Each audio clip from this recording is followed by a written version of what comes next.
day 2 of 2024 PMSL SEA Fall, and back again with me Windy as your host. And today we have Yami from BOOM ESPORTS. Hi Yami. Hi, can you use the mic? Okay, so Yami, yesterday you guys have the day off. I believe you studied the team from yesterday. Is there any teams that you think might be a threat to you? Oke Yami, kita bisa lihat hari ini hari pertama buat BOOM dan semalam adalah hari istirahat. Tapi yang pastinya kita tahu kalian pasti ngelakuin review game. Dari kacamata seorang Yami, ada nggak tim-tim yang bermain hari ini itu bisa dibilang tim-tim yang bakal menjadi ancaman buat pasukan BOOM ESPORTS? Kalau ancaman nggak ada sih, semuanya sama aja gitu. Karena mereka kan punya gameplaynya masing-masing juga kan, jadi bisa ketemu dimanapun, kapanpun. If you ask me about threat, I don't think any teams. I don't think there's a threat for us because each of them have their own play style and have their own rotation. So yeah, we can meet them whenever we will. Oh, I love that confidence. And Yami, as we know yesterday the Xavier, they performed really well. And do you expect that the Xavier can be that good from the start? Oke, kita lihat semalam itu DX itu perform dengan sangat-sangat bagus. Menurut Yami sendiri, apakah Yami dan juga rekan-rekan menyangka DX itu bakal perform sebagus itu? Kalau dari aku sih nyangka, karena kan mereka udah dapat experience turnamen global juga kan. Terus dari precisionnya juga emang bagus, jadi nggak kaget sih lihat gameplay mereka kemarin.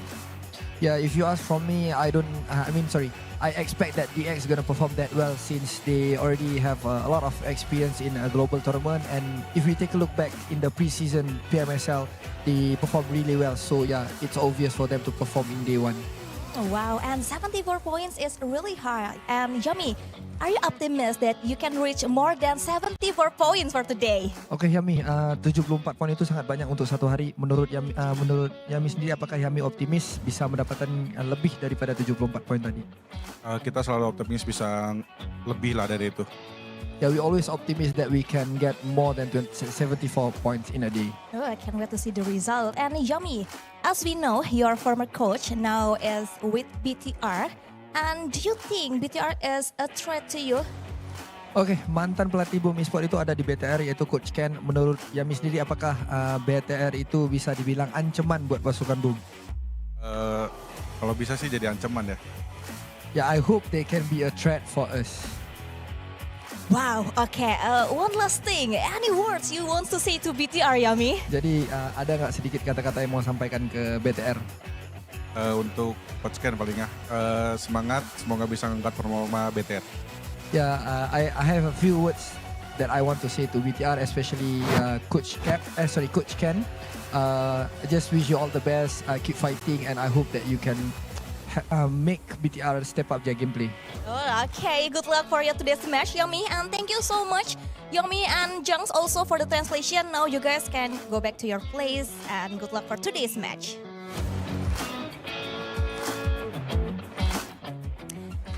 So everyone, yesterday we saw the Xavier. They dominated the games with two chicken dinners and they earned 74 points.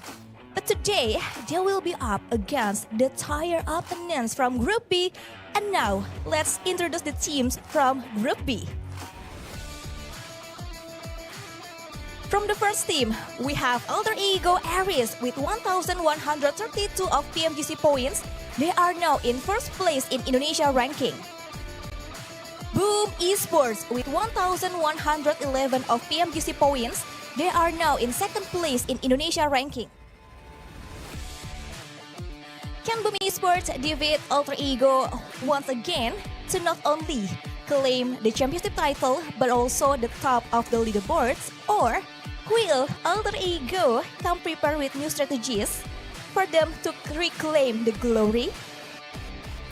RRQ Ryu with 988 of PMGC points, they are now in fourth place in Indonesia ranking. Can RRQ surpass themselves and maybe achieve better result for this season?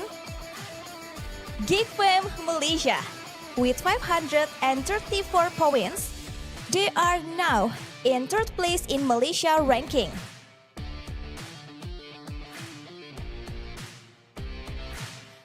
O2 Esports with 254 of PMGC points, they are now in 7th place in Malaysia ranking. Will GEEK Malaysia and O2 stage a comeback and make a history of their own? Vampire Esports with 985 of PMGC points, they are now in 1st place in Thailand ranking. The Infinity with 646 of PMGC points, they are now in 3rd place in Thailand ranking. Will a Vampire maintain the top positions and successfully advance to the PMGC? Or will Infinity overcome the challenge before them and reach the top? Roy Esports with 230 of PMGC points, they are now in 4th place in Vietnam ranking. Will Roy Esports surprise a deliver with turnaround and create a shocker? And let's look forward to it together. And now we have the strongest team gathered today. And what kind of competition will they have with Group B?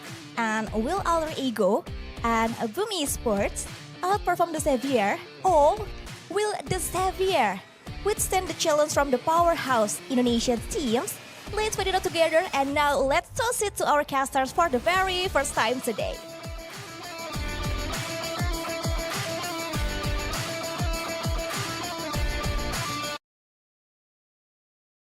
And Group Boom is here, literally Group B. Welcome back to day number 2 of this season's PUBG Mobile Super League Southeast Asia Fall 2024. And here we are, your casters. My name is Sergio, together with the wonderful Choo Choo, who had a rather long day. How are you feeling now?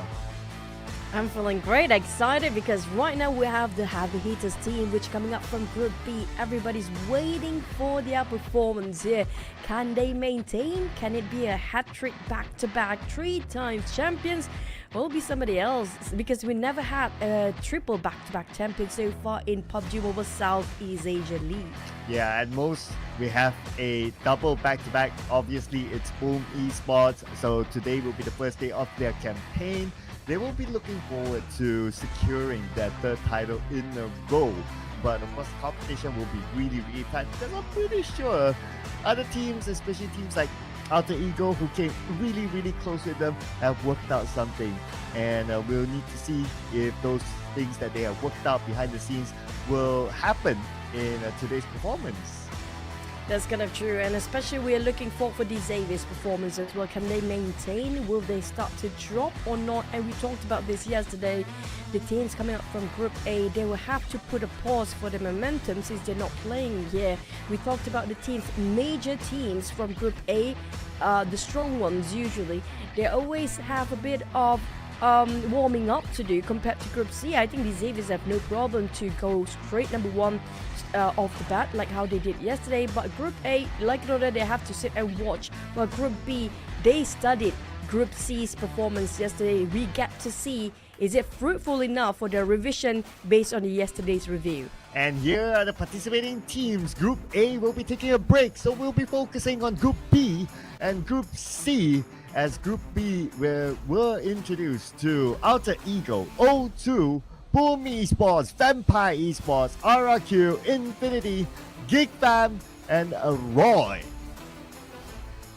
Yep, welcome back, but as per usual, we're going to remind you guys how's the schedule of the entirety of PMSL this season will be. We're starting off with a league stage, 24 teams divided into 3 groups of A, B, and C. And then during the group stage, you have a round robin from Wednesday to Friday. But this week, it's going to be a bit off when it comes to the schedule. Later, we're going to head into the last chance, and only 1 day per week for the Super Sunday. And only the top 16 teams will get into the grand finals during the 6th of September till the 8th of September.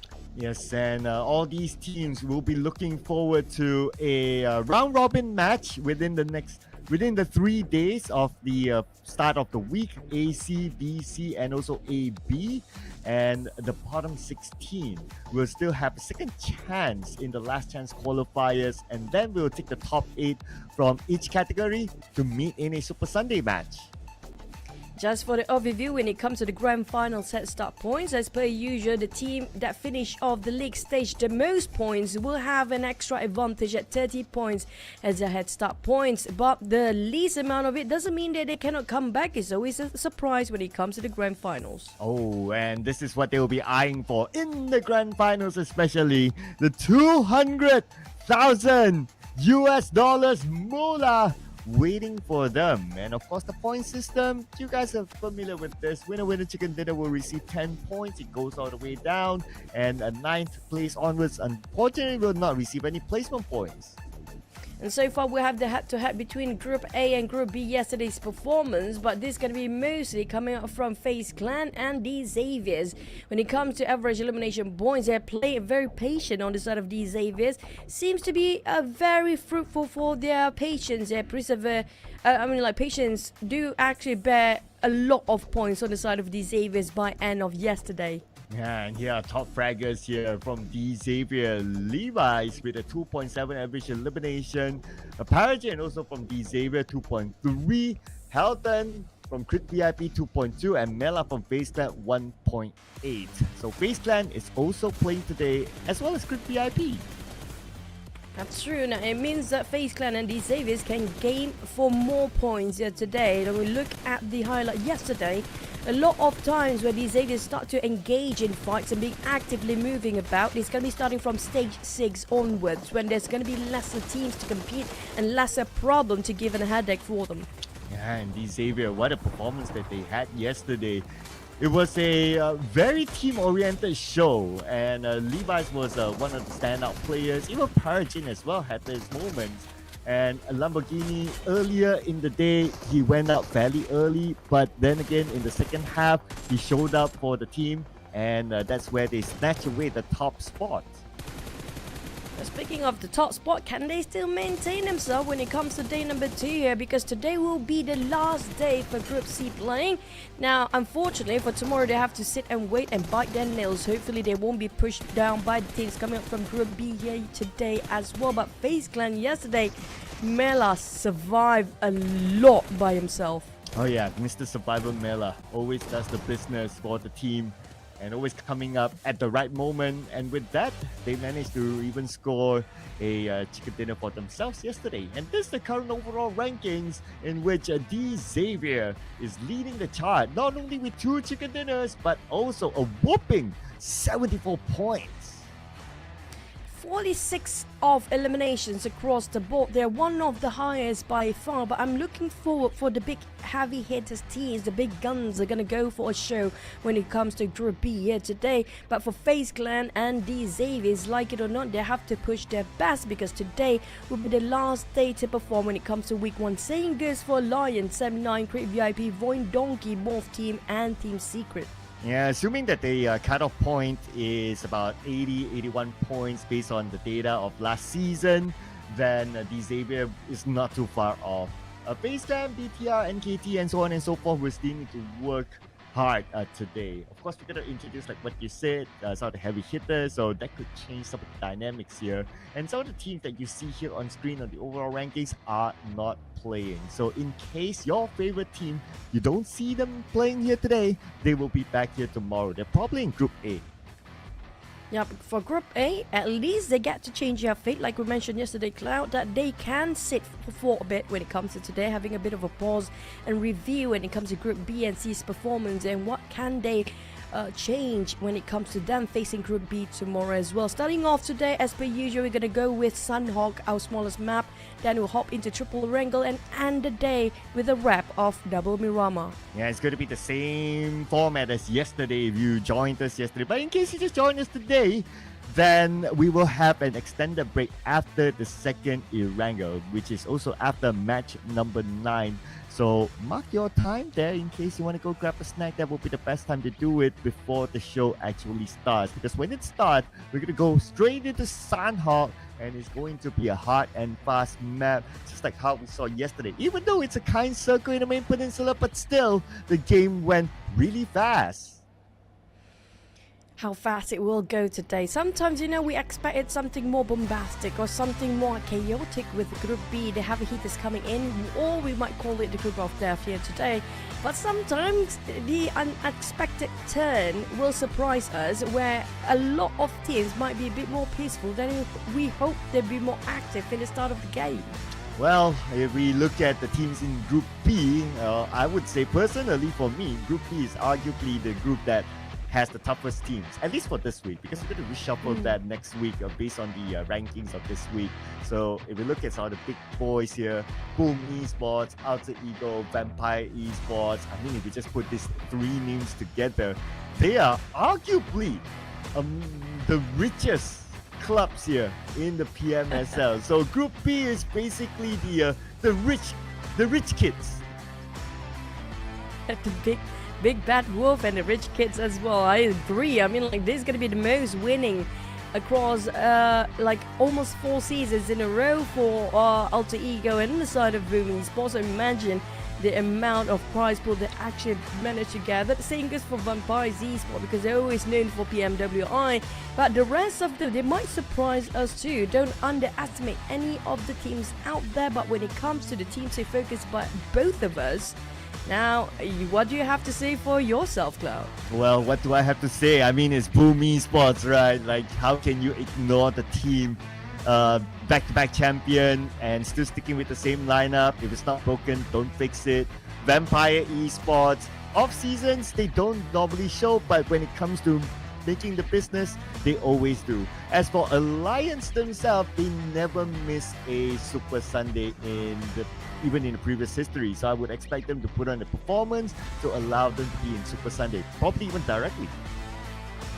Definitely, maybe that's going to be the case. But for Boom, as per usual on my side, it's going to be a bit of a tribute for the champions. We have to respect what they have to offer here, because 2 seasons back-to-back, Boom be taking the reign on the podium spot. These Avies, I feel like they're definitely going to push themselves way far than they did yesterday, because today will be the last day of week number 1, and they want to have a great start when it comes to week number 1, making sure they will have 100% into the grand finals. Now for O2, another team that we have to be extra careful when it comes to their name. O2 Esports. Now, I want to see something, I want to see something that they can surprise us, not the previous seasons of O2 Esports that's quite disappointing in my opinion. Well, if you want a small surprise, my O2 Jumper is rumored to not be playing today because he has family commitments that he needs to be back in Malaysia. So we're not sure for how long he'll be out. If the rumor is true, that is, we'll find that out probably soon. But hopefully all is well. But here's an interesting tournament record. Rosemary holds the record for the most eliminations of any player with an impressive total of 539 across the 2023 and 2024 PMSL Southeast Asia. Wow, Rosemary, your boy. Not surprised at all, but the thing is, if only they can clone all 4 Rosemary in a roster, then they might actually take in the reign again for every single season. But the question is, can they match up to the standards of Rosemary when it comes to the rest of the teammates? And there's gonna be a lot of Prodigy names dropping here, including Tony K. But Prodigy or not, legendary or not, it's all in the past, because the present gonna happen here right now, right into the first map of the day, Sanhok.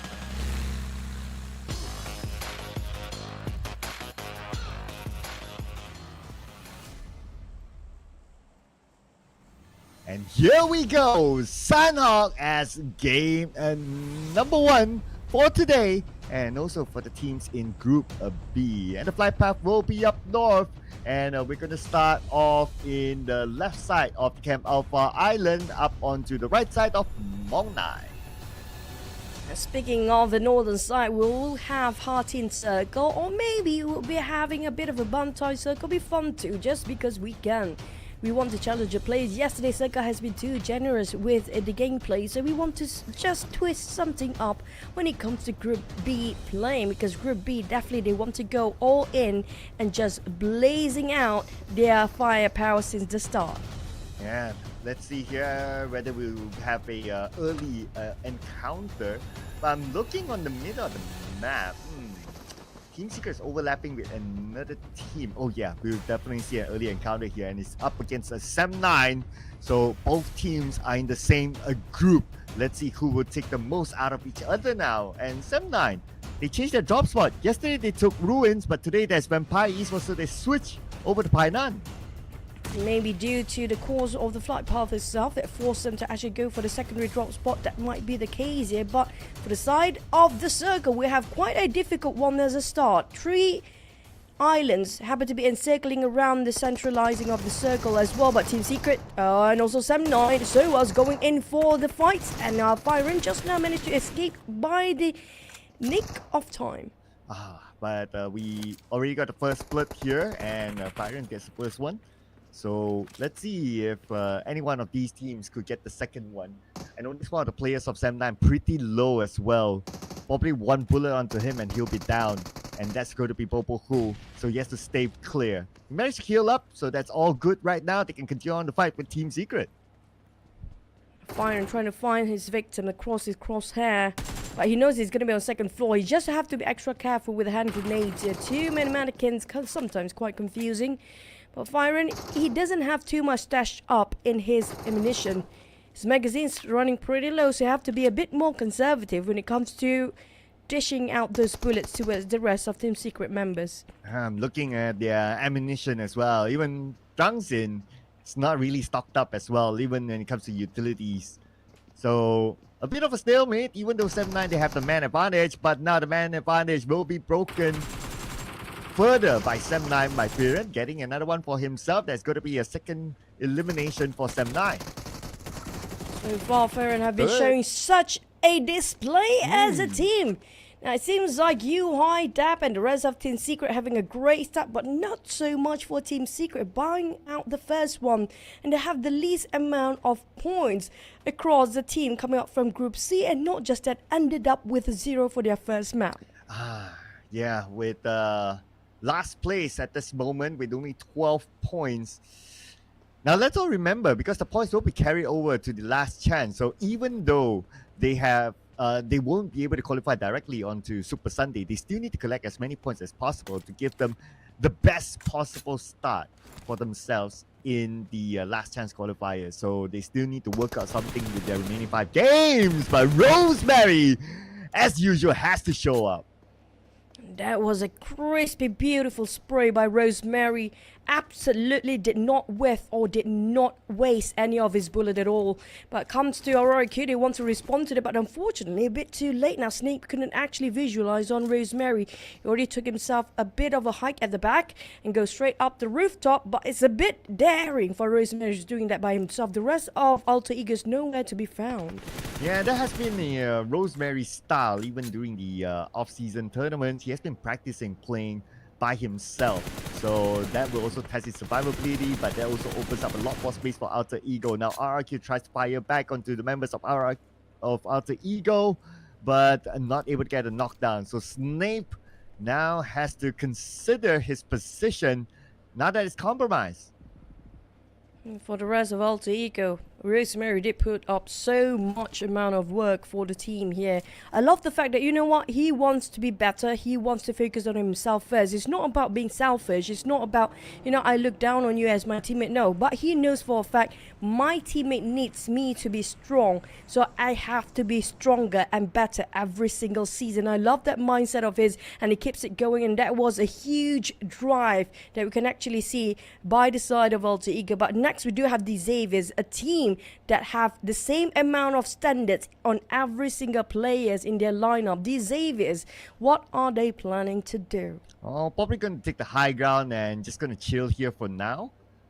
Plus, they are in a very comfortable position in the overall chart, so they don't really need to force a fight unnecessarily. They can wait for teams to come to them, especially with the current position that they took. So it's more of like a chill sort of strategy. I do expect to see that sort of a chill strategy by Xavier today, since if you qualify directly into the Super Sunday, the points will be reset back to 0 anyway. Yeah, it's kind of true. So they want to try their best, or if they want to experiment some stuff, this is going to be the best time yet as well, because it is the first week. So it's still forgivable for them to make some errors. There's some room for mistakes, and when it comes to the first week, it won't be so detrimental or even making it so big when it comes to the final week. You don't want to make any mistake when it comes to the final week. There's no room for error at all when it comes to the final week. First week is going to be the best week for you to try out the lineup or even some unusual strategy and plays. But Touch spotted out the rest of VOIN Donkey, Miro being tapped out. That's just going to be a warning shot. I'm not sure if Infinity want to planning to even just park it out here for the longest time. I guess they could, but it'll be great if we get a view of the circle. But we'll probably get to see the circle in a little bit more as we approach stage number 2, just to try to read out what their minds are in about 30 more seconds. Both teams seem to be holding their ground, which is fairly okay. I believe the circle is quite equal there. But look at this. We do have a new visitor inside of Painan, and say hello to Quick VIP and Sam9.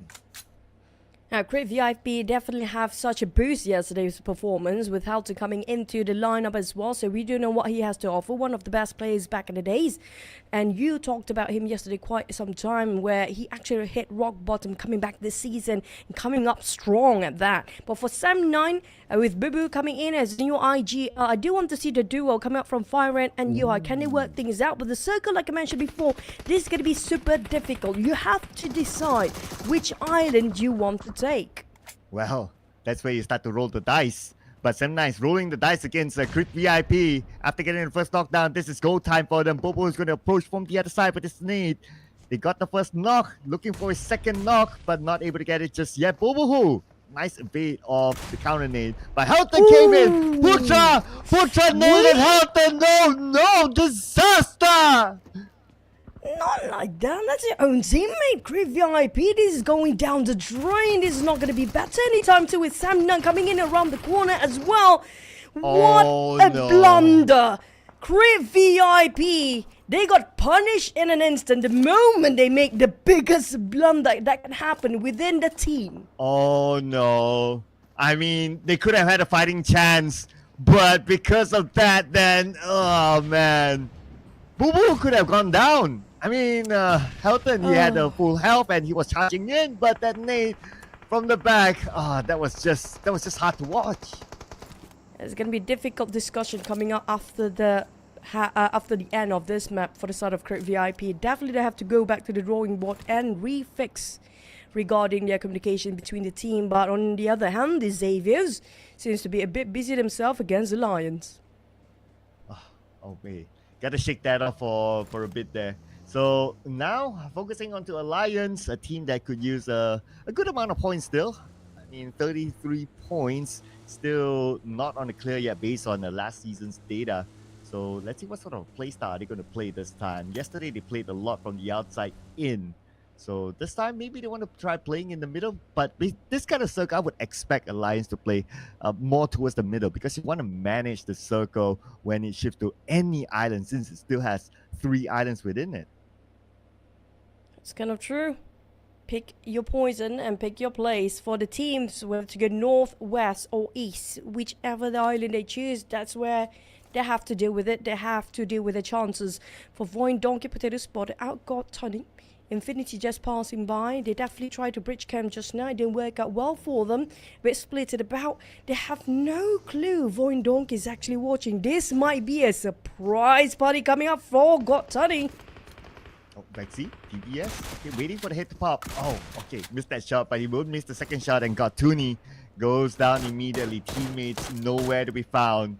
And definitely the point will go to VOIN Donkeys now. While the other members of the Infinity, they had to tank out the blue and re-rotate somewhere else.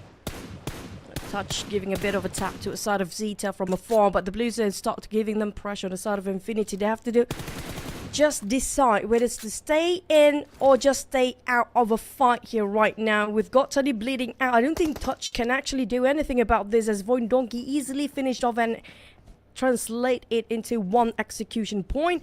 And VOIN Donkey, hopefully they do have some vehicles laying around while they try to overstay themselves inside the blue zone, waiting for touch of infinity. Oh. While we wait for the blue, this standoff is still happening. And looks like the circle is more towards the Camp Alpha Island. And Alter Ego loves Camp Alpha Island kind of circles. Though there's still a bit of boot camp, there's still a bit of ruins, but majority is Alter Ego as they have the mid of the circle. So the main peninsula will be really interesting as now we're rolling it with MORPH. MORPH. Back to a side of Damroot, GEEK fam and MORPH having a bit of a go with Alter Ego already got himself in the center. The rest of them still fighting and striving to go in. Izane towards a big name. There's a go time for the side of GEEK fam. Izane, can he help Audrey?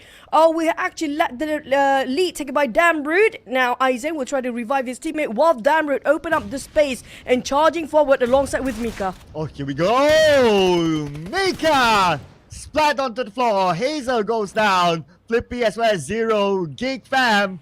Looks like they won the fight. 3 out from the side of MORPH. Only 1 left. Nowhere to be found. And GEEK fam stood tall. GEEK fam managed to obliterate and taken almost the entirety of MORPH out of the equation. They have 1 more player left. 1 last player of MORPH. They have to play the survivor game for now. Sem9 scattered out the rest of GEEK fam. Is very tempted. Yuhai definitely giving so much information to us as the rest of Sem9. Firen is there as well. Yuhai taking the charge and taking the lead. Going in for the rush. But unfortunately a bit too late because GEEK fam just left Sem9. They must be a bit disappointed with this. Well, at least they will want to focus on to gain the circle, so it's not all too bad, I guess.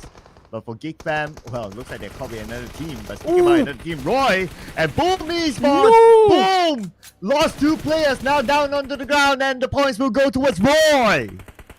A walking sudden can just now with that UAZ 4 players on top of it. They did not expect Roy been gatekeeping there for the longest time. Razy and also the side of Flyboy have to just figure out how to survive and turn this around by themselves. It's going to be 2v4, but the flank side is bare open on the side of Roy. They taking the opportunity whichever they try to just finish off the last member, which is going to be Flyboy. Flyboy trapped down and stuck below. There's no way out for him. Yeah, now this is the time where he wished he had wings. Unfortunately, he's well surrounded. I'm not too sure how he's going to survive this. He has to pull off a big clutch. Molly onto Flyboy, not able to come out at all. Oh, that's it. Nice need into the shack, and Flyboy goes flying out. I think we've been ginseng Boom a bit too strong for this one with double prediction here just now. Cloud, they're being eliminated one of the earliest, but at least they got themselves 1 point out of this. But the Xaviers on the other hand, no stopping them. Oh, look at this. The Infinity. They need to manage the circle as well. 3 touch, unfortunately, might just bleed out to the zone. I suppose his teammates can actually U-turn to save him though. But maybe they're just too aware of the presence of a Xavier around the area. But 3 touch could still be revived. Yeah, he should be safe. But look at the circle. This is such an Alter Ego circle. Plus vampires into the fray too. With VOIN Donkey coming out from the northern side, the the 3 big teams that actually centralizing over their circle have huge advantage over the positions. Yeah, while the rest of us still have to go through so many skirmishes and pincering themselves to get into the safe zone. You do Alliance Addict look 66 have to take the fight by himself first, taking charge in the front line, but shot coming out from Fnatic. Oh, that came from probably from the Araki? other side. But they do have still FaZe Clan to deal with, and Olio is now going to be the last man, and he has nowhere to go. Oh, last hit onto Olio now. All FaZe Clan needs to do is just charge in, and it's going to be a simple charge by Mela for him to finish up the fight, and Alliance unfortunately will not survive FaZe Clan. But from the other side, looks like, who is it? Waiting for the elimination feed to roll. It's Fredo from O2, knock down Mela. O2 out of nowhere seems to be taking advantage, just like how RQ did against Alliance just now. FaZe Clan Nax focusing on RQ. They open fire, just giving away their positions. Definitely spotted out by Vintorius, trying to take advantage, crossing the river with a pop of smokes just now. But Mormon being shot at by Fnatic on the other end. Now, for the side of FaZe Clan, the problem is the blue zone starts to close in. Not too sure how many first aid does he has. Hopefully enough.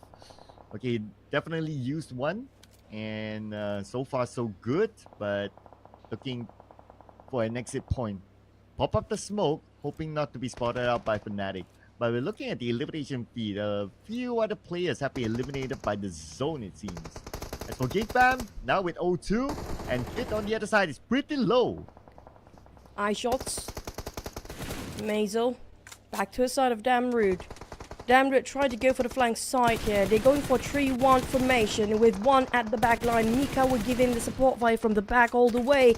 It's a bit hard for him to visualize on the other side with the curvature of the hill itself. Audrey spotted out a Maisel, and now Eisen going in for the rush. He's going to finish off the job, but he got himself caught in the battle as well. Eisen and Damroot, all they need to do is just pick up Audrey, and another one just giving some support fire. But the problem is the time is not on their side. The Blues are wishing even furthermore. They even have to cross the river by that time. This is where it's the toughest situation for them. They do not have to circle at all, and to cross over, they have to swim. There's no other route if you look at it. And the best is probably the small bridge, and that's about it. But it's going to be too obvious, and Alter Ego will be waiting on the other side. But look at the elimination feed. Moment went out to the zone, so FaZe Clan is not truly out of it yet. In fact, they are out of the game. Now we have only 8 teams left here at stage number 5 with 15 seconds to go. That's going to be a bit more painful. Blues and heading into the players' HP. The Xaviers on the other hand, Origin. I mean, how can you heal and swim at the same time? In this case, this is going to be a bit rough to just get into the safe zone. Even trying to cut across, like you need to avoid like cross-S onto you, so that's going to be super duper tough here. Or let's see what he can come up with. Unfortunately not much, as Paragin easily knocked him down, now leaving only Shunos alone, the final member of Roy Esports.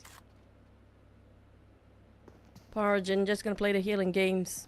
Hopefully he has enough to just survive in a couple of more seconds to go, and hopefully it can last longer and wait for another team to fall out before he falls down himself. Sunos, Roy. Oh, this is going to be really playing it so thin. Sunos, I don't think he can survive that one. And that's going to be the Xaviers also being eliminated. Next will be Roy, last member as well. A lot of bridge players beneath the bridge here. I'm not surprised at all. RRQ taking a bit of a lead when it comes to taking the bridge. But problem is, they barely got enough space to just visualize on the other side. Yeah, don't get a good view from this. Very, very limited. Fnatic even. Like the only view that he has is towards the O2 GEEK fam side. But not really on whoever's on top. But the moment he picked himself, Audrey! Wow, sharp shooting by Audrey to kick down Fnatic from that distance. Down to 5. VOIN Donkey taking the lead with full squad alive. Same goes for Alter Ego and Vampires. Both having 2 eliminations for Alter Ego and Vampires right now. OTWO Esports leaving with 1 player. Tiny HP there we can actually hardly see. But GEEK fam, can the 2 players remaining, Audrey and also Damroot, try to pick up an Izane? They got quite a hefty amount of eliminations in their hands right now. But Rosemary bombarded by a nade galore by the side of VOIN Donkey, taking advantage of their high ground. Where are the rest of Alter Ego? Well, looks like they're still in the shack. And Rosemary, unfortunately, is down. VOIN Donkeys now had high ground advantage, and they do have the circle on top of this hill. I mean, this is one of the best positions to be in. So time for you, keeping an eye on the other side, but he does not circle. Now he has to move because stage 7 will be upon them. Down to only 4 teams. Vampires and VOIN Donkey do have the most numbers, but that will not promise them a chicken dinner just yet. Based on the situation we've seen before, it's not impossible for the team with the least amount of players can make a comeback and made a U-turn out of this situation. VOIN Donkey Potato coming up from the backside, hopefully to visualize on any players of Vampires. Sneaking from behind, but Alter Ego, they managed to just revive possibly Rosemary yet. Not so much, I think he's still bleeding out. Okta knocked down by Mineral, and VOIN Donkeys, they do have a high ground, but they still need to manage like multiple angles, especially with the fact that Vampire Esports is still in the fray. O2 because next team to be eliminated, and number 4 with 2 elimination points. VOIN Donkeys back as a 4, everyone's still active and putting a lot of focus onto Alter Ego. Alter Ego, look at how difficult it is for them to just hike up, and with that, they have been eliminated at number 3. Now he's back to full squad versus full squad. We had this before and definitely going to have it again. It's down to 50-50 between these two teams. Vampires versus VOIN Donkey. Now whoever got these structures, whoever got this compound, they definitely got the upper hand. But Tony K a bit too far, a bit spreading too thin from his teammates. He's going to go for the far flank, but the problem is, same goes for VOIN Donkey. Vaxi and Tony K seems to be having the same idea. Wow. Now it's a 4v4 fight. Everyone tries to get the high ground advantage. Just right across each other. It is VOIN Donkeys and Vampire Esports. And both sides tossing everything right now. VOIN Donkeys forced to move further forward. Vampire Esports, nice off angle here by Tony K onto Vaxi. Blows up the vehicle, but nobody is behind. So better save your bullets there. Vaxi definitely need to deal with Tony K first to make it out for the rest of the team. But the nade from Schweppes hit just straight on top of Mineral. There was a Kobe there that won. Definitely a go time for the side of Tony K coming out from flank side, going for the push. Schweppes tried to spray over and give a bit of a pressure on the side of VOIN Donkey. Vampires, they now regroup himself in the tree. Potato. But where is the fourth player? Where is Tony K? Still going for the far flank. Oh, Potato? Vampire does not know Potato. Oh, they found out! Tony K, nice off angle to knock down Potato! And now only two left on the side of VOIN Donkeys. Vampire Esports, they do not have to circle at all. They have to push further forward. They're now using one of the vehicles to open up the space. Vaxi will fall to the zone. And Tony K now will be forced to move. He does not have any healing utilities at all. The rest of Vampire Esports will need to go in. Potato went down, and nothing will stop the Vampires from emerging victorious. I have to say, a lot of work done by Tony K in the off-angle area just now, giving the opportunity and space for the team to make it work. Vampire Esports, that was a flawless run without anybody being traded off for the sake of the team, and I like the gold bling bling on their shirt as well. Oh yeah, this is their new jersey, shirt. Okay, whichever it is. It looks cool. But Vampire Esports, even cooler with the first chicken dinner in their opening game for this season's PMSL. And look at how many eliminations did they get. Okay, that is 9 eliminations. Not the most, but you can't complain of a chicken dinner. Look at the damage output. The MVP definitely deserving to a side of Tony K. He got himself well parked. He was trying to take down Vaxi. Vaxi was the only obstacle for him to go against the VOIN Donkey just now. But they still managed to make it through. He turned things around when it's needed with 828 damage, 36% of team contribution. Tony K, he's still in this for the win. Vampire Esports still got their fangs out. Oh, absolutely. I mean, this guy is just legendary by now. With obviously the most damage as well, 828. 223 damage received, and not that much, which is great. That means he's able to evade shots. But other than Vampire Esports, gotta big up GEEK fam, who did really well despite them having a very tough circle. VOIN Donkeys, who came up second, and Sem9, who worked so hard from the start with their early fight with Team Secret in Painan.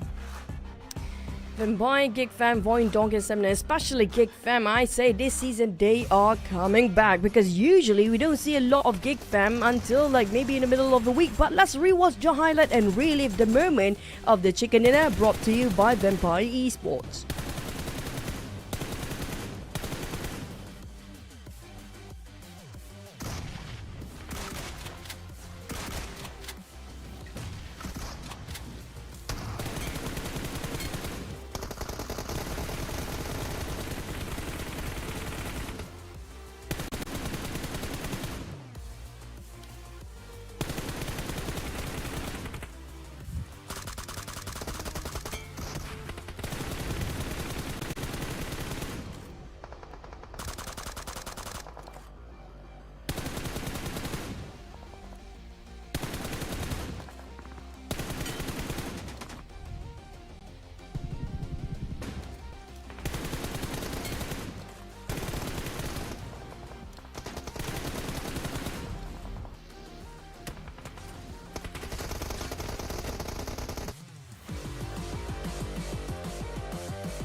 Well, that is Vampire for you.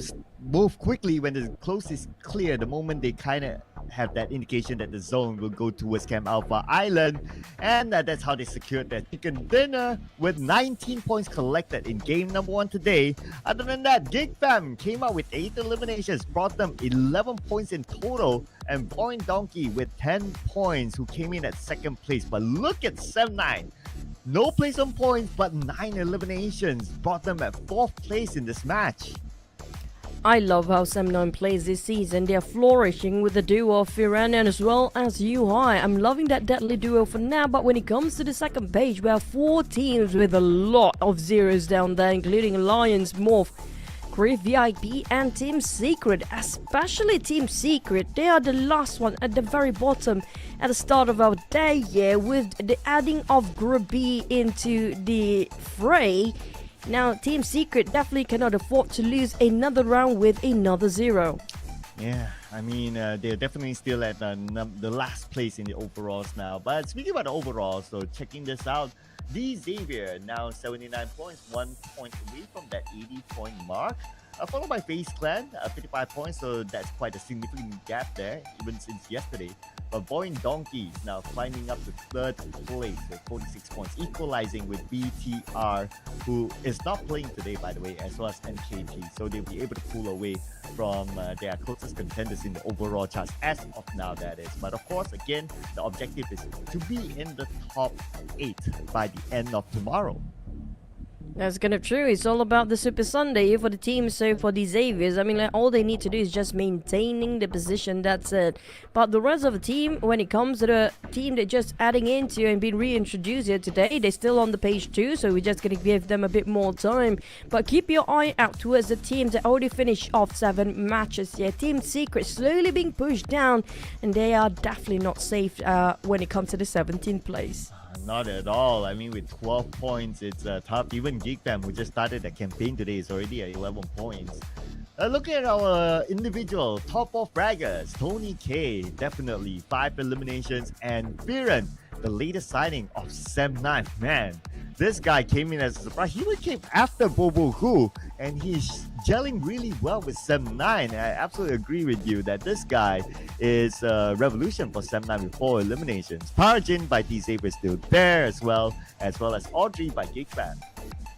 Now, GEEK Fam definitely have a better stock compared to last few seasons. I mean, when it comes to GEEK Fam, we always don't really see them so much in week number 1, but this time it seems like a lot of things have changed for them, coming up quite with a number of damage, 1,800. But like Sem9, I agree, the deadly duo, when it comes to Firen as well as UI, they definitely offer something else. Maybe he is the missing puzzle for Sem9, but VOIN Donkey, they had a great start yesterday. I don't know about today. Will they keep the momentum up? And as for Vampires, I mean, I definitely got distracted with their very new jerseys. Not even a jersey. They look so posh with that gold Vampire logo in front. I know, right? Looks so classy with it. Yeah. So definitely a signal that they want to go for gold. So Vampire Esports, they have yet to win a Southeast Asia trophy before. I mean, they've won PMWI, not yet PMGC, but PMWI, but not Southeast Asia. So that's definitely something that they want to put in their rack. So, ladies and gentlemen, in case you just joined us, Vampire Esports came out with the first chicken dinner today, hailing from Group B and their opening match.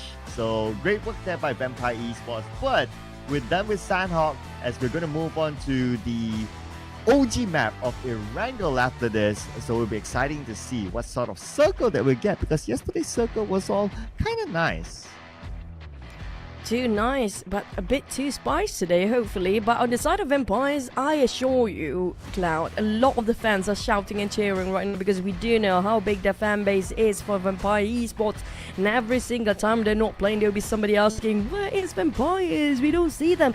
Finally, you get to see it, and they greeted you with the chicken dinner as the start of the day. But when it comes to Erangel, the map that will be played most of the more in a day, who will take the title as Kings of Erangel for the entirety of this season? Oh yeah, we'll be interested to see, right? So yesterday we saw the Xavier scoring 2 chicken dinners in a day. So that's also something that we want to see if any other team would be able to break the record. And other records to note as well is the most eliminations in a single round. 12 is still the biggest number, and I don't think that number is that big. I think that number is easily broken. So maybe with the heavy hitters today, we can expect that number to be broken later.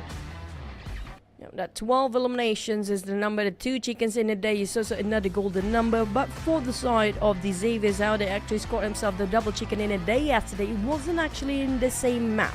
It was the FAZE Erangel as well as the FAZE Miramar of the day. So we're going to have to wait and see a shift of change. Sometimes some teams that used to love Erangel, nowadays they prefer Miramar over Erangel. But the problem is, Erangel is always going to be the key of getting into the Super Sunday and the key to get into the Grand Finals. If you can actually take Erangel in the palm of your hands, and you don't have any problem at all to get into the Super Sunday and the Grand Finals.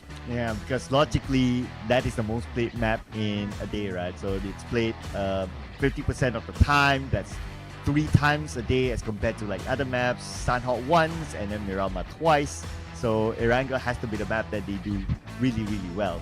So far we haven't seen a tough circle for Erangel yet. Yesterday's circle was mostly either on the left side or on the right side, but it's all both on the main peninsula. So if we do see a military-based circle, for example, the happiest ones would be Team Secret, and they wouldn't mind that kind of circle. They normally drop Novo because they could use a lot of points for them to at least have a okay start for maybe the last chance qualifiers. But it is also depending on the course of the flight path. If the flight path happen to be in the course of SMB as well, that we might actually have more visitors, not just Team Secret, Nova Noyes as the only guest in SMB. It all depends on the flight path as a start as well. But so far we have very generous circle. It's difficult for us to call it out because the circle seems to be very how do I say it, kind of normal. So far nothing unusual when it comes to comparing the circles of every single season. Sometimes there are certain patterns that we can actually see and read it out, but for this season we have no clue yet, so we're gonna have to wait and see what happened here today. Yeah, it's all random, ladies and gentlemen. So by chance we might get that kind of circle, by chance we might still get a nice circle. Oh, but an early swap here. Flyboy out and Frenzy in. Interesting, when Flyboy didn't really have a chance to show what he could do. In fact, the entire team didn't really have a chance to show what they could do because they were one of the earlier ones to be eliminated. And Flyboy actually was the last man standing, but who knows what was the discussion behind the scenes. Definitely not flying just now. We saw this before, right? This happened to NKT where they have a bit of a swap halfway through, and it definitely changed the dynamic for the team. I don't know if the same gonna happen for the teams coming out from the one that actually having a swap right now. A bit early for the swap. Maybe Flyboy just specialized on the smaller map. That might be the case as well. Or maybe they're just trying to find the right footing for some teams. And it's still gonna be the first day, especially for Group B. But for Group C, though, they have to push themselves way more than they did yesterday. Yeah, the NKT scenario was the best way to explain it. I was just kind of hoping that Boom Esports might give a few more rounds, but maybe the other explainer was like what you said, right?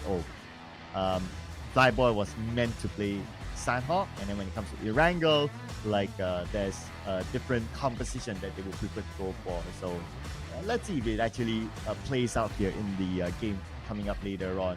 No other swap seems to happen. I guess for the other teams, it's generally too early for them to tell, and there's no like real standout yet on which player should be swapped out. So yeah, but here's another tournament record. Ooh, by Boom, Yummy May set the record for the most eliminations in a single match with 14 eliminations and 1590 damage during the 2024 PMSL SEA Summer Week 2 Day 5 Match 2. I believe you remember this match. Definitely. I mean, like, this is one of the most biggest momentum and one of the the most memorable day on the side of Boom. A lot of things change after that day as well. Boom was so hyped up. The boost of morale is such a huge push as well. They have more confidence with their gameplay afterwards. And I have to say, Yummy, he had so many DBS plays during that time too. Yeah, the king of DBS, Yummy. We haven't yet to see the best of him yet. I mean, generally Boom, because yeah, we all know what happened in Sanhok. But in Erangel, since there's a lot more space, we could get the chance to see how Boom can actually perform. And since well, BTR isn't playing today, Boom is playing. Expect them to go back to Rosal, which is their regular draw spot, and it was just surrendered to BTR just because they weren't playing yesterday. So we're going to jump in onto our first Erangel match here, ladies and gentlemen, featuring Group B as well. Will Group B still away? Another chicken dinner and reign supreme. As a group, here we go.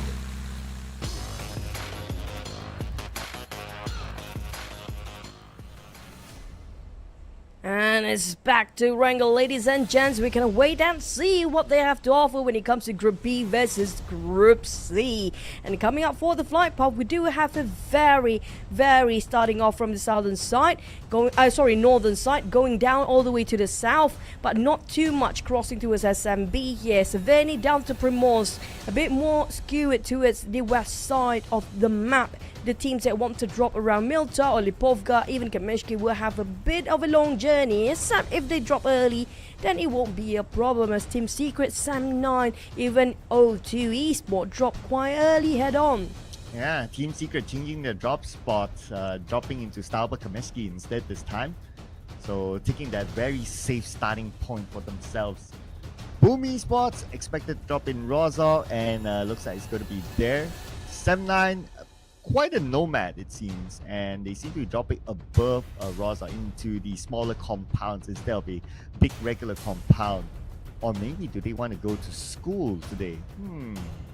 Okay, I guess they're just hovering around the northern side of Rosal for now, just looting around those compounds before we see the first circle appear itself.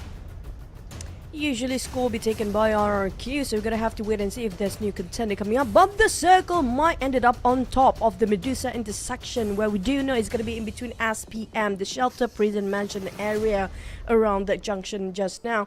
But also sometimes they love to just pull it all the way to the north, just in between the Yasnaya, Poliana and mansion area. But for the side of Vampires, they probably not having too much of the trouble coming up from the southern side. VOIN Donkey on the other hand, those are dropping themselves far left of the map. My oh my, there's gonna be a lot of teams that have to pass through. Assuming that those teams do stay there, but expect those teams to also move in.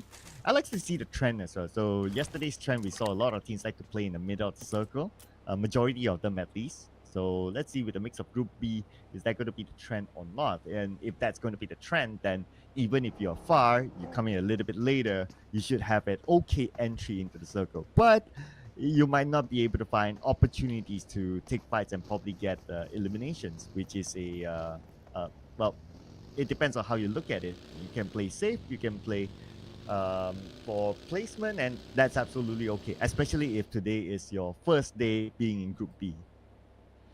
Yeah, take your chill pill, relax a bit, and we do know, I agree, it's all about timing. If it's going to be a bit of off timing, then we have a lot of clashes to do in the early stage, possibly even in stage number 2. Yesterday it has been going quite fast. You remember the first, was it the first Erangel we actually have like stage number 6, around only 9 teams left? I think it was yesterday first match, right? Yeah, it was generally yesterday's first half was very quick because these teams, they were fairly aggressive, even though like the circle was kind of nice. It was like somewhere in Gatka, but teams just went all out. I guess one of the reasons, because you don't have many places to kind of like put yourself.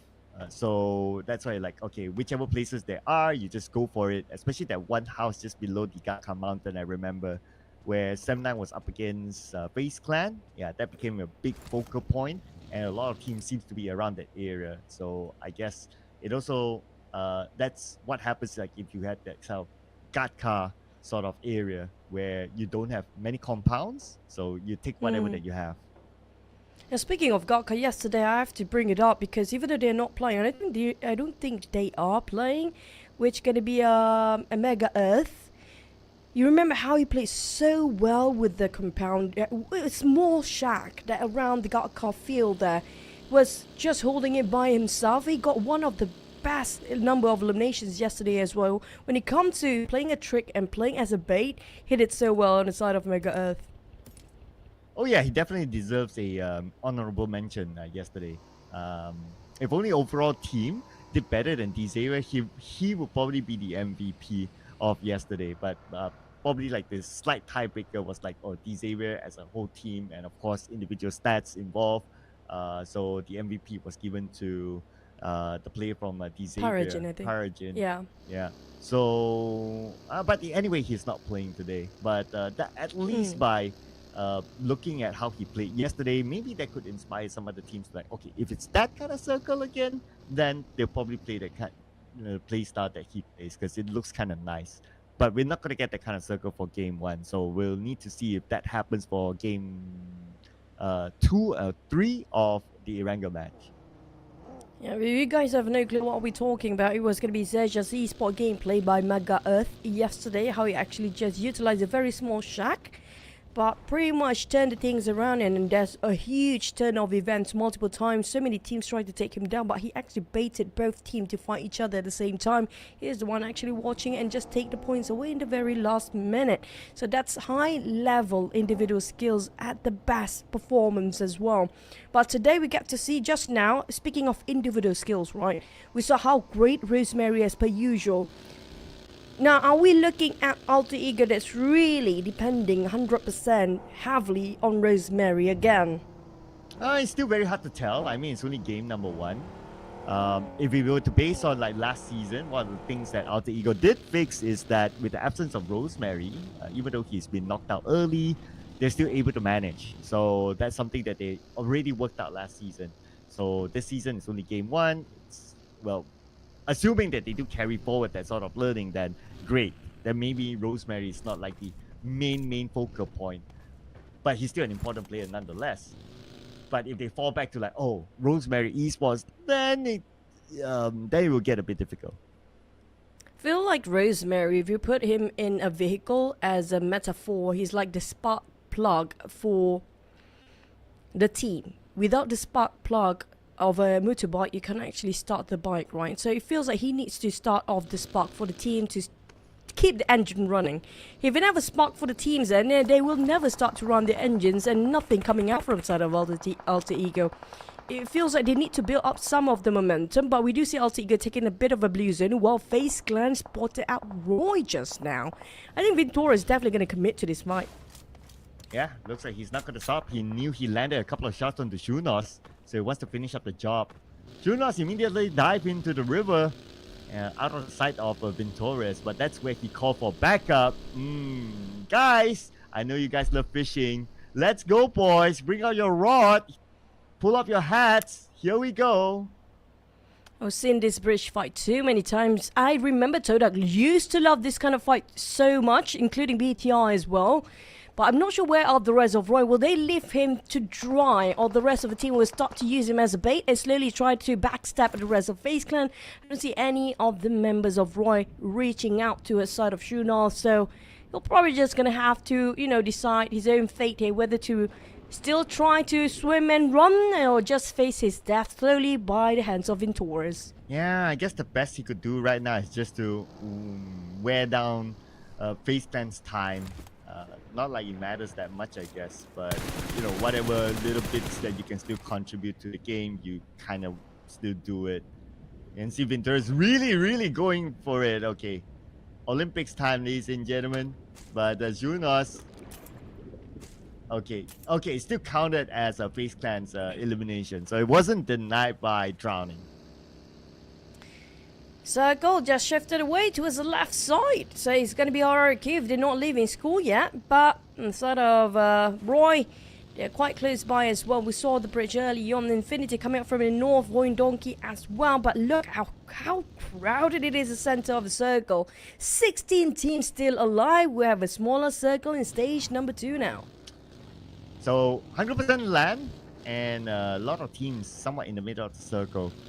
This will be interesting for teams coming a little bit later. They will probably have an okay entry, but if they want to get into like those nice spots as close as possible into the middle of the circle just to avoid like thinking of the circle shift, then they will probably need to take fights. So I'm looking at some of these teams that are still traveling, especially the Infinity just next to another team who just crossed the bridge. But the Infinity, they took this compound first. So defensive time for the Infinity now. For Infinity. Well, they have it a bit more earlier than the other team. Plays themselves well. FaZe Clan have to bow out, knowing the fact that they are a bit later, so they will take a bit of a bet to compound and just work things around. Don't want to take any unnecessary conflict or finds early on. They know the fact that it's a bit too early for them to invest too much time to go against Infinity. They definitely have a clue that it's going to be Infinity, by the way. So Infinity, they're just going to be giving a bit of a warning shot. That also exploits their own position because we have another team coming up nearby.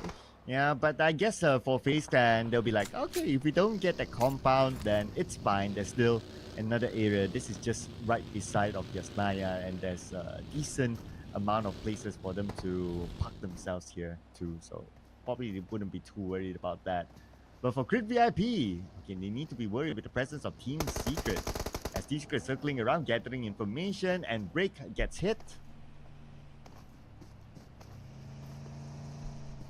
And that's just it. It's going to be a break for now. Team Secret just going to go for the smaller compounds to work things out. Reposition himself. And that's going to be it. 7-9 also have one player bleeding out. I'm not sure what really happened there. Is there some accident happening or they just caught themselves in a crossfire? It was a crossfire against VOIN Donkey. Now Vaxi will stay put. Probably not. I thought he's going to give a support fire from the back. But 7-9, here comes the rush coming up from VOIN Donkey. They will try to flush out the rest of 7-9 out. But they managed to revive their own teammates. Back to 4v4 here. And 7-9 who started in Yasnaya first. So they're in a defensive stance against VOIN Donkeys. VOIN Donkeys want to take this position away. Bobo is going to come in from the other side though. But Vaxi is playing the support role to try to stop Bobo Hu from coming in. So 7-9... 3 of them will need to defend, at least for now, without the presence of a CQC from Bobohu, unless he can get across. But Bobohu seems to be able to make it. Circle will have to shift now. A bit more towards the school. I'm surprised RQ not on top of it. It's going to be Roy's side, but LTE coming on from the side of far left. There's nobody there for them to contest. But the one coming up from Yasnaya Pliana, I mean, VOIN Donkey have to cross path with 7-9. Either way, they have to force the fight out. Only one will survive. And VOIN Donkey already committed so much utilities in here. But Booberoo out of nowhere, he coming out from the flank side, off angle entirely, taking a bit of a backstep on VOIN Donkey. Now, VOIN Donkey, they lost one man despite they thought they had the upper hand before. Oh, rushing out to the second floor, but Firan is ready for them with the DBS gameplay. Together with that, the deadly duo. And now they're chasing Vaxi now. Vaxi has to get away. He does have a bug. He should be able to get away clearly. And yep, he rides out to the sunset. And thanks to the buildings as well, 7-9 could not finish him off. But the bad news for VOIN Donkeys is that now they are relying for Vaxi to hold on long enough, or at least for them to gain placement points. We get a glimpse of Boom right across VOIN Donkey last play Vaxi just now. That's not going to be great. I think that's going to be Doom waiting on the other side, and Doom spells like Boom as well. Well, lucky enough for Vaxi, they're just going to let him pass by, letting him go. So he can actually live for another time, or another stage. Because Boom right now trying to find the safest route, and also finding themselves the safest compound to work around. It's going to be an open field here across this land. And these Xavier seems to be in parallel move alongside with Boom. And Boom just trying to make it safe out here. Well, the Xavier not going to make it safe for Boom. Let's see if they can get in safe and sound. They're still not really in the circle though. So they're in this ditch, and this ditch is still on the outside of the circle. Same goes for the Xavier, but the risk is a little bit higher for Boom since they went out very, very early in the previous round. And the Xavier, with 79 points, they could afford to take a bit of risk. But instead, they take the northern rotation back in. But now they're being shot at. Levi's, a bit of damage here from 7-9. Bobo tries to score one out of Lamborghini, but Bobo is also pressured by the blue. I don't know about this. He's taking a bit of shot and jab against the side of the side of the Xaviers. Despite they might be gatekept by the Xaviers later on, there's a bit of risk to be taken by the side of 7-9, but still connect the dot with the help of the blue zone. Now GEEK fam taking on Alter Ego, but 7-9, they're taking it charge head on. Look at how aggressive they want the blood of the Xaviers. Oh, absolutely. Look at this. They're not letting them go, even though the blue is putting pressure onto them as well. A Lamborghini Now on foot. Now out in the open. 7-9 still circling around. While we wait for the next phase of the circle. And it moves away from both 7-9 and the Xavier. Still going to be scoreless. Roy got the center. Alter Ego, they have some problems to be in the north right now. GEEK Fam seems to be giving a bit of a warning shots from the side. Vampires, they will try to get key on the southern side too. So Alliance, if they want to go through from the south side, it's possible. They have to deal with Vampires first. But the ones that coming in from the right side of the circle, look how crowded it will be. There's going to be a lot of accidents and a lot of crossfire here. Razy just shot down by the teams of the Xaviers from the side. Purgeon, he got a nice view, double down. Wow, okay, even got a yummy there. Nice one by Parajin. Now, if only he had the other members of the Xavier together with him. But he's not able to finish up the job as they manage to get into the building, so they'll be able to reset themselves. Lamborghini still caught on the outside though.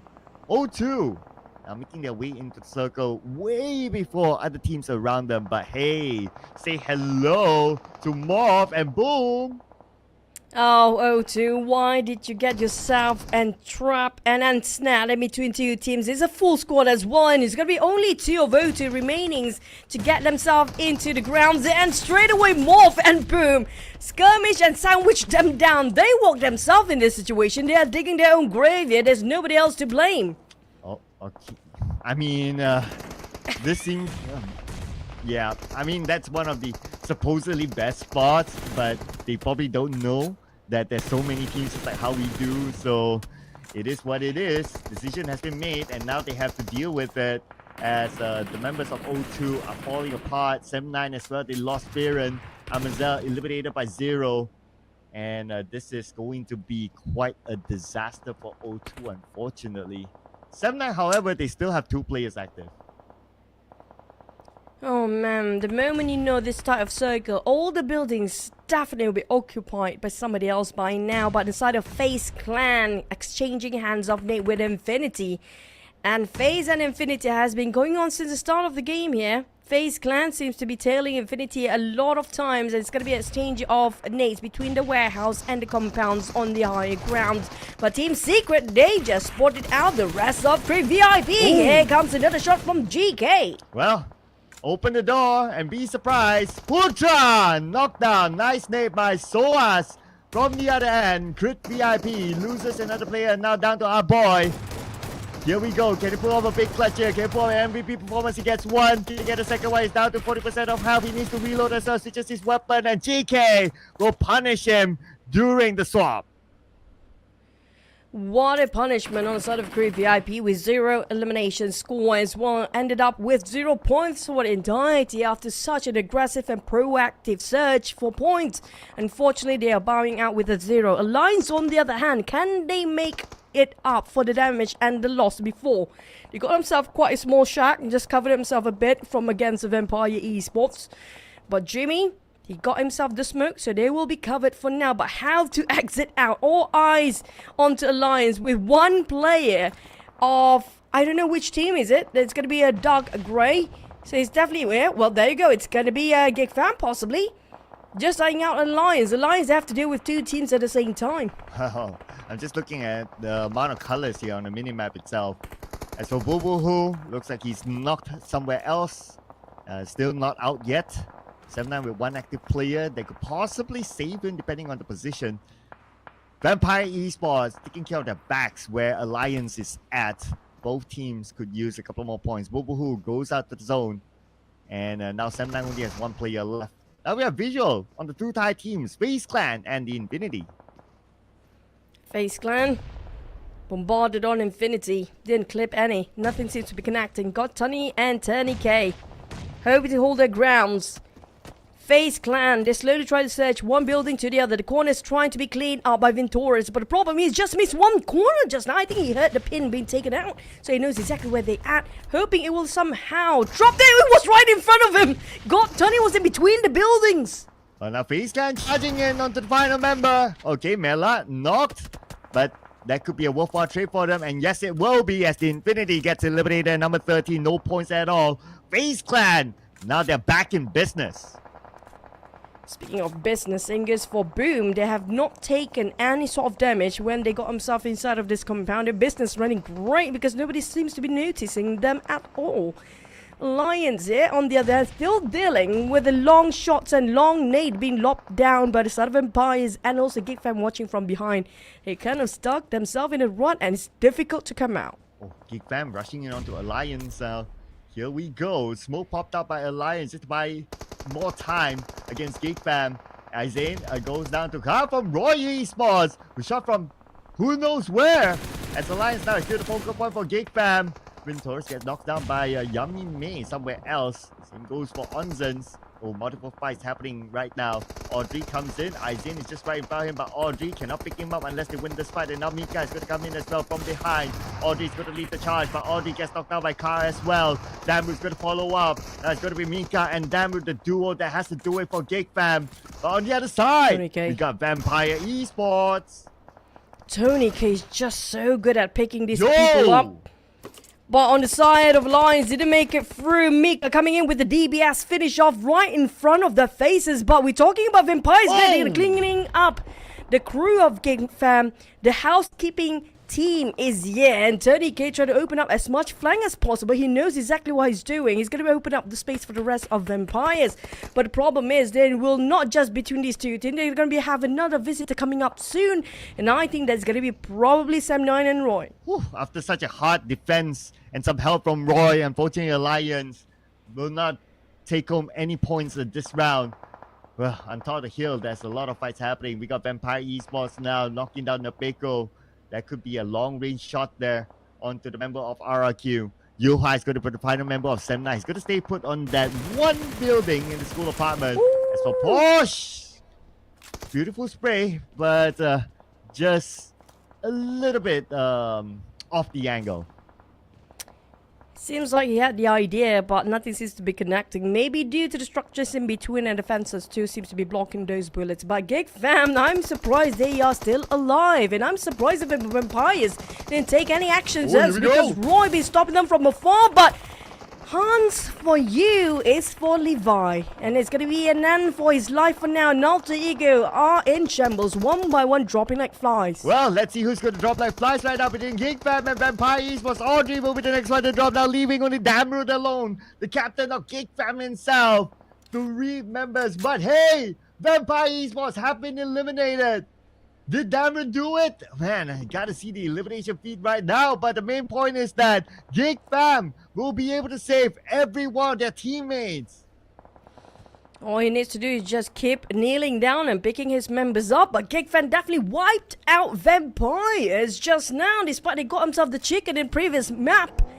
This time, Vampires, due to their distractions and being distracted towards the presence of Roy, kind of cost their life. They should have dealt with GEEK Fam early on, but GEEK Fam know exactly the opportunity needs to be taken, and they do it perfectly well. What a sublime performance coming from GEEK Fam with no trade-off for their members. Next, we have Team Secret Break.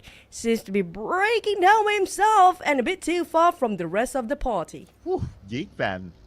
The most eliminations so far with 8 eliminations and a full squad still. And they just eliminated Vampire Esports. And based on the elimination feed, I just had to recap that Damrud actually took out Stone, the final member of Vampire Esports, and that's how they won the fight. Now they're rushing into the building where Yuhai is at, and Yuhai is alone, so it's going to be a 1v4. Yuhai has to defend this all by himself, but it's GEEK Fam that we're talking about here, and all they need to do is just to identify where exactly is Yuhai. He's pretty good at hiding and seek, that Yuhai boy. But for MORPH also having a full squad, that's probably going to be a big advantage, including Boom here. Boom, I'm waiting for them to make some actions. Seems like they're very patient about this. It's down to only 9 teams left at stage number 6. We're heading into stage number 7 very soon. And we do know the HP won't last long in the blue zone when it comes to stage number 7. That's why Roy have to leave now. But the problem is an open space. The moment they step out from that compound, have to cross over the other side of the street. Yeah, crossing over will not be fun. And they're the only team that needs to cross the road, so all eyes will be on them by the time they do that. Looking over at the other side, we got Break from Team Secret here just by the edge of the circle. And he has about probably like 20-ish seconds before he has to move forward anyway. With a lot of crosshairs onto him, and it's going to be super duper hard for break. Even though if you want to go for that vehicle, number one is smoked up. Number two is still in the line of fire of the other teams. And move back over to the other side, where Roy is starting to plan their move to cut across. Oh no, even the vehicles got jammed out. Are you kidding me? Oh, Roy, they need to figure out how to get out as soon as possible. Yes, they have vehicles, but it's only one entry in and one entry out right now. That gate won't be enough to go through by two cars at the same time. Now, I hope they don't go on foot, because they definitely need the cars to actually get out from the smoke. But unfortunately, it's a bit late for them to leave the compound. They take a bit of a blue zone, chip a bit of HP riot, and now they start to leave. They built a bridges of smoke just to get across, and they will have to ram into the Xaviers, gridded warmly by the Xaviers with a lot of fires and mollies. And here comes Bargen, try to save on Levi, as Roy barely have two members alive, but they will try to make it through. It's 2v4 just now. Levi's, I know you're hot, but don't burn yourself that way. And that gave Roy the advantage, but the comeback could happen here. But looks like the answer is no longer, as the Xavier, they bow out at number 8 with 0 elimination points, so they take only 1 point this round. As Roy Esports, they should be able to recover all their members. Now, it's down to break, but never mind about that. No Mercy got it done. But for no mercy, he's going to be fish in, fish wool out. That's MORPH finish him off next. We're down to only 6 teams here, with MORPH having full squad, GEEK fam as well. But for Roy, can he revive the fallen teammates? And RQ will be the one next to go down and out of our top 5 here. And on the side of Boom, they got 6 eliminations, despite having super quiet before. On the side of GEEK fam, something is cooking up in his team. Got 9, might as well get a double digit by this time. Oh, yeah, I know, right? It's getting real close right now. They have a full squad, so the potential is really, really high. Now, we still have stage 8 circle though, so this is going to be real insane. Like, who will be favored by the circle? Like, do they need to move to the next building and all that? This will be crazy. And being in an area where all these buildings are multiple floors is going to be really hard to navigate through. Well, we'll find that out in about 15 more seconds. Till then, I believe all these teams will try to hold on to the position as long as possible. Oh, he's being spotted out. He's watching like a hawk from those buildings. MORPH split himself in the 2-2 formation, with Alva lasted long enough by himself as the sole survivor of Alter Ego, but unfortunately only got himself 1 elimination. Now he needs to last long enough to be the top 2, just for the sake for the team's positions, points down there. Yummy May and the rest of Boom realize, you know what, we don't really have the grace of the blue zone or the circle. They feel like the next circle might be not in their hands. There will be no more circle after this. So it's a bit of an urban warfare due to the buildings in between. So we might actually take some time. If they have utilities, this is going to be the perfect time to use it. Frenzy just went down, and Alka tries to stop Boom Esports from moving further forward. Random spray into the smoke, hoping to down the members of Boom, and circle just shrunk. But majority of the teams are still in the circle, so we might need to wait till stage 9 till we see more explosive fights. But still, Boom Esports is pushing it through, trying to find the members of MORPH on the other side. Razy gets knocked out by Flippy, and this could be an opening for MORPH to charge in onto Boom. Yo, popping so many smokes just to blind the rest of Boom, to make sure that he got himself covered to cross over the other side of the hall. Hazel spotted out the rest of Boom. They might actually go in with the Boom this time. Hazel hoping his teammate will try to give some support fire at the back, but they are definitely hesitant regarding the decision making. Boom, will they take charge into the matter of their hands? And Yummy May with the DBS. This is the time to finish off the rest of MORPH, but it's going to be left with 0-0 coming out from the back. Oh, they see this one coming. Yummy May going in with the DBS. It's all down to 1v1. Yummy May with the DBS. Man, Yummy May with the DBS. You talked about them before this round started. He is showing it to everyone. And now he'll be able to save his other teammates as well. But he has to do it quick, because now we're at stage 9. GEEK fam is eyeing the prize as well. And they're looking down Roy. And Roy is going wild and rowdy as well. They try to spot out the last member of Alter Ego, which is going to be Alva. They might actually see through that window, and nobody tried to check it first. It's going to be a silent killer. The silent assassin, Alva. with a Nemo hat on top of that. And hello and goodbye. He got himself did not clean it up with one more execution. I'll take it lasted long enough, but Valenavik coming up from the side of over. Here we go. Neat sent across. And looks like it might land onto someone. Nope, not yet. But it's going to be a big messy one now. Now with GEEK joining into the fray. 3 teams going ahead at each other. They want to end this round right now because we're at stage 9. Car will be mollied down by Damroot. And now GEEK they are at 10 eliminations. Unstoppable right now. They could potentially break the record with the amount of bodies still in the game. As Boom Esports with 3 players trying to find the record for themselves as well. As they also have 10 eliminations. GEEK have the most percentage of chicken dinner due to the numbers they have, as their manpower still all 4 well and alive. But here comes Nate greeting Porsche, and it's going to be a bit of a boom. Not just yet, boom. Slowly crouching towards the other building where Roy's actually stands, and GEEK on the outside as well. Roy kind of sandwiched between the 2 teams, and they are running low in terms of manpower to 2v3 and a full squad of GEEK. Boom with the trio, and Mika spot out 1 member of Boom. It's going to be more towards the side of GEEK right now. They already got himself double digit. He wants to go for more. They might actually breaking the record here today. Mika with the DBS, prepare for it. It's a double shot down, and GEEK scored the 12th number that they got in their hands right now. But it's not done deal, as Roy is going to be the last team standing. 1 more to go, and it is finally from the top. GEEK netting the chicken dinner. What a run they had. They did not have an easy one, but they wrap it up with a chicken dinner, and they definitely broke the record. We're waiting for the official numbers for GEEK. But wait, what? Oh, it was Roy that landed the final blow. It was Roy. Wait, what?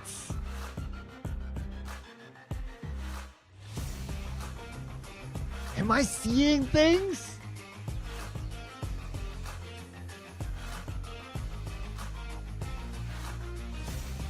Okay, you're right. So it was Roy netting the chicken dinner. Oh, gosh. No way! No way! I know. Wait, what? I feel like GEEK got it. They actually stands on top of the building where GEEK stands, but we thought numbers more on the side of GEEK, but it's down to mano to mano. Man, that was insane. Man, we gotta look back at the replay there. How the final We blow definitely came. have to. We definitely have to rewatch the replay now, because there's no explanation of what really happened, because we thought 100%, man, GEEK definitely got the chicken just now, but how did the Roy clutched it? Wow, okay, gotta look at that again. But big up to Roy though, 6 eliminations, and you had to deal with Boom Esports on one side, you had to deal with GEEK on the other side, but still came up on top. And Juke is the man of the hour with 3 eliminations and 564 damage. With 262 damage received, 34% team contribution, and 29 minutes 35 seconds. This is arguably the longest Erangel that we have played. The fact that these teams survived to that very, very end.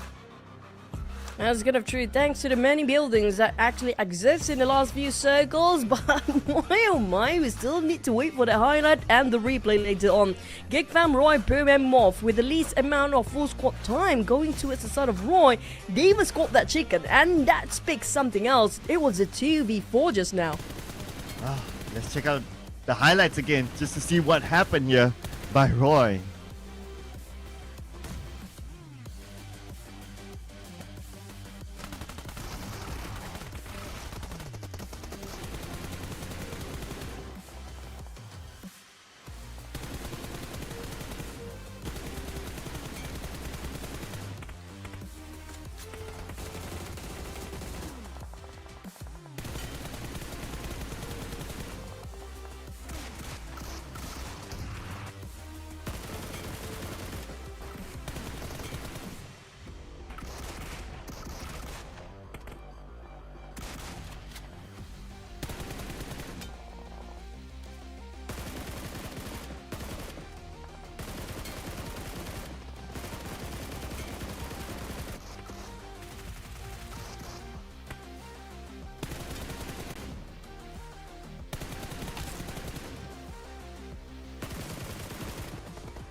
Now we know what exactly happened. It was GEEK right on top of Roy just now and shooting him down. But nonetheless, they were so close for GEEK fam, but they still got themselves first place due to the elimination number. This is going to be the new record for entirety of the season. 13 eliminations, so take note of the number, ladies and gentlemen. So that brought them 19 points in total. Roy, who came out with the chicken dinner, got 16 points. Boom Esports 16 points as well. And MORPH with 11 points, the double-digit club that is. FAZE Clan, no place on points, but 6 elimination points, and that's all their points for this round. But we have a whole bunch of zeros here. 16 with a lot of eggs that didn't turn into a chicken for them. And Xavier seems to be dropping the ball here today, or maybe it's just because the firepower coming up from Group B is just enormous. For VOIN, Donkey, Alliance, O2, Infinity, and Crave VIP, this is gonna be rough for them because most of them coming up from Group C. Yeah, and here are the overalls for now. Xavier, they are exactly at 80 points with the 2 chicken dinners that they have got. So not many changes up on top there. But Sem9, they rose up. Now they're at number 6 with 42 points. For XERXIA, well, they're not playing today, so naturally they will go down. MORPH, they went up a bit, so that's number 8 for them, just at the borderline. So that's the cut-off point as of now. So for Alliance, for them to be at least in the 8, but they cannot just go for 8. They have to go for more points because they're not playing tomorrow. FAZE 3, they need to do the work in the last 4 games. I agree, they're not progressing as we expect them to be on the side of Xavier's especially, but Infinity, O2, Erangel, Alter Ego. Alter Ego seems to be slowly dropped down as well, but Boom, despite, I feel like Boom is picking up what Xavier's played yesterday. They played patiently and waiting for the right perfect timing until top 6 or top 5 they start to take actions there. But for Vampires, despite they got the chicken here today, but they've been pushed down to this second page still. And Roy climbing up, I mean, GEEK did play a big part in the last chicken dinner here just now. Yes, and this will be the top 4 fraggers. Mika, wow! 7 eliminations by himself. I believe this is for an individual the most so far this season. Followed by 0 from MORPH with 4 and Yummy with 4. But his 4, we'll remember that big one there in the school apartment. That was huge. But the captain GEEK fam, or GEEK fam Damroot, came out with 3. And one of these crucial ones was to eliminate Vampire Esports at the hilltop just below the school apartment. Yep, 2 players for the top gunslinger just now coming up from GEEK fam.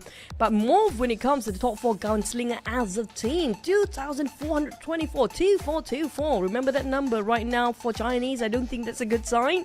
But yeah, for GEEK fam, a lot of them in 2000, including Boom as well. Team Secret climbing up slowly despite they're having a rough run in their first Sanhok map. But things might change even in next Erangel. Just now, Roy, that was an unexpected chicken dinner despite they have fewer members alive till the end. Yeah, I know, right? That was like, huh? It took a while for even like the cameraman was like, okay, we're gonna focus on GEEK. They already won it. Oh no, it's actually Roy that won it. You know, they had to like switch the camera at some point to announce that Roy got the chicken dinner. So that was definitely something that was probably the most epic chicken dinner we had so far in the PMSL. Oh, who would have thought Roy? I mean, Roy, that's why I said starting off today, right? We might actually have a lot of surprises by the team that nobody mentioned, the underrated team, the teams that never under the spotlight. They will bring us something fresh and something surprising when it comes to the final season of the year. So this is going to be it. The start has been perfectly well synced, like how I expect them to be.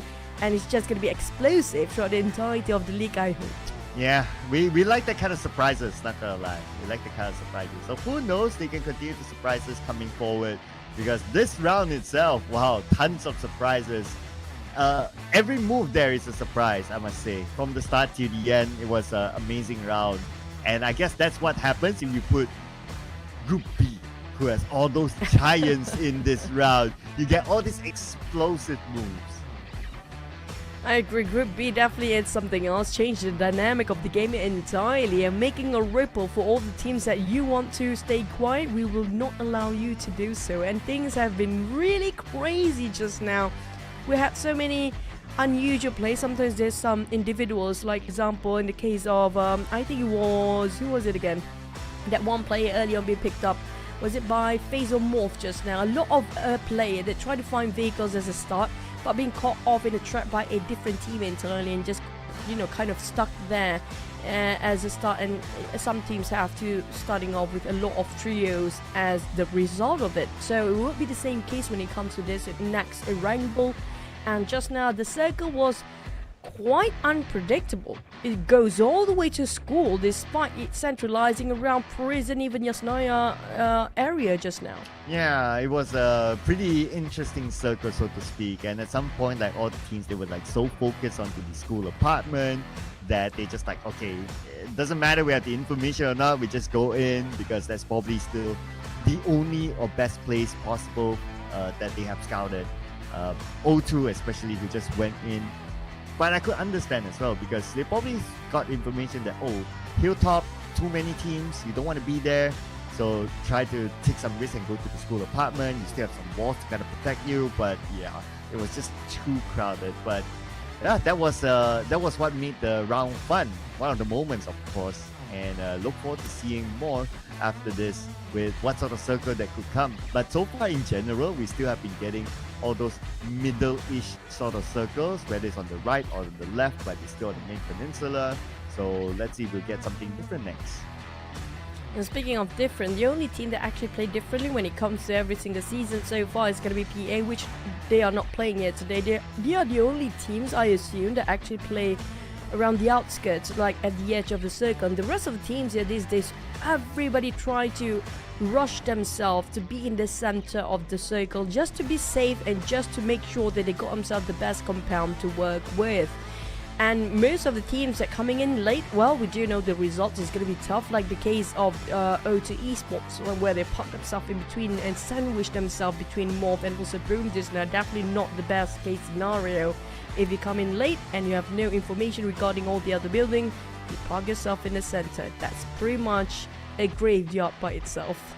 Yeah, it's very circle dependent as well. If the circle was like somewhere not so in that building area, then it will probably be a different story on how they're going to play it. So yeah, and that's the beauty of PUBG Mobile. Right? Although it looks like the same game every round, like, oh, it's the same map, it's probably like even the same teams, but because of the variance of the circle, that really changes on how like the teams actually really play it. So they have to be really flexible on how they adapt to situations and so on and so forth. So there are a lot of possible scenarios that can come, considering that you also have like what, a total of 16 teams being played at some point. And if one team changes, then possibly even like multiple other teams even changes their play style.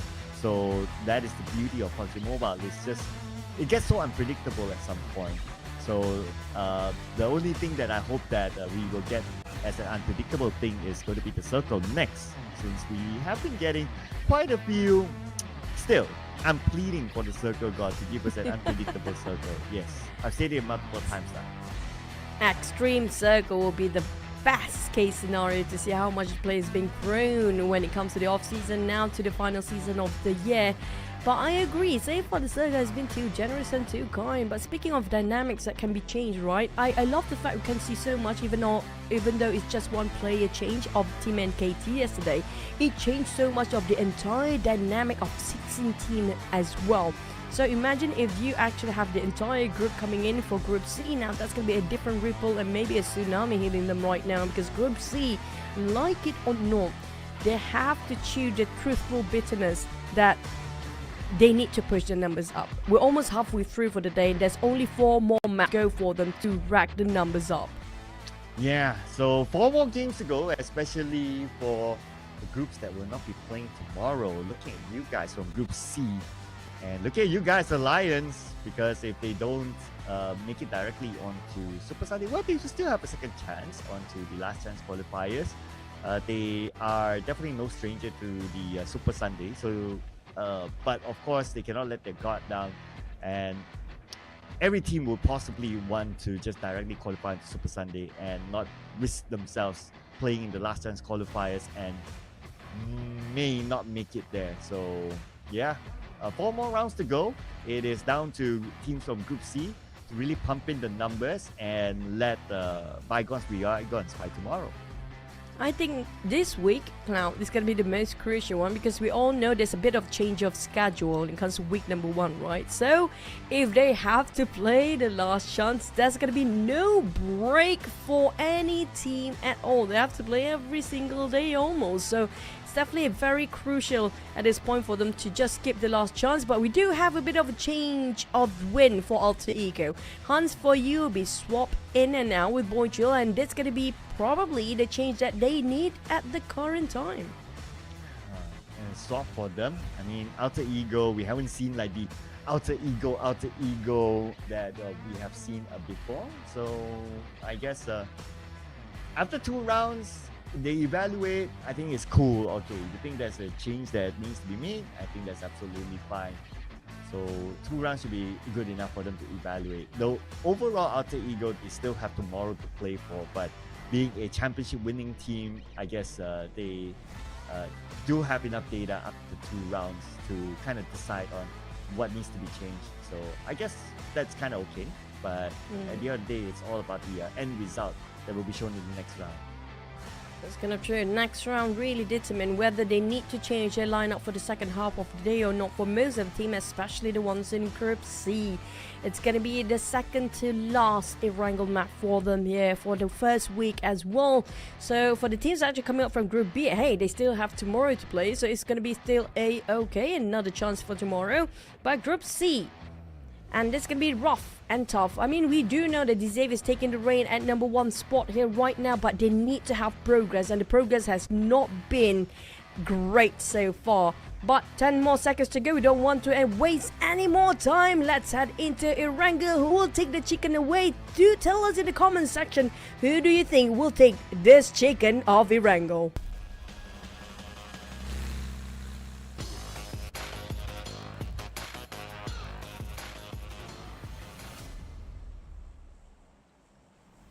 Well, with the swap that Alter Ego made, improved them in this round.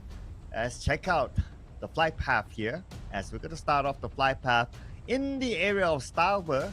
And it's going to fly all the way down, straight all the way down to military base. Wow. So with this kind of flight path, Vampire Esports, they are going to be the one to take down Starver.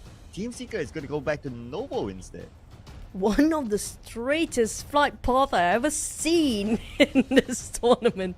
Might as well make a straight line, just slightly tilted, about 15 degrees possibly. But it's going to be a straight line, of course, but it's all down to the circle, right? If we have the SMB circle, I wouldn't say it's something that I don't want to. But it's quite easy for the teams to actually reach out to SMB in the case of this flight path. But speaking of which, Vampire dropping himself nearby VOIN Donkey on top. Are we going to have some early skirmishes, or will be a peaceful start for this one? I'm looking at the area of Starboard Kameshki. Since it's shared with VOIN Donkeys, between VOIN Donkeys and Vampire Esports, I'm sure they wish that we would have that area for ourselves, but the matter of fact is that unfortunately they had to share it, so looks like they're gonna split out. And in between them, oh, okay, never mind about that. Who cares about what happens in Starboard Kameshki? Now we care about the circle because we're finally getting a military base circle. Yay! Let's go, boys! Now it seems like it's gonna be a really rowdy one, but imagine, Cloud, imagine if the circle last minute just pulled all the way to the main islands by the end of this circle. And the circle just give a 50-50 bridge circle to the end. Now that's gonna be fun to watch. Oh, that will be the most insane circle ever. But looking at it, right, if it happens, it'll probably be like what, stage 7? Something like that. It's like towards the end. But of course that kind of drama will be like the best if it goes like that early. If it goes like stage 2, you already see like the circle is gonna go back up there. It's like boring. But I wouldn't mind if the circle stays all the way to meet to the base as well. And I'm sure Team Secret wouldn't mind since they drop in Novo and they are in the circle. The other team is the Infinity. The Infinity wouldn't mind as well. I mean, look at this. They only have 1 point in 2 rounds. So they wouldn't mind the circle on top of their head. Yeah, speaking of circles and Team Secret, they definitely had a good run here today, including when it comes to getting first contact with the side of Boom Esports. We're just gonna pass by, but they will definitely give a bit of challenge for Frenzy too. But the bullets not too much. Trong, I don't think he can actually do something about this. Definitely almost running out of his magazines there. But that's lucky for the side of Boom. They can get into the SMB quite early on for Boom. And you do realize it's gonna be the usual spot. Usually we see, Alliance. Usually they have their bicycles, but not this time. This is not the case here. This time it's gonna be different. Well, I guess it didn't spawn for them. It probably used up during the Olympics. So no bicycles spawned today. Sorry guys. Olympics took all our bicycles. So now you guys are Wow. on foot.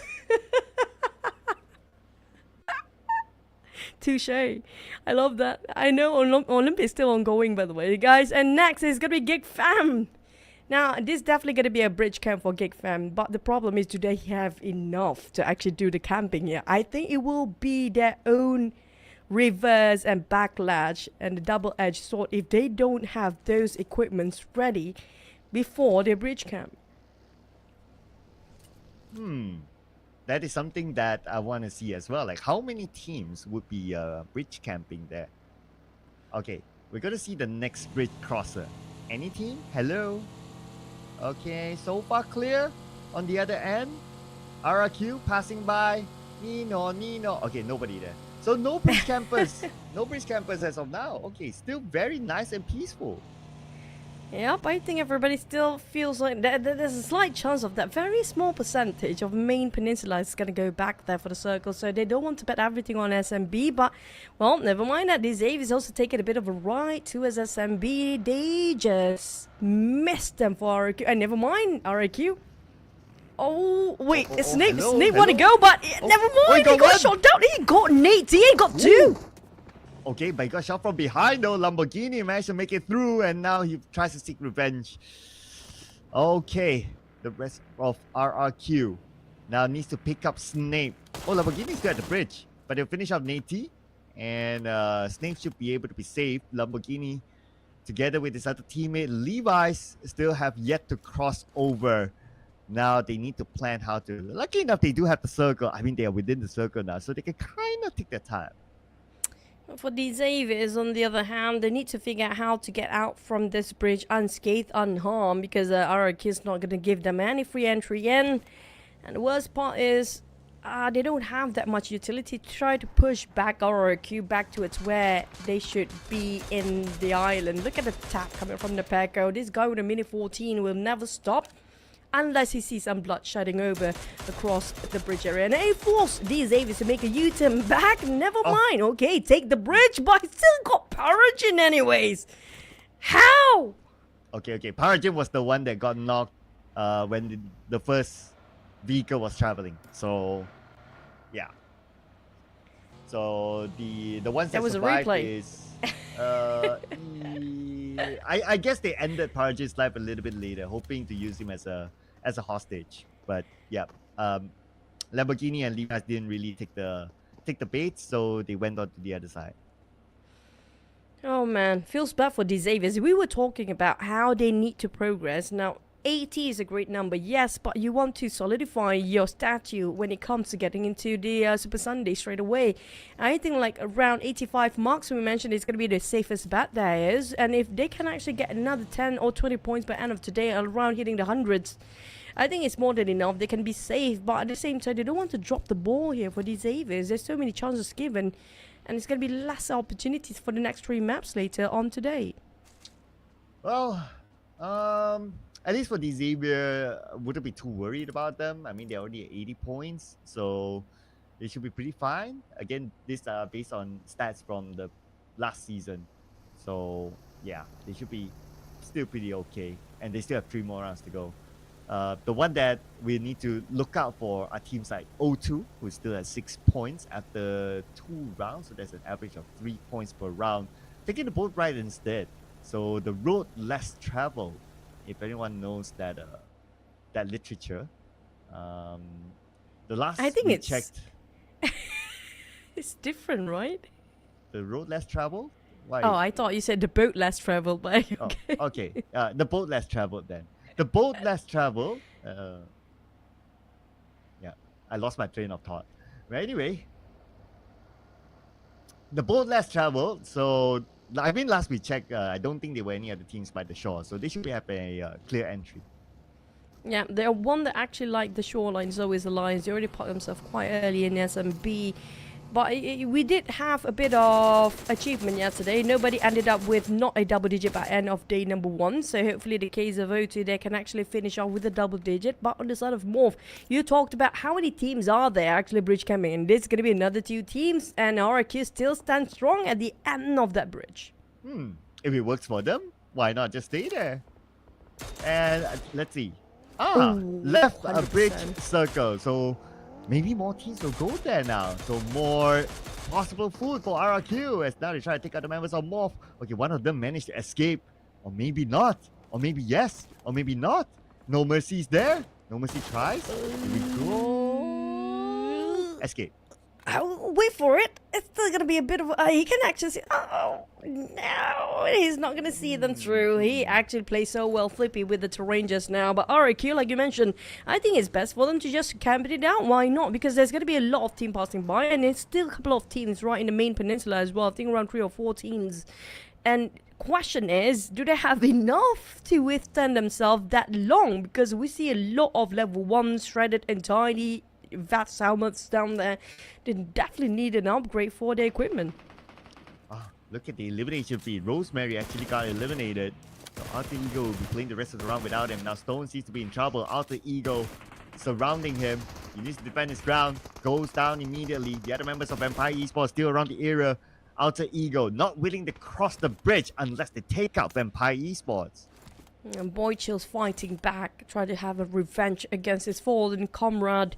Vampires, on the other hand, they are building up the smoke to make sure they are confused for Alter Ego. Alter coming up from the off angle, but the blue zone has arrived. It's still stage number 2. It's bearable for the side of Vampires, but they need to leave, as Vampires is going to be the last duo remaining inside of this map.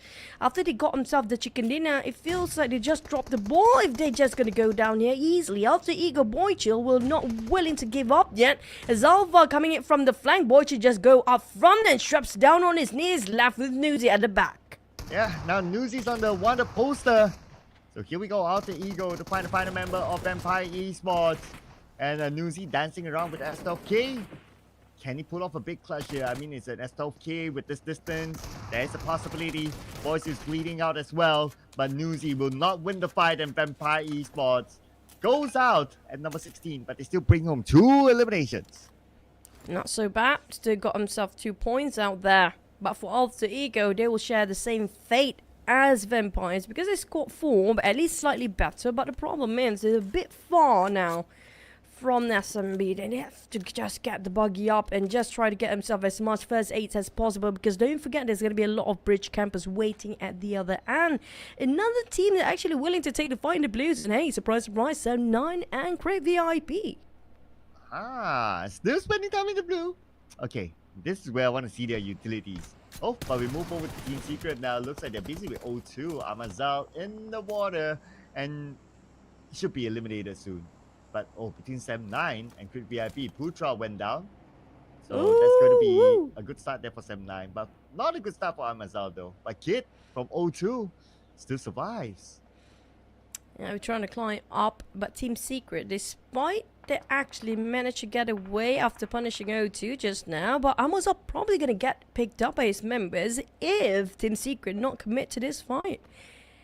This is going to be something that can turn the tides over if they don't watch for their backs, because Kid seems to be creeping in and snaking his way towards the backside of Team Secret, but unfortunately Amazon will have to go down either. Oh, and either way! Surprise! Surprise! Team Secret, no more secret, because Kid just got them back from the back. Oh, and even say thank you for delivering the car to me. Now I can use it as my escape vehicle.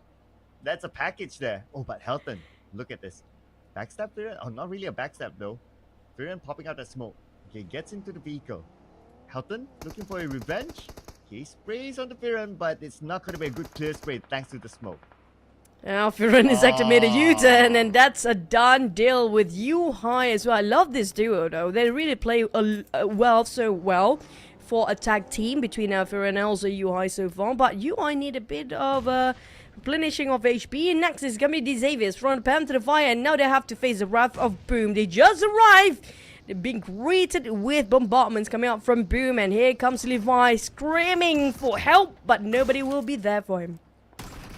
Here we go. Boom Esports now going up against the Xaviers. Wait, he survived? It took him a while, but he finally got it. Oh, the Xavier out. 0 points. That's fine. No points though. No progress at all. Still gonna stay at 80 points for now, coming up from the side of the Xaviers, but for Boom, slowly climbing up the momentum, building up their game, warming up is already done. So they're finally heated up and starting their engines for another go. FaZe Clan, on the other hand, Mela. I think this is going to be not really the last play, but a lot of teams staying a lot of time in the blue. Oh, another team zooming past by the left bridge. Still trying to be gate kept by RRQ, and that's going to be Roy. Roy survived it entirely. So they're A-OK for now. I can't see the same for iShots though, as GK just took him down somewhere else. Now we have visual as GK goes in for the 1v1 with Kit. Waiting for Molly's versus Grenade. And here comes, waiting with the DBS, while the other waiting with Bison. And so as it will be the third party. Hey, you guys can't be dating inside of the house because I want to be part of this too. GK jumps down. It's going to be O2 being played and juked by GK. And here comes the Blues in as well. Hello, our old friend. And Kid have to heal himself back up. But they are just way far in the Blues zone right now for Team Secret and O2. And they're not done with it as well. GK going up the floor. And he got himself down on that DBS and the rifle swap over. And he actually can have more healing done. But can he actually have the time here? 1 more second to go. And he's back up at the last minute. Oh, just in the nick of time. Man, that was so close. Yeah, man. So he still survived. Great work there by Team Secret GK. But he's not out of it yet. Okay, Fredo now wants to seek revenge. Now it's his turn to come in. But can Fredo make it in time though? Not sure of his utilities on Fredo. He doesn't seem to be healing up, so he might not have much. So he might go out to the blue. And Fredo, that's it. Yeah, there you go. Might as well just deny the points. Still, it was a good effort, but the problem is the smoke itself just blinded his own visualization towards the side of indoors, but the side of Team Secret, I don't know how they get out after such a long journey to get into the SMB. Next time, 9! Wow, Alpha today is on fire. I mean, like, definitely don't see Rosemary being eliminated early, but Alpha definitely stepped up his game here today. Yeah, definitely. Doing really well so far. And for Sem9, are they doing as well? Okay, but then again, now back onto Alva. Now he needs to make this happen here. Finishes off that with the process, and he should have enough utilities for him to last this tank of the blue. And he should have enough time to pick up his other teammate that's currently down. Boysio is in front of him. So there should be enough space. Oh, maybe not, because there's another team firing onto them. And now he's the last man. Waiting for Alva to leave. 5 almost elimination, make it 4 for himself, 6 in total for the team, and Alva just barely make it through into the blue zone. Don't have enough utilities even for a smoke. He definitely needs a smoke here, just to make sure that he can survive a bit longer. He can actually spot it out. Yuhai being bleeding out. Where's the last member of Sem9? Next, FaZe Clan, Alliance and MORPH. Alliance, full squad still indoors. Sem9 also being eliminated. But wait, Ventora's come out from the flank. Out of nowhere, just rushing in with the compound with his vehicle just now. Oh, 1 by 1 down. Oh my goodness, this is starting to be a big mess here for FaZe Clan. As Alliance managed to defend their compound, Olio will be saved. And they managed to so far only collect 1 point out of that. Got a little bit of help from other teams, it seems. But speaking about other teams, look at the amount of purple surrounding them on the mini-map. And it's going to be hard for them to even step out of this compound. It's going to be a lot of gatekeepers here inside of the circle. Lions, despite they have 4 men just now, down to 3. Due to how many teams want to take away their compound out of their hands. Even the GEEK fam is just behind them as well. MORPH across the other side of the street. RRQ tried to reposition himself to 2T formation Two focusing on towards the side of a line. The other two try to make sure that they have no exit out the moment they try to jump out of their compound and get into the streets. And there's also more watching. Roy, on the other hand, has been doing so well here today. They got himself 3 eliminations now. Oh yeah. So far, so good for them. I mean, they're a team that's desperate for points and they're really stepping up their game. So great work so far for Roy. But they need to keep up the momentum. They need to keep up the pace. Now, how far will the circle affect them? Circle-wise, Boom has it. GEEK Fam has it. Roy down south, pretty much on the clear, so they should be able to get into the circle. Pretty nice for them. I'll probably be a little bit worried for Alliance now. Now that they need to cross the road and they're surrounded by MORPH and RRQ. Kind of sandwich with GEEK Fam on the other side, so there's no way out for Alliance. They have to wait it out for RRQ and MORPH to take a fire first. Then only they can be in that business. And, you know, once RRQ and MORPH a bit distracted, then maybe they can get out from their stuck position. But on the side of RRQ, they already start to move, but they spotted out GEEK Fam on the other end. This actually, it's going to be a patient game for Alliance. If they stay quiet and nobody focusing onto their side here, they might actually make it through. Now they need to kind of really plan their move really smoothly with all these teams already moving into the circle, especially for RRQ. And looking on the other side, so we do have MORPH. Okay, they don't really need to get across now, but at some point they do. So maybe they're planning ahead. That's why they're popping this smoke right now, hoping to manage GEEK Fam at some point. And the bad news for them is that GEEK Fam has a full squad, so it's going to be a bit difficult for them anyway. Speaking of GEEK Fam, the Lions being spotted out anyhow by GEEK Fam. Now despite MORPH and also GEEK Fam being focused by RRQ just now, they have eyes on to the side of Alliance instead. RRQ, they got themselves some rock in between that's gonna, the structures will cover them for a bit. But they spotted out the rest of Boom, who's been quiet for a bit, surprisingly. They've been picking the fight, maybe due to the smoke they popped just now, attracting too much unwanted attention to the side of RRQ. But we do have 8 teams left, and this is stage number 5 thanks to the SMB circle. SMB circle. Well, we asked for it. Now we got it. Oh, but look at the elimination feed. This is where Alliance is starting to have trouble. Oleo eliminated. And the point is stolen away by GEEK Fam. Audrey actually took it back home. And now, based on our screen here, Infinity will be up against a Boom Esports. But they can still somewhat take their time. But at some point, they still need to take the fight against Boom. This fight is inevitable. It's true, but the problem is about timing. Now, if they want to take the fight with Boom, at the same time, there's another team spotted out Boom, which was RRQ just now. If both teams happen to be moving at the same pace to the side of Boom, it might actually save Boom. Usually that's going to be the case because RRQ going to shift over their attention to the side of Infinity, knowing the fact, hey, surprise, we've got another team right in front of us. We're going to focus on what's moving first.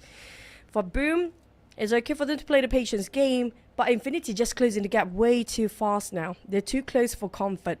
I just hope on the side of Boom they have a couple of smoke to play around, or even some hand grenade to push Infinity back. But Infinity, this opportunity they cannot miss. They need to go in for the rush since they already utilized and committed so much utilities by now.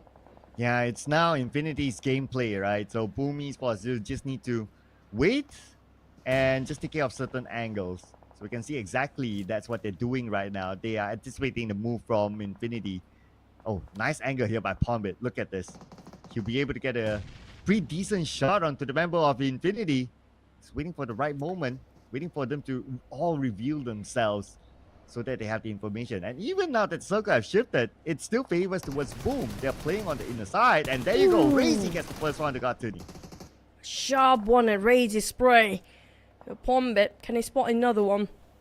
For Infinity, they might just got themselves stuck down there in the blue zone if they don't leave. And this is going to be stage number 5 heading to stage number 6. It's going to be a painful blue zone for the side of Infinity if they don't leave. Or if they don't force themselves to take the fight anyhow, because they committed too many utilities by now to back out. There's no way back. It's either go in and take the risk, or just, you know, die in vain here by the blue zone. For TODAK, you're trying to find a point of interest that can actually go see through the other side of this aeroplane or this aircraft. But the problem is, that's not even a pixel shot they can actually shoot from below. So Infinity, like it or not, they have to round things up the other side of the corner. But the problem is, there's also RRQ on the other end. So there's no way for them to pick out. Here we go. They need to find that pick out, like what you said.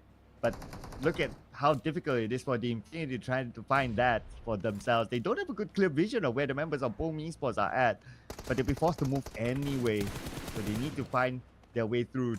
3 touch goes down to Razy, and he could be eliminated now. Razy wants to finish off 3 touch, but they're not really in a hurry. They just need to wait for Infinity to show themselves. So POCO Esports, as long as they maintain discipline, they'll be A-okay. Oh. Bombit see them through, but they got shot back in the eye. There was a perfect shot back towards the side of Boom. Infinity, they are the one actually in the rush. They need to get an out and leave. And they have to make it going because right now the Blue Zone is not forgiving at all. And Yummy May just heavily guarded over this side. And I have to say, Boom, they just now got a perfect off angle, but unfortunately their man is down. Yummy May on the other hand keep the pressure aside of Infinity, and that's going to be them in their death of Blue Zone. So they're willing to just deny the points instead and give it over then rather than giving over to Boom. But Boom, it's not done and dusted yet. They have their next contender. RRQ start picking a fight over that side. Yeah, but the fact that they could still take 2 out of POCO Esports, that's still pretty good for the Infinity, if you ask me, in the situation that they were at. Now, next stage of the circle will be upon us soon. So far, all these teams in the circle by now, and everyone's anticipating it. Okay, there's still that team on the other side. I believe that's going to be MORPH that needs to manage to cross over the road, and GEEK Fam is in front of them. But on screen, a Roy potentially may also need to cross the road. So they need to prepare themselves to face up with Boom and also GEEK Fam on the left. Is why crossing the road is always the chicken, because the one that crossing the road might actually score the chicken dinner here, but back to the side of GEEK Fam. Oh, he just missed it. He should have seen that leg from Boom sticking out. I'm surprised Damru didn't caught that one in his eye. But Roy, he knows that there's going to be a couple of teams due to the vehicles that are being parking alongside with Roy. And GEEK Fam seems like they're quite comfortable in their compound here. But can they withstand their fortress? Because there's going to be 3 teams moving over this side, and they might crush into this compound anytime soon now. Oh, Audrey gets knocked down by Sunos from Roy.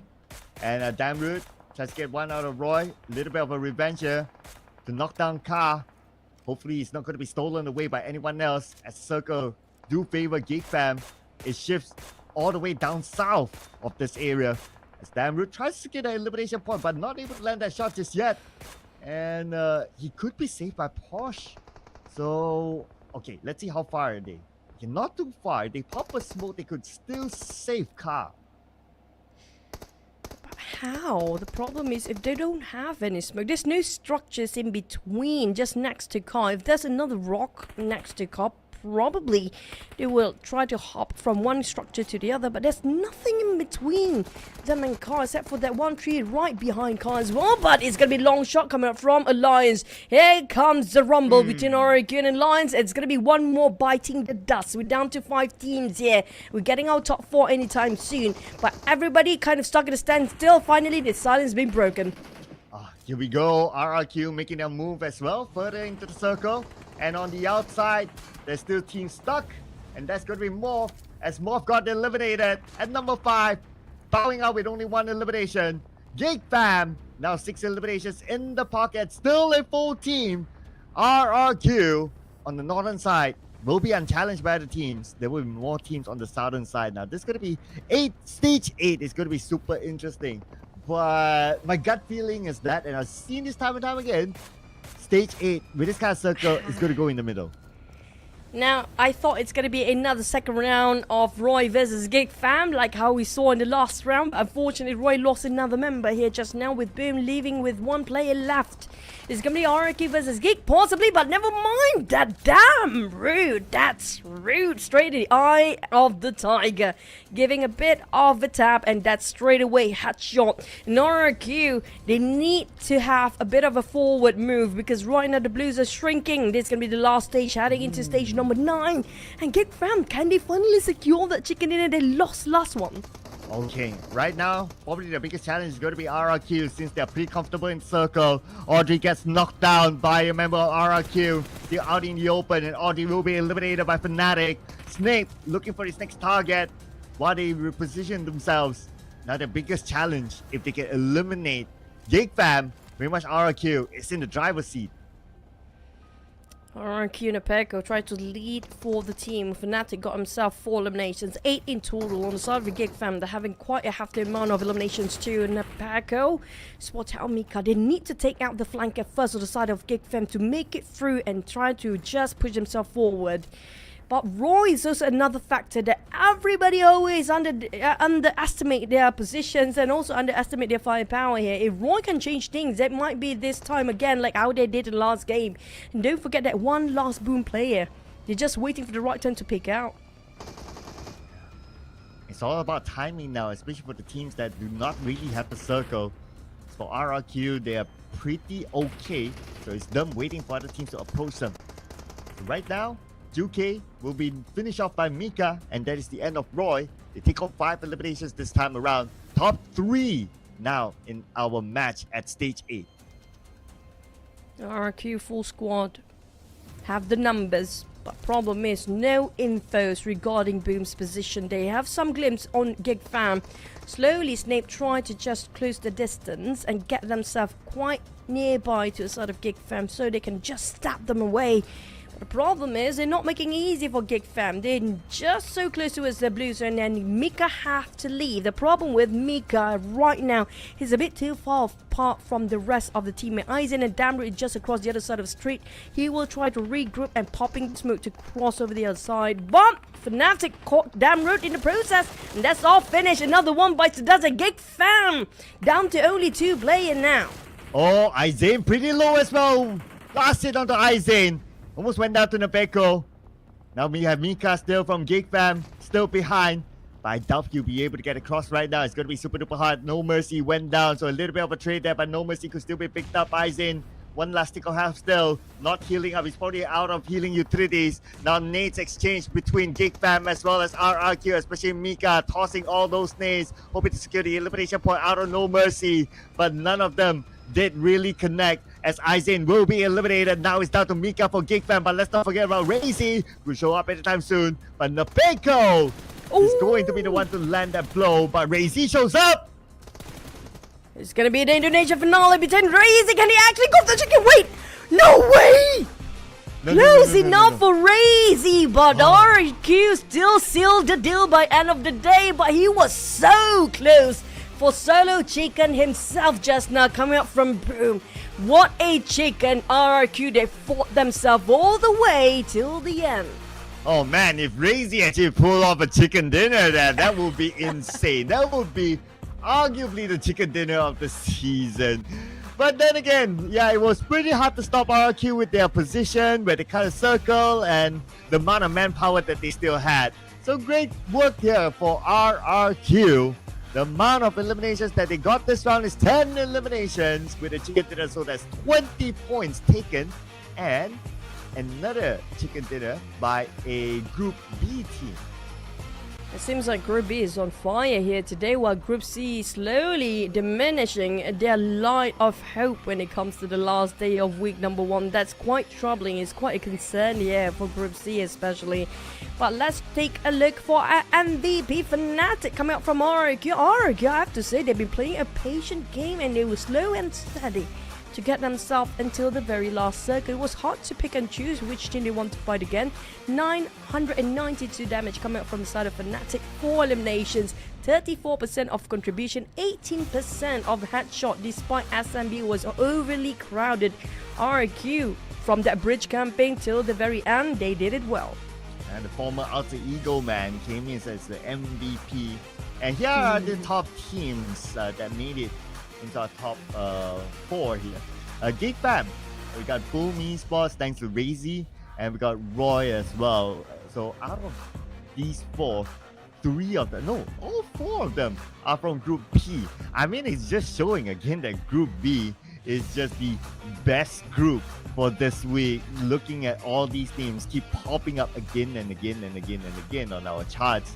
And so far, the 3 chicken dinners are by all the teams from Group B. They're stealing away those points from the teams from Group C. So great work by RRQ, GEEK fam, Boom Esports, and Roy for making it up here as some of the top contenders for this round before the extended break.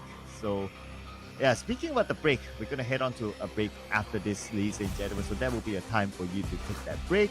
But before we head on to that, of course, we're going to check out some of the best moments after this by RRQ.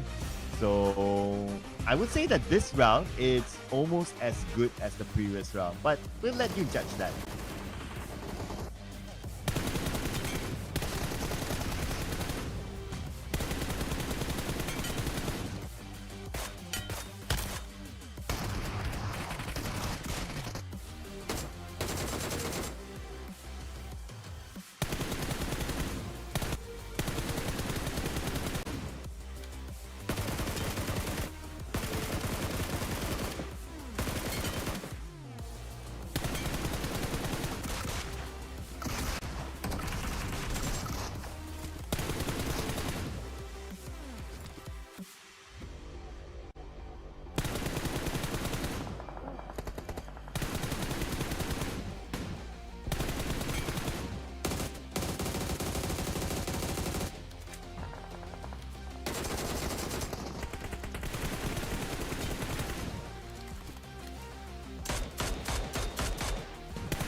What a run for RIQ, but it's also the rise of Roy as well. I'm loving this version of Roy compared to all the other seasons. This is yet the best run for the entirety of the league. But RIQ scored himself, like you mentioned before, Clyde, it's going to be 20 points for the side of RIQ. But GEEK fam, nothing stopping their momentum here with another double-digit eliminations. They seem to be very consistent, GEEK and Roy. Same goes for Boom at 14 points of total at third place. But this is going to be the top 4 teams. Second page, we do have zeros down there. Yeah, Crit VIP, D Xavier, and VOIN Donkeys. Some of them did not make it onto the military base island. One of them did, which is the Xavier, but didn't really last that long, so got eliminated with that. But anyway, the Xavier is pretty okay.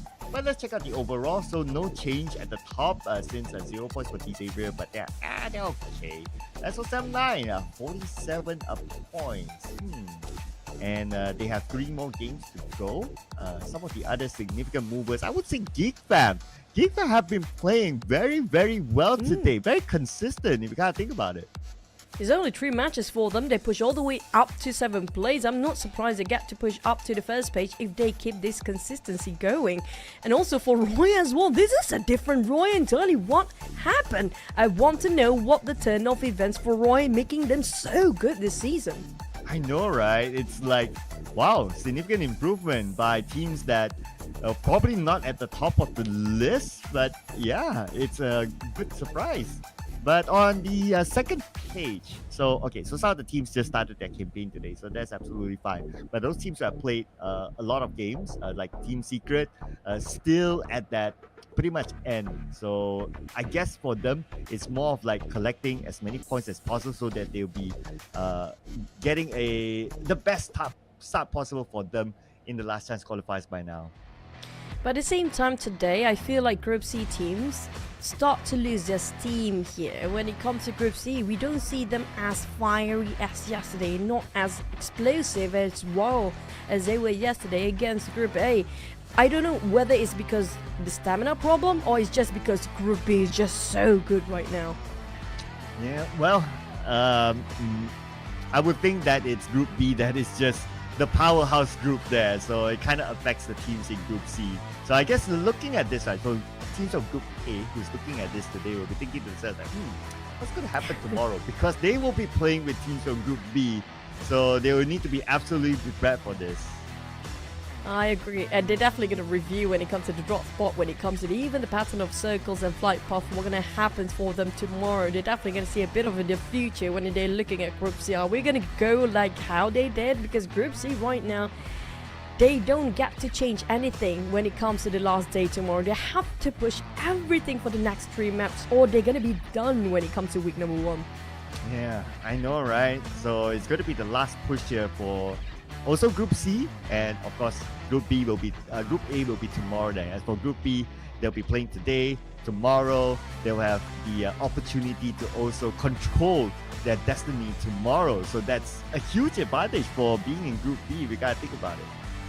Yeah, Group B, like we mentioned, this is the group that you want to be in every single week, just to be sure that you can see somebody else's playstyle and their strategy in the first day, and also make a comeback when it comes to the day that really matters, which is going to be the last day of the league stage. But you know what? We're going to head into the break for a bit. We're going to have to wait and see what another Erangel, the last Erangel of the day, going to offer us. But for now, we're going to see you guys in a couple of minutes. See you guys after the break.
again with me, Windy, after the short break. And what an incredible performance coming from GEEK Fam. And joining me on stage, we have Damrut for GEEK Fam. Hello, Damrut. Hello, hello. So, in your team, there is no major change in your roster. But why are you all performing so well this season? Okay, untuk GEEK Fam tak ada perubahan roster sama sekali. Macam mana korang boleh perform dengan sangat-sangat bagus walaupun tak ada perubahan roster? Perubahan roster tu tiada sebab macam mana, sebelum PMSL ni start kami buat macam scrim noon dengan night supaya kami dapat chemistry balik lah. So yeah, even though we don't have any major roster changes, but still in the pre-season we keep playing scrims, trying to find our chemistry back in order to get our performance back. Oh, and I think now everyone needs to keep an eye on you guys. So for the next question, can you tell me what happened in the first Erangel when you guys failed to secure the chicken dinner when you against Roy? And what were the key vector or challenge you faced during that match? Okay, boleh ceritakan apa yang berlaku dekat Erangel tadi yang korang gagal nak buat chicken dinner, and yalah, macam mana benda tu boleh berlaku, boleh ceritakan sikit tak? Sebab tu berlaku, kami kan tengah fight dengan Boom Esport, and then dah perasan yang Roy tu dah jump shoot dekat luar tingkap tu lah, and then gagal dapat chicken. Yeah, as we are too focusing on fighting with Boom Esport at that moment, we didn't realize about one player from Roy Esport, and I think one player from Roy Esport is our X factor in that thing, and yeah, that's why we have an unfortunate situation. Don't worry, Damrut, you will get your chicken dinner later. And for the last question, how do you feel playing in Indonesia right now? Jadi macam mana perasaan Damrut bermain di Indonesia sekarang? Happy lah sebab makanan sedap. Yeah, I was very happy to play in Indonesia. It's because of the food here is very delicious. What kind of food like you like the most in Indonesia? So far apa makanan yang paling sedap sekali yang Damrut suka? Bakso. Yeah, I love bakso. I love bakso too. Okay, I think that's it from us, and I think our caster is ready to take us through the next match. So caster, please take it away.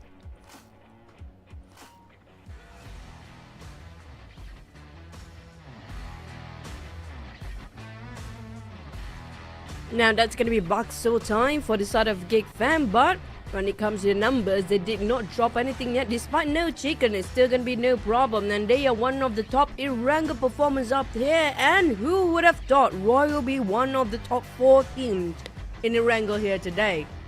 Yeah, I mean, 1, 2, 3, 4, all of these from Group B, and wow.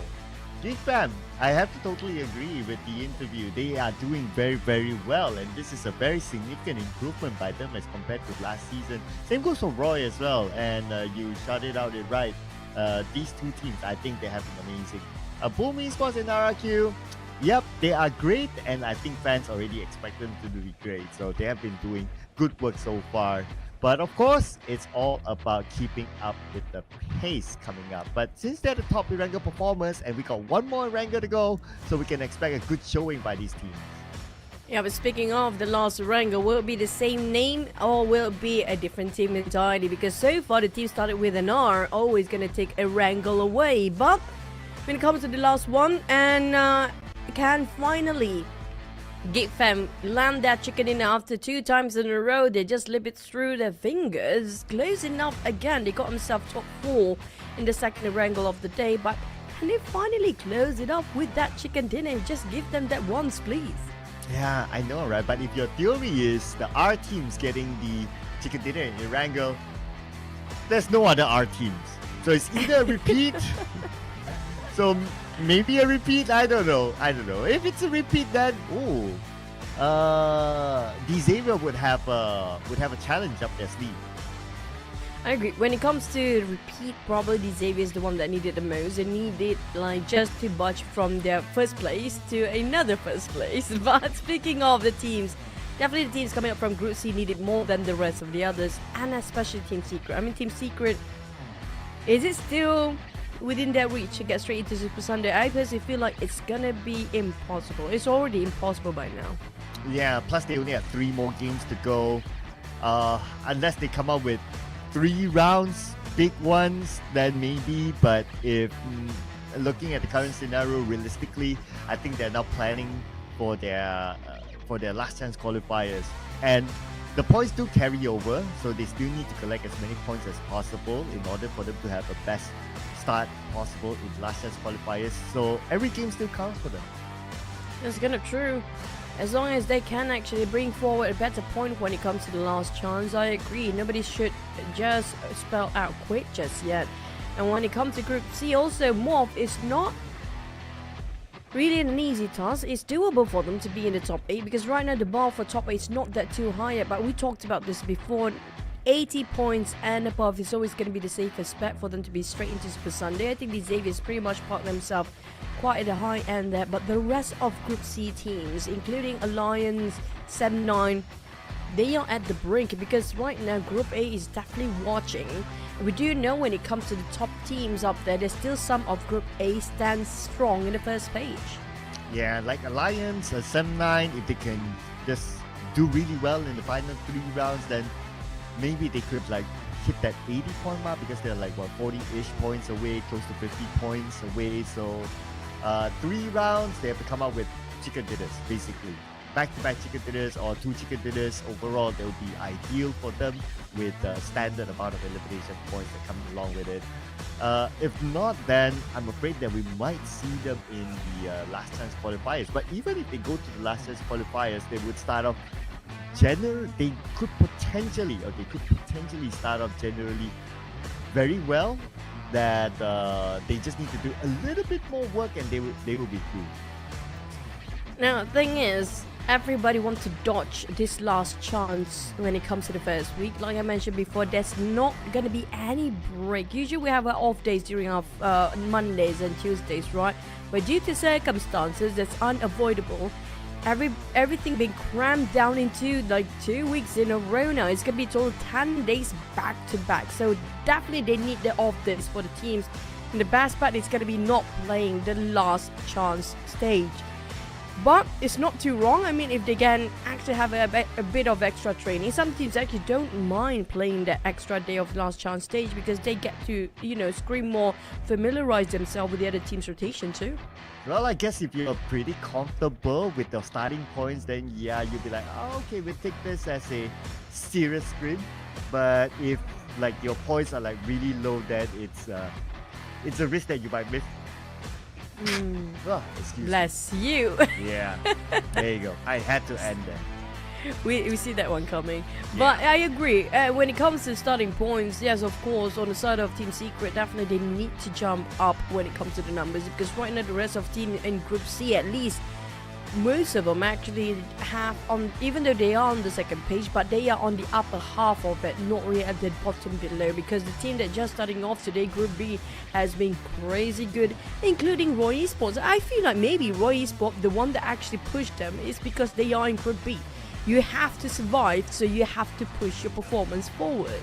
Yeah, because you probably look at the list and if you kind of be realistic with yourself, you'll be like, you got Boom Esports there, you got Vampire, you got Outer Ego, then you'll be like, you're probably one of these smaller names among all these big giant names who have won championships before, so that's by merit. So then you're thinking to yourself that, you really need to push the bar up to be able to survive Group B, because you'll be playing with them every single round. At least for Group C, they'll probably see them only for today. Group A only sees them for tomorrow, at least for this week. So that is something that, kind of like push them. I do think that in that sense, that kind of works as well. It can come in the form of a motivation to like, okay, we can do as well as all these teams that everybody will be talking about. That's true. I think the same case goes for GEEK fam. I mean, like, it's been a while that actually have not performed this well. We've known it for one of the longest team inside of PMSL too. And it seems like they're finally rising up. And it's the rise of GEEK fam and Roy here today. Hopefully we don't overpraise them too much, because that's where we see things happen to be the other side of the end. So the only team that we don't see too much when it comes to coming up from Group B is W1D2 Esports. Now, where are they still? Feels like the O2 of last season. whereby we don't see much of a performance by O2 last season, and this season still seems to be quite a struggle for them.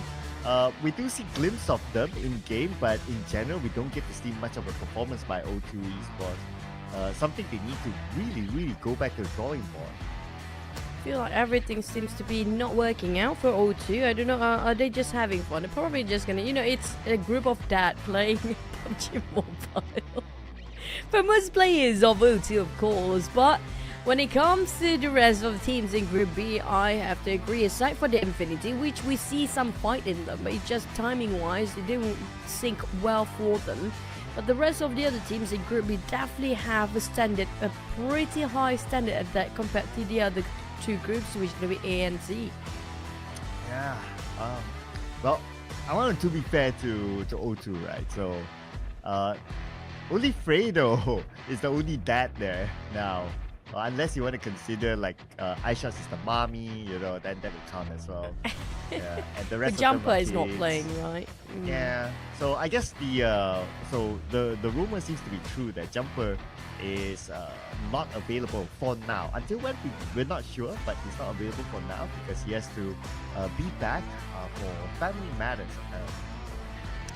Well, family always come first, ladies and gents, but when it comes to the other one that coming in first, is going to be the player swap as well for this second half of the day. Leon DZ is out, Flax is coming in.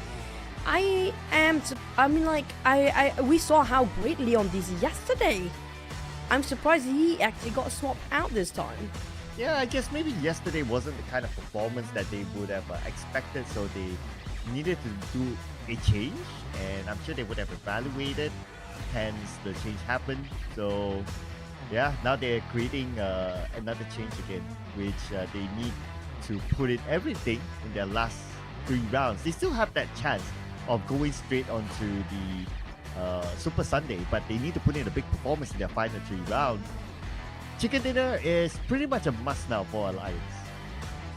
Yeah, that's what's shocking for me, because Leon DZ got himself quite a number of eliminations, plus quite a high damage output as well when it comes to Lion's performance yesterday. But you know what, maybe that's the change that they need. Sometimes our favorites not always going to be the best, and sometimes the best is always not going to be the all-time favorite, and that's going to be the case of Alliance. That's definitely shown by NKT before. And can Alliance actually do the same, like how NKT came back halfway through? We're gonna have to wait and see. But here's another team that seems to losing their steam. Great VIP yesterday was fired, today ice cold. Yeah, so let's see who will be firing up this round after that break. So what we learned yesterday, right? The break did work out for some of the teams yesterday, and it didn't work out for some of other teams as well. Maybe because that's like the trade-off points that happen. So this is where we'll get to see like which team did make full use of the break that they had earlier on, the extended break. But we don't see many changes in the lineup. Only Alliance made the swap.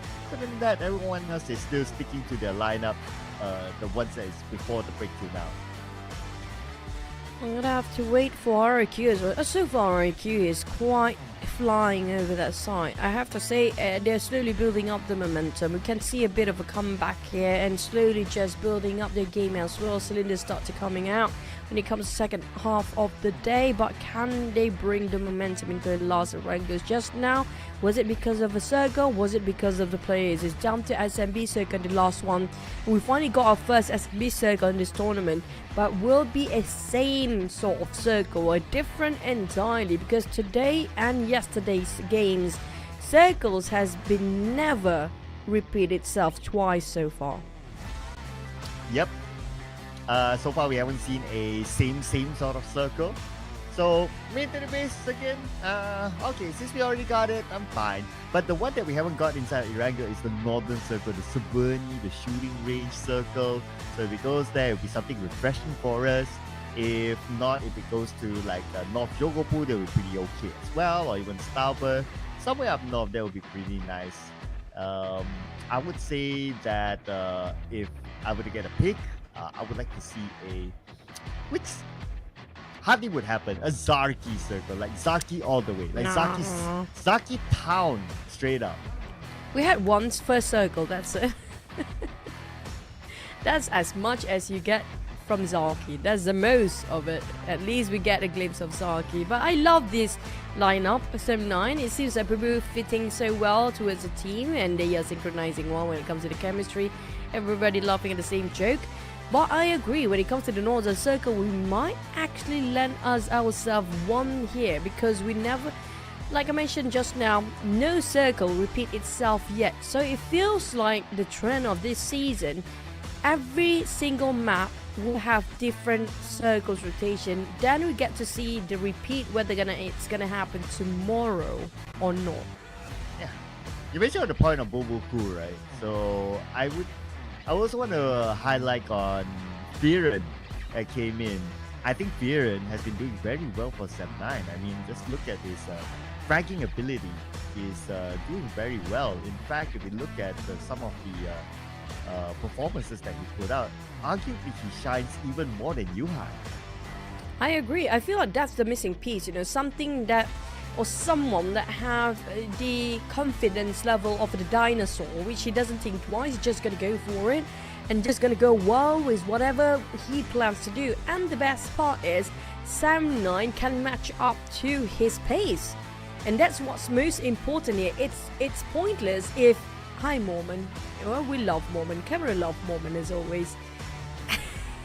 Don't know what they're planning to do. Okay, I want to see how closer you can get. Okay. You gotta keep it PG, okay? You gotta keep it PG. But I back miss the to my Mormon point. dance. Sorry. Let's Yeah, say we miss his dance though, his jiggly dance. But back to my point, right? Like how we saw against the other teams, example, Alter Ego. Okay, I'm sorry to put Alter Ego's name out there, but we do know every single season Rosemary always gonna perform.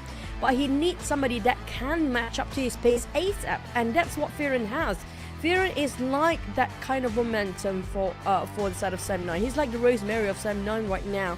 But they need the backup, the secondary person to match up his pace. And they got Yuhai to do that. I'll take it. Who's gonna match up to Rosemary's pace? Oh, I mean, after 3 rounds, he's now the Rosemary of Sem9. Ooh, okay. All right, big shoes, my man. Big shoes. Let's see if we can pick up that MVP maybe this year. Oh, wow.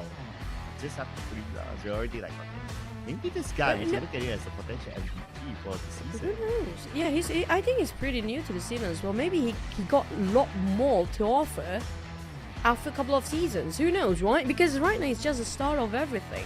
And not the start of everything for O2. Look at how they're so pumped up for the next map. Oh. Who brought their lucky charm? Ah, there you go. By the infinity. We can still see them taking the time, so that means we can also take our time, enjoy the view, enjoy who brought their lucky charms, who brought their toys, who brought their dolls. It's like Maybe it's a fan bring gift. Mr. What do you call Mr. Shy Shy? Maybe it's one of the fans giving him over around the arena. Maybe that's the case, because we do know when it comes to Indonesia fans, there's going to be a different fan base entirely. Okay. I thought you were referring to the fan on the table, but That works too, why not? yeah. Since there's no fans right now at the venue, probably at the grand finals later, that's where we get to see the wave, the horde of fans. And I wonder how big the venue will be later.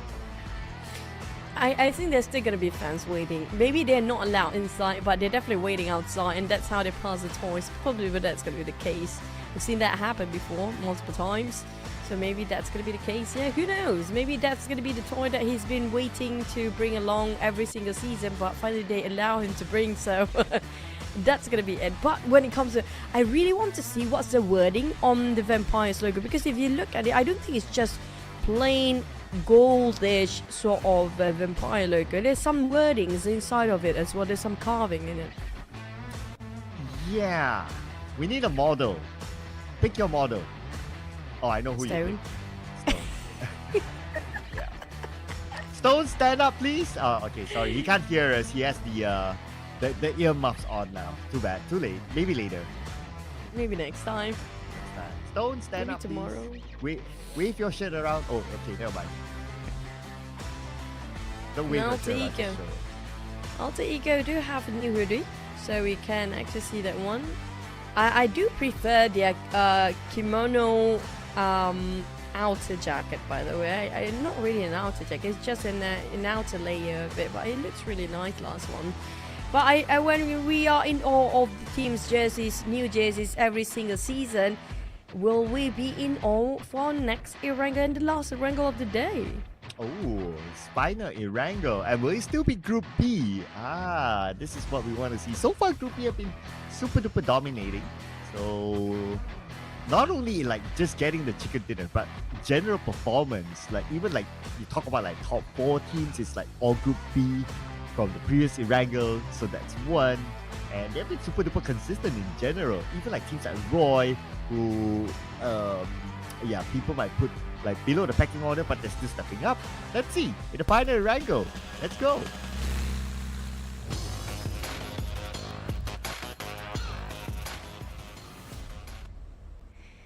Here comes SMV as a glimpse of the start here. Is it a sign that we're gonna get SMV again, or is it just taunting us for the flight path? We're going up straight to Savani, of course, but it's down to the last circle of the day of Erangel. Will it be a northern circle?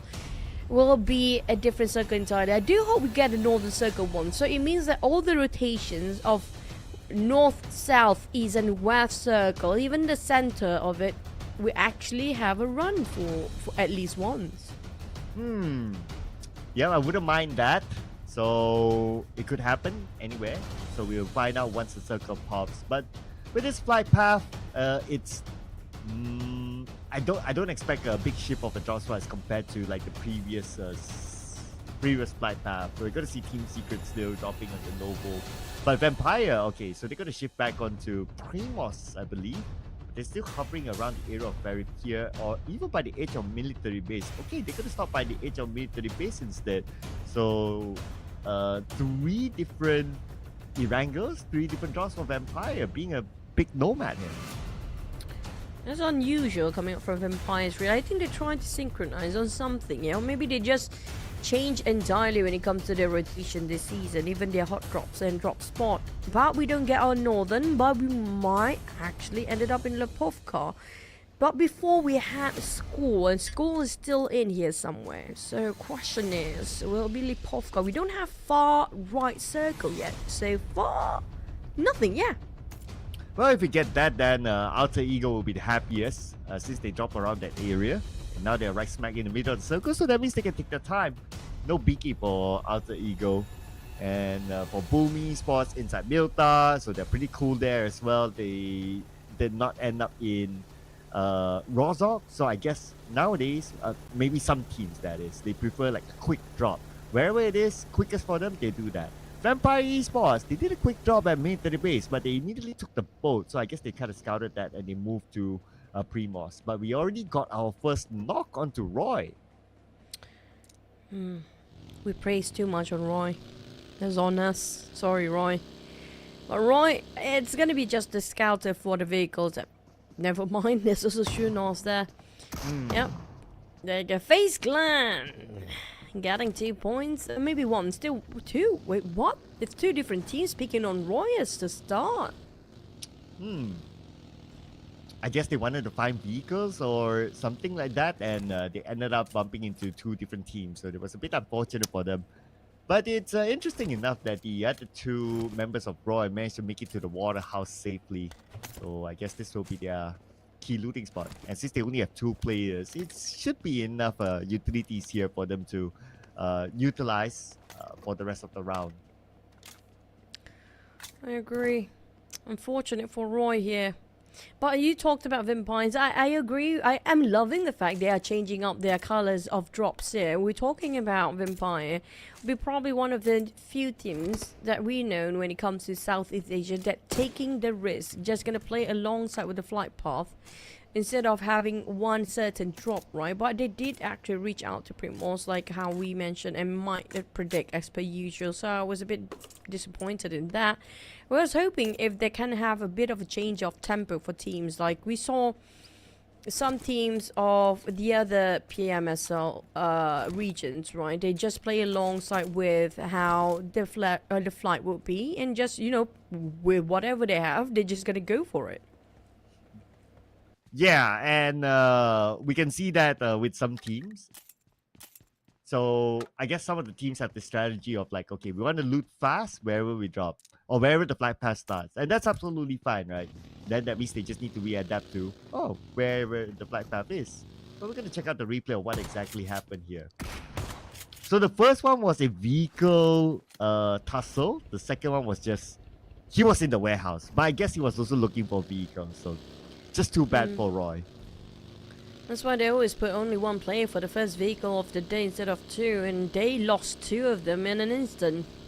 And almost the very same amount of time as well. That's unfortunate for Roy to start off as a 2, but we've seen them before. Maybe they can actually do it.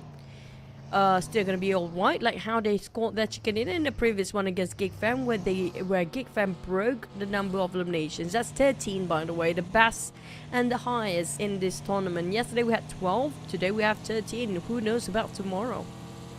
And some of it contributed by the captain himself, but BARUZ here, coming with an average eliminations of 3. Ooh, okay, pretty sharp there with an average damage of 921. He definitely has been turning up this season as compared to last season. Played a little bit more aggressive as compared to before. And based on his playstyle, he is more of a active support. He still plays a support role. We can still see him positioned behind his other teammates, playing the support off-angle guy, but he's a bit more active in the sense that he reacts faster than the playstyle from last season. Means that he's reverting to his old self, his OG self, which how we've known him for at the start. That's what was BARUZ known for back in his older days, and then he just kind of been tamed down a bit, and now finally he's back to his old self. I'm liking this. Hopefully he can stay like this for a long time for the rest of the entirety of the league, because we miss that version of BARUZ where he's a bit more aggressive. He plays just like how he used to play, like how Tony K plays as well.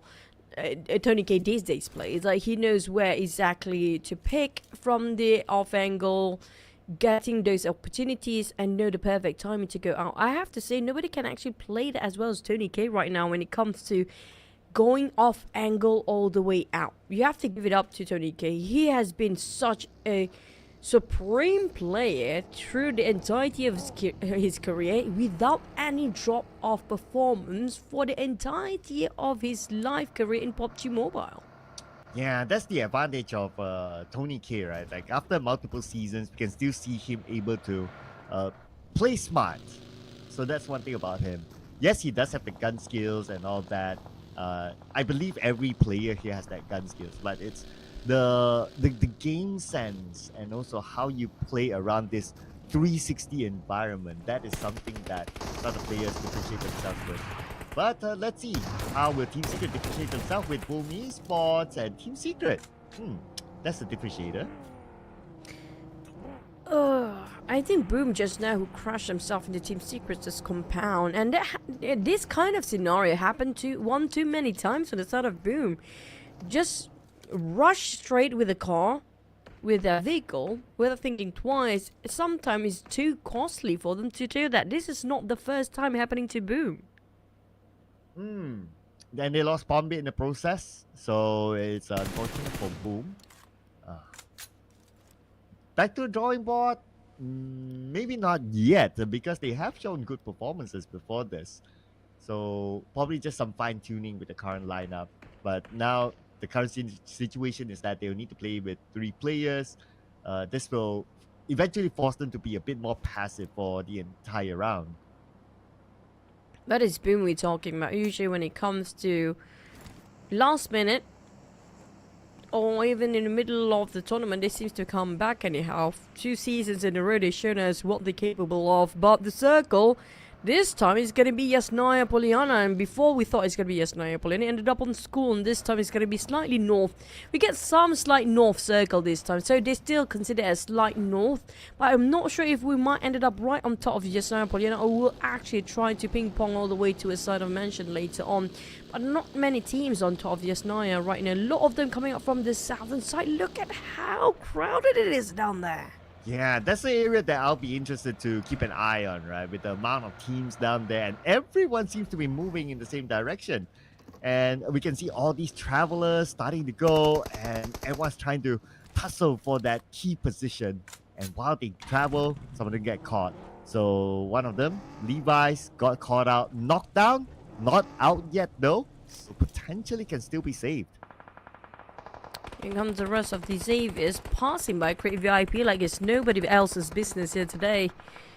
I think the Xaviers trying to go for the help, but I don't know if they can reach it on time. It's a bit far though. Oh, it feels like they're going in a different direction entirely. For Boom, on the other hand, they lost one man early on. Definitely at least Pombit, he's not dying in vain. That's giving in so much information for the side of Boom not to go there in the first place. So they actually have put on hold where they at.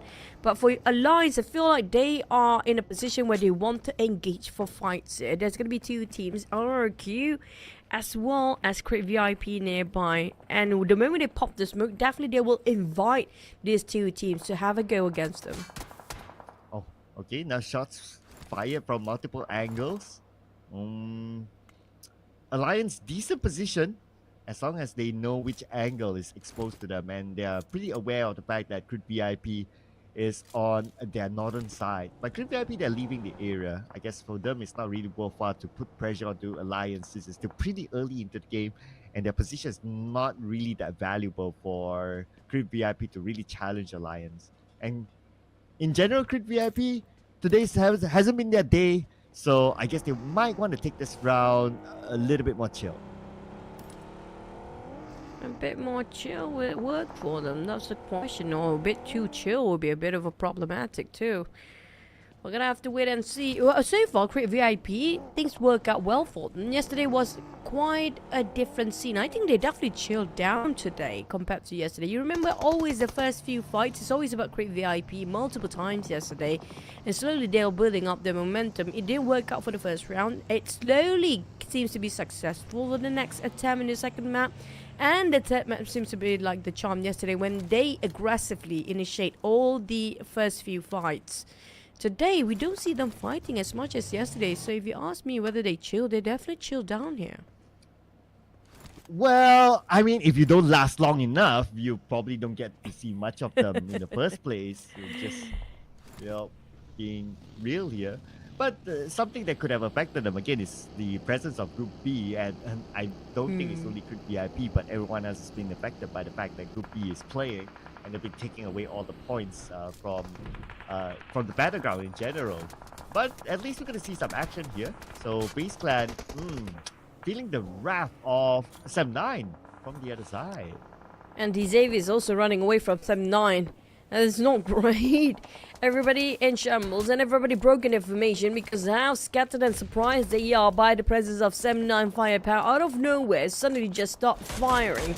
Firen and also Yuhai seems to be breaking everyone's else formation just by be present down there. These Avius, I think that's gonna be the last player stands, and they are out.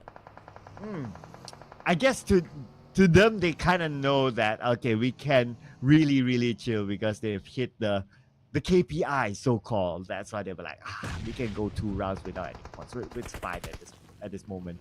But for Crit VIP, they can't. But unfortunately, they're in the situation that they only have that one player left. Our boy is totally out. I am Pro out, and Crit VIP out entirely. 1 point this round.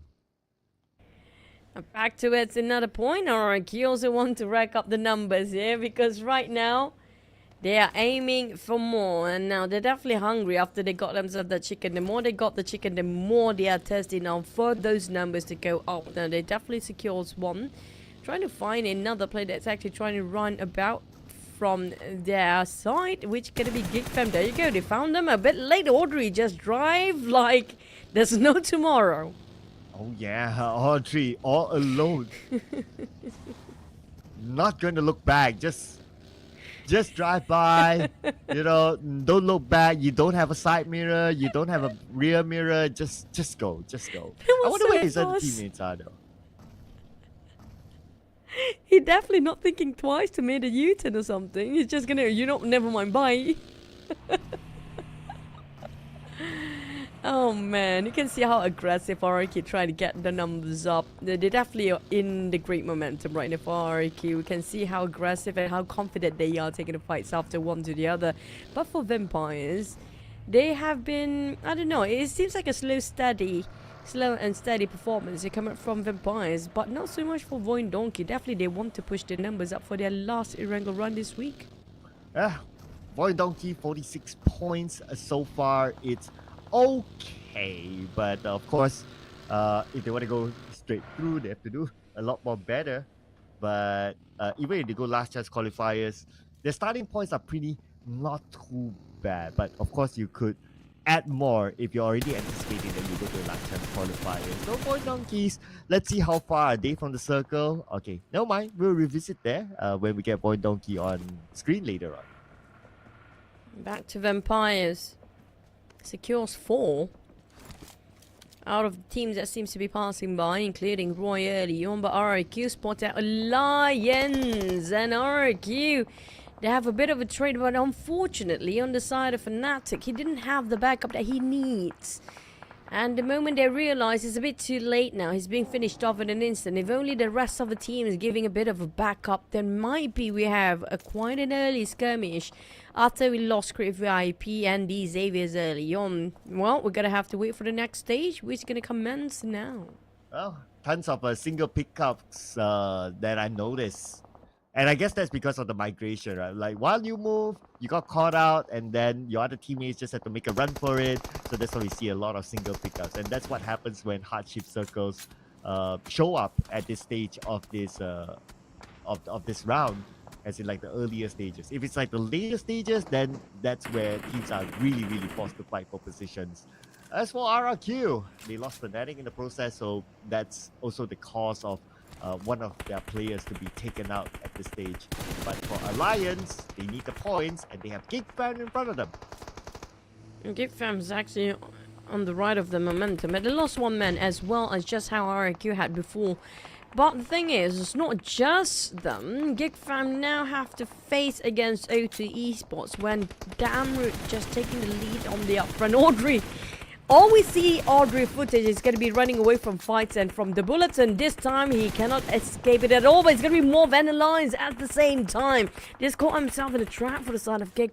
This is not great, but Alliance, and I don't think MORPH knows Alliance actually shooting towards the side, but they definitely got to back up now.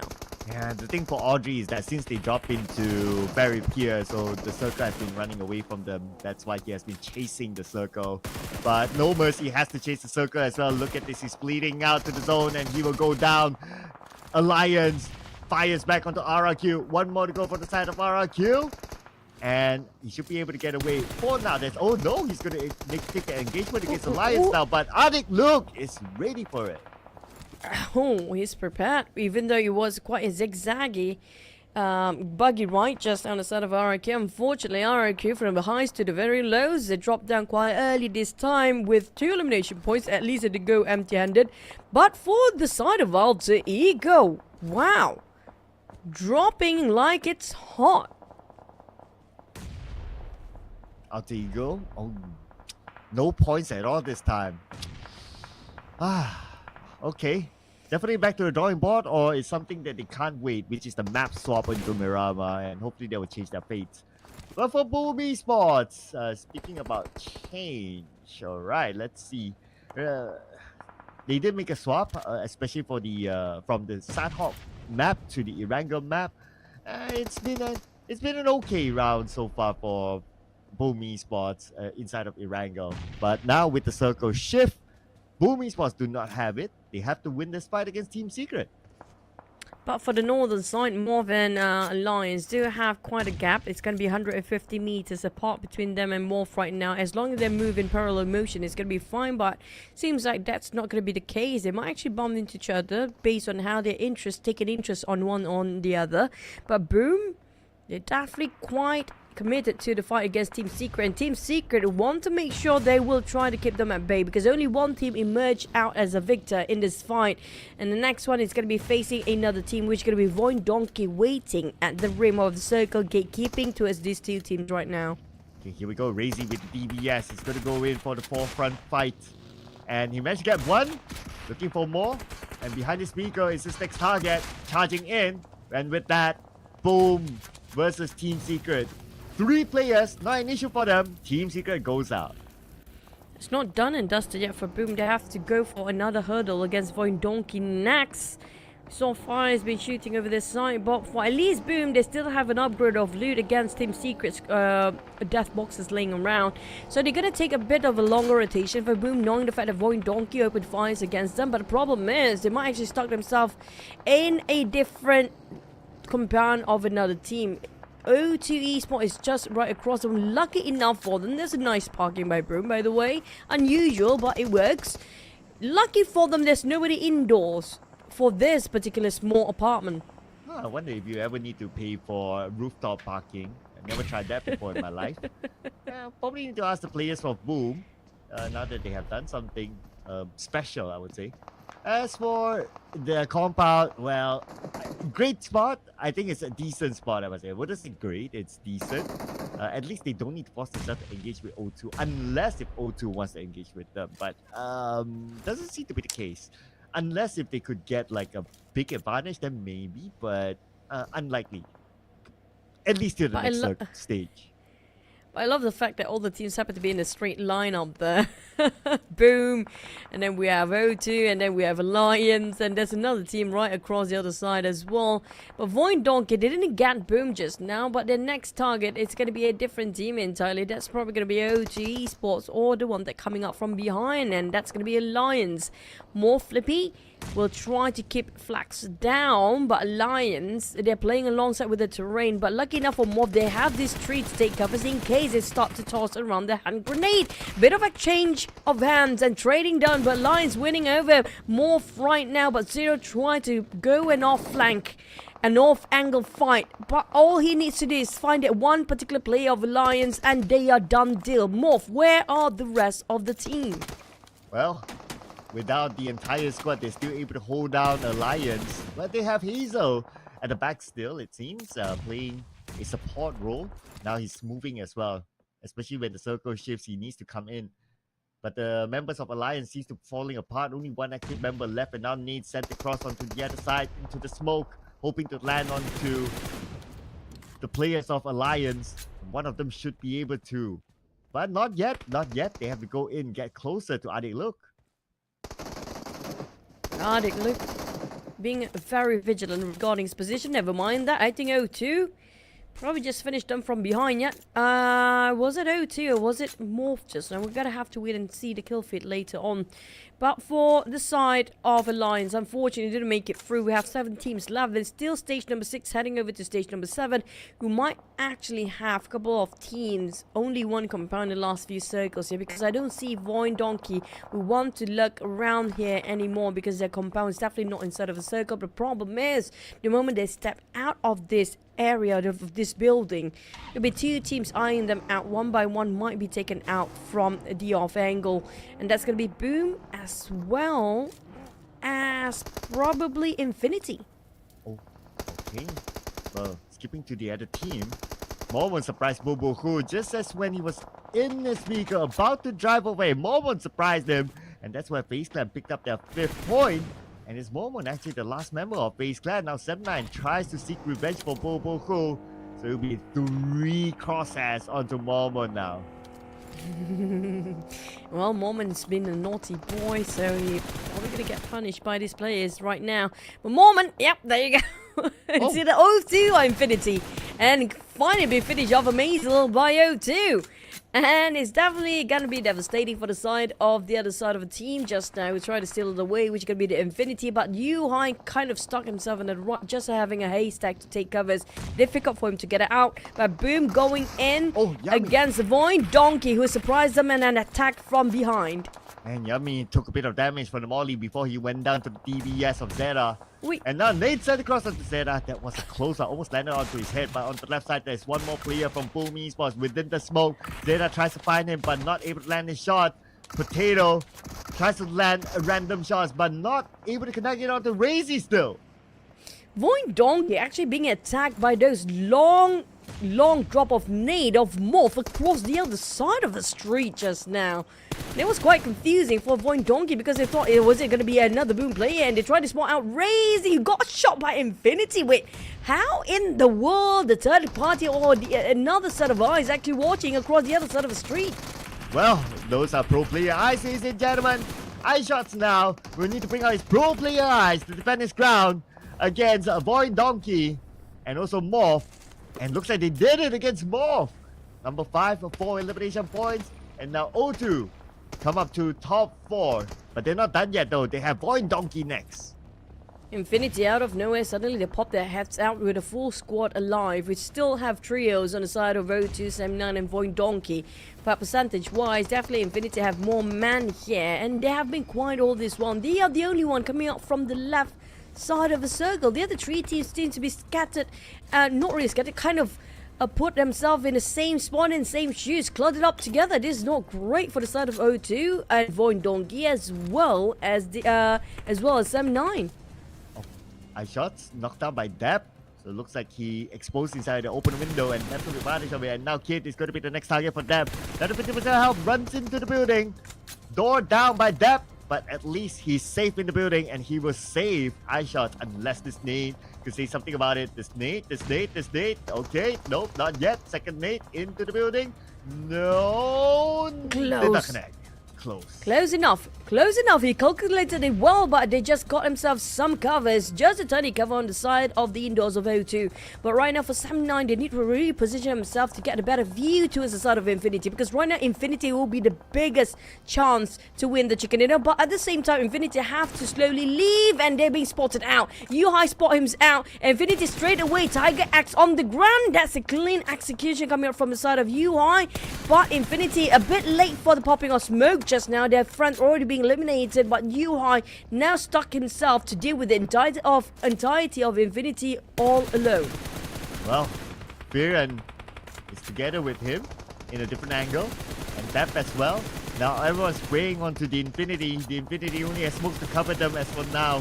30k will be eliminated by Yu-Hai, so there's another point pick up by Sam9. 4 eliminations so far. Yu-Hai knocked down, and he will be out thanks to God Tooney. As Spirit now tries to seek revenge for his fallen teammate, and they will win it against the Infinity. And a quite a daily concept that they lost one player here, but it's going to be 2v3v3, so no full squad whatsoever now, despite Infinity had a 4. But due to the pop of smoke a bit later, they lost their entire crew just now, since their scouts had already been taken out early. Next is going to be Sam9, O2 and VOIN Donkey going in a triangle fight. And VOIN Donkey did not take advantage when Sam9 was a bit busy just now, and they reset themselves, and here comes Potato down. And the problem is, how can Zeta try to save? Never mind. There was a clean cut and clean damage coming up from that.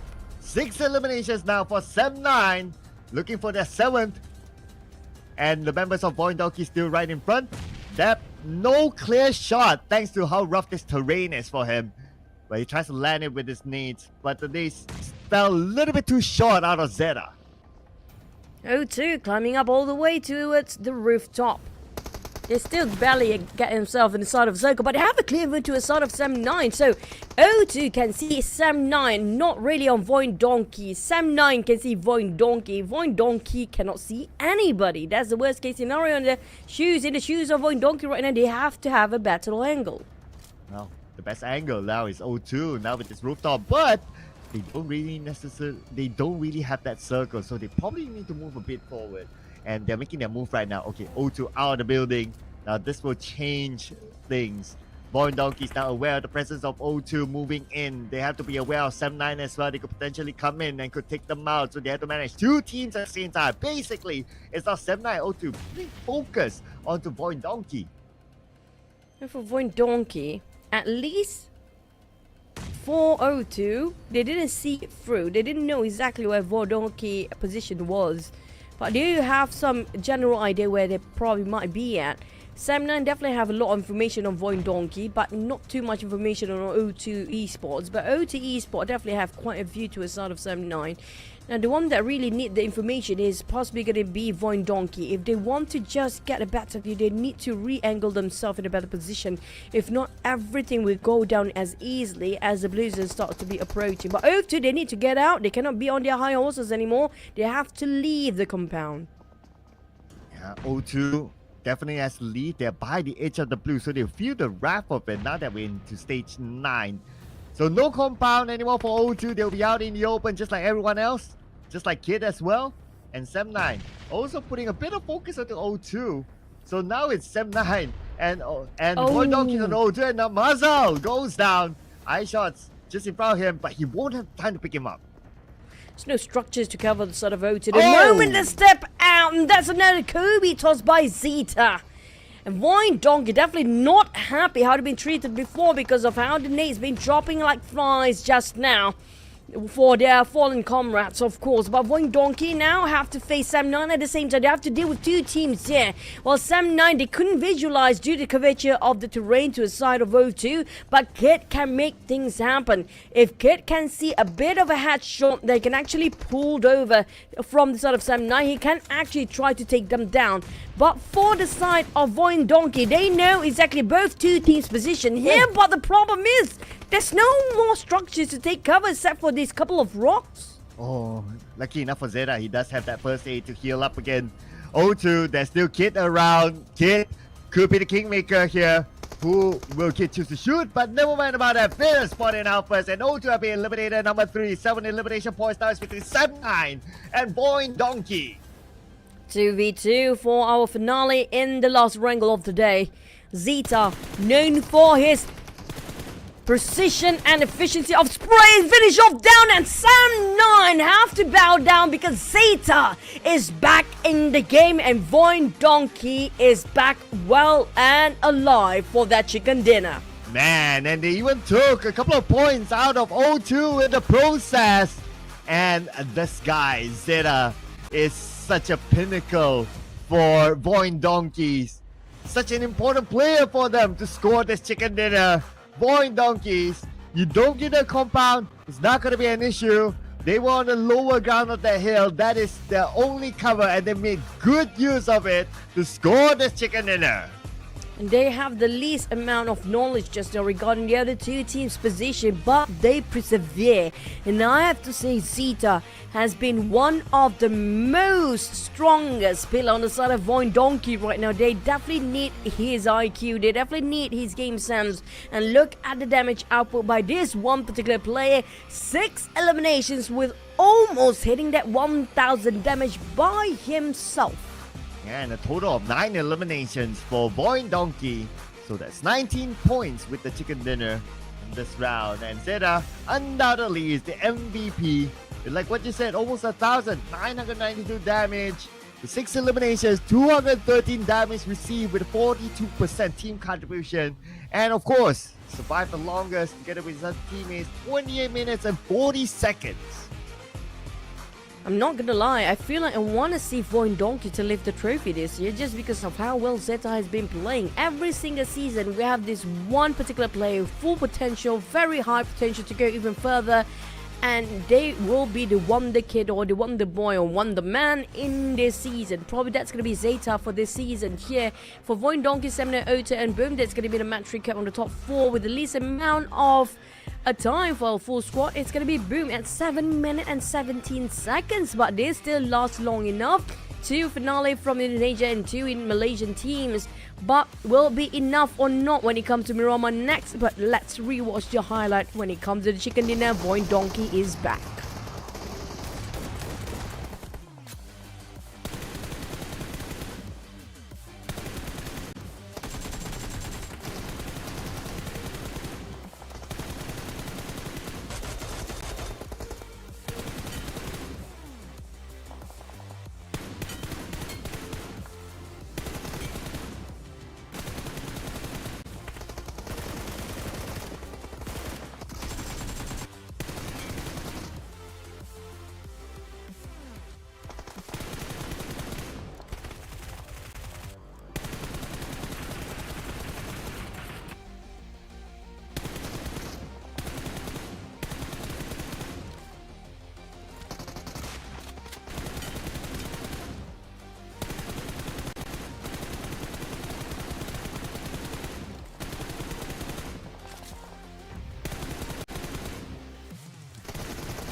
Well, for the record, VOIN Donkey is the first team from Group C to break the Group B streak for the chicken dinner.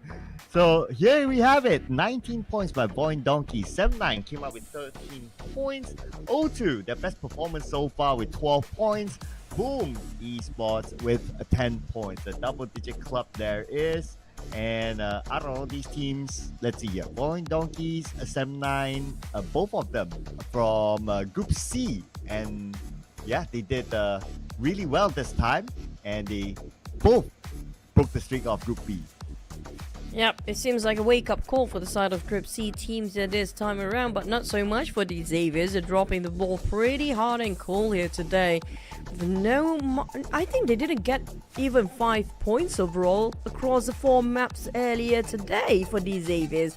And Alter Ego, I don't know what hit them. It seems like they're hitting a wall and just brick by brick the hurdles getting even bigger and mountains of problems they need to solve. But GEEK fam also seems like didn't score anything for the last round.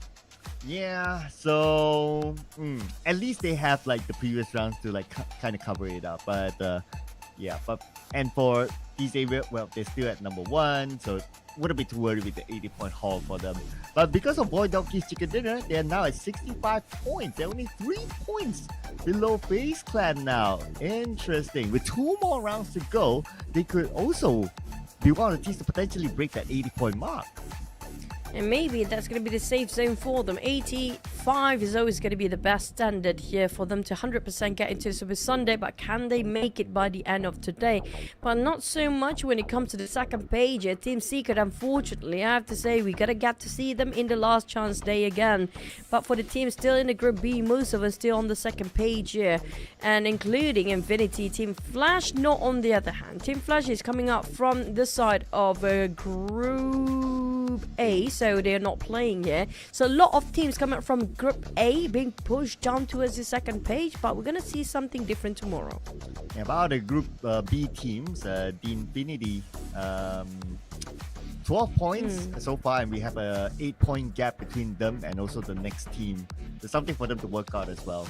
But our top 4 gunslingers here. Okay, VOIN Donkeys with the highest damage. Of course, they came up with the chicken dinner with the most eliminations in that round, which is 9, 2,111, followed by 7-9, 2,013. And then we have a gap here with Boom Esports for 1,492. Followed by Alliance, 1,449. So the numbers are not too big between those 2 teams. But this is the big boy here. Zeta with 6. Nox. Nox.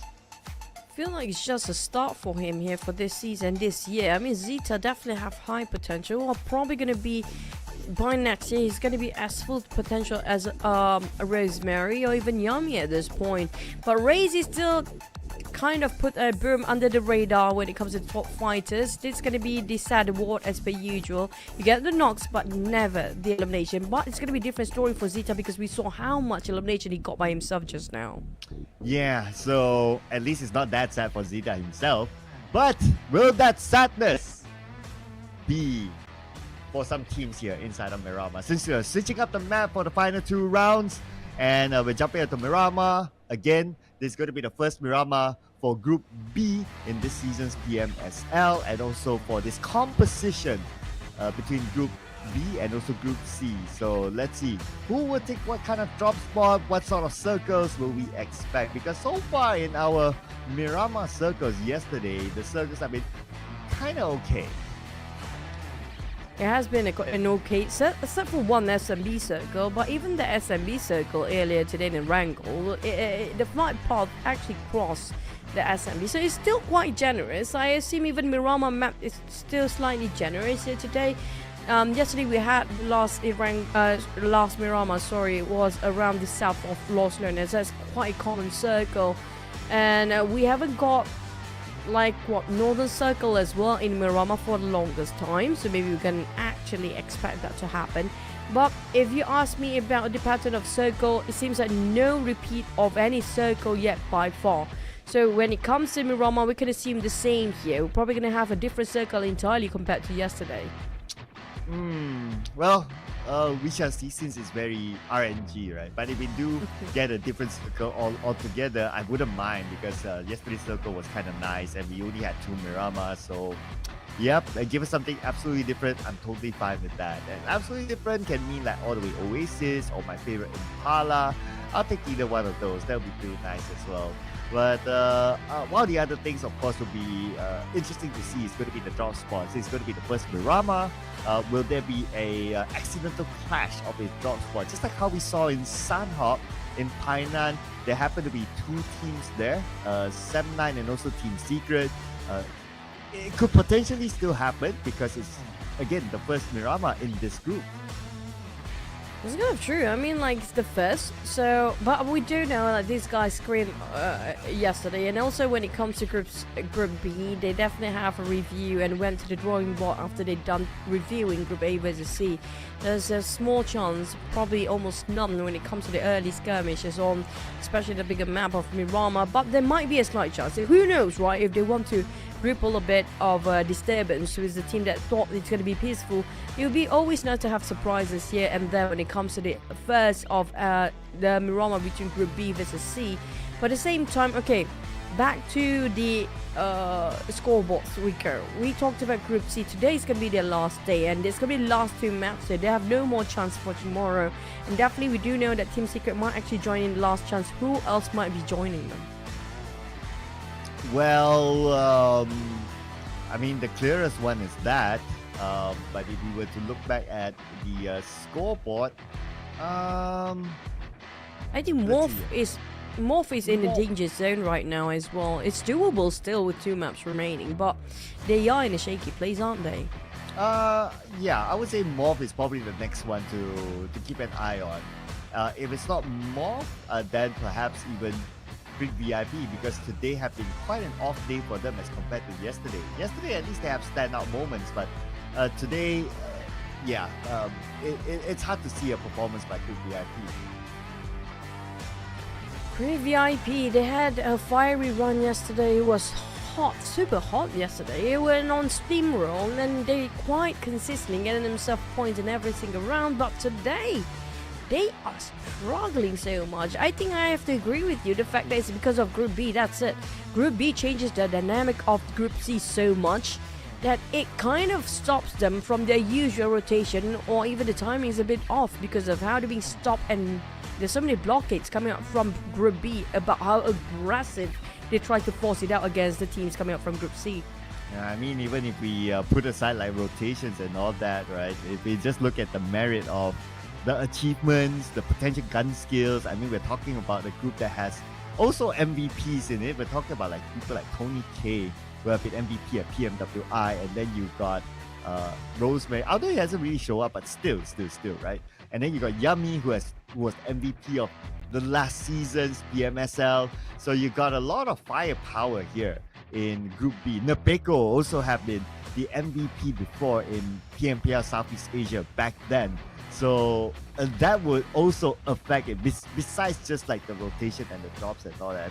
The gun skills, the gun skill level of these players here in Group B also would affect in general the performances of other groups. Definitely. But we're back with Flyboy here. So Flyboy starting off the day with Sanhok, but he's back for the biggest map. So the smallest and the biggest map will be taken by Flyboy, because he is a bit more happy than previous one when they actually did not do well before. But Flyboy definitely vamp up and he's ready to go. Will be a change for the side of that team. Yeah, so game 1 he didn't really get the chance to show much, right? I mean, it was a Sanhok match that Boom Esports went out fairly early. So this is his chance to really show himself. We can consider like the game 1 never happened for Flyboy. So Mirama is considered, to a certain extent, considered as his first match for the PMSL. So hopefully he can actually survive longer for Flyboy and have more action to go. But for the others, Team Secret will be one of the teams that's really in a tough spot. They need to just push their numbers up and keep it going for their last chance starting off point to make themselves at a better position, because right now all they need to do is just keep the numbers up. Seeing as for the Xaviers, they seem to be stuck themselves in the same number. I personally feel like overall they did not even reach 10 points in the entire day for the Xaviers, but hey, they're still safe up there. Who cares, right? Let's not waste any more time. Hop into Miramar.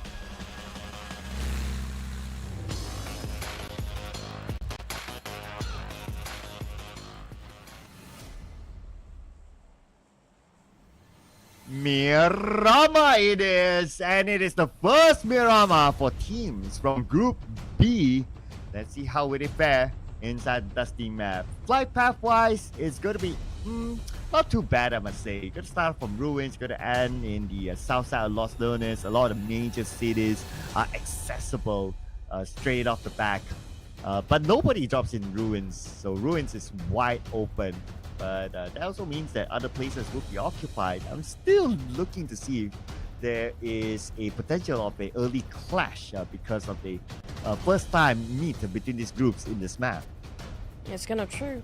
And also speaking of vacancy, I think the South Island of Minas del Sur is also quite vacant. Yesterday there's nobody there except for Chumacero, of course. And just to recall, yesterday's circle, we ended up right on the, I think around the eastern side of Ciudad de Patron, east-south side. And then we had south of Los Leones. That's going to be the two circles we had for yesterday. Will be the same goes for day number 2 of the PMSL group stage week 1 here. We're going to have to wait and see for the circle to pop to see if there's any early clash and hot drops happening. But Alter Ego is taking Chumacera, Roy across just on the outskirts. But you know what? You got your favorite circle. It might be Impala. Okay, as long as it goes Impala and doesn't scam like it goes all the way to La Bendita or something, right? So keep it inside Impala, I'll be pretty happy. I'll be happy if it goes to the islands on the outside of Impala. That would be amazing. But okay, one can only hope for, one can only wish. And at the end of the day, it's all granted by the Circle Gods. It's gonna be a rare one. We never get the isolated islands of Impala. That's like maybe once in a lifetime. That's it. Like same goes like it's like Zaki that never exits. You know, that kind of stuff happens in this map too. But hey, hello, we got early skirmishes, but it's gonna be in between the scouts here. And Potato, you know what? He doesn't want to waste time. You guys inside. He's inside. So I'm just gonna take away this vehicle. But oh, reload. There you go. That goes away. Oh well. I guess Car didn't get the car at the end of the day. Yeah. But for the record, I have had two times circle in that island before. So no it was way. pretty fun. Yeah, I had twice in my lifetime. I never got it even once, man. Well, gotta look at more PUBG Mobile, I guess. Well, it's all down to chance at the end of the day. It's you know, it's just by the numbers. And by Fearon, well, not by the numbers, but by position that he got this knock. It's always about the high grounds here. On the side of Sum 9, they are on fire. And Fearon definitely worked things well for the side of Sum 9, but he needs to save Yuha, who's bleeding out as well. But Tony K seems to be a bit hesitant, but I still finish off Touch. And that was Touch not even surviving for the entirety of stage 1, unfortunately. Didn't actually put some actions yet. But where did Yuhai got knocked down? It's a bit far from the rest of the team. So I think that we're trying to go for the rescue, but you definitely need a lot of firepower on the side of the high ground members to just give him some covers.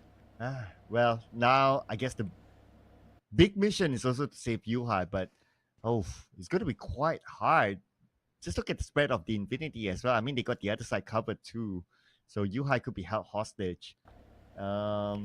Now we do have another fight though. Oh, okay. Straight up. Knocked down onto Tiger by Boboku. So that's going to be one.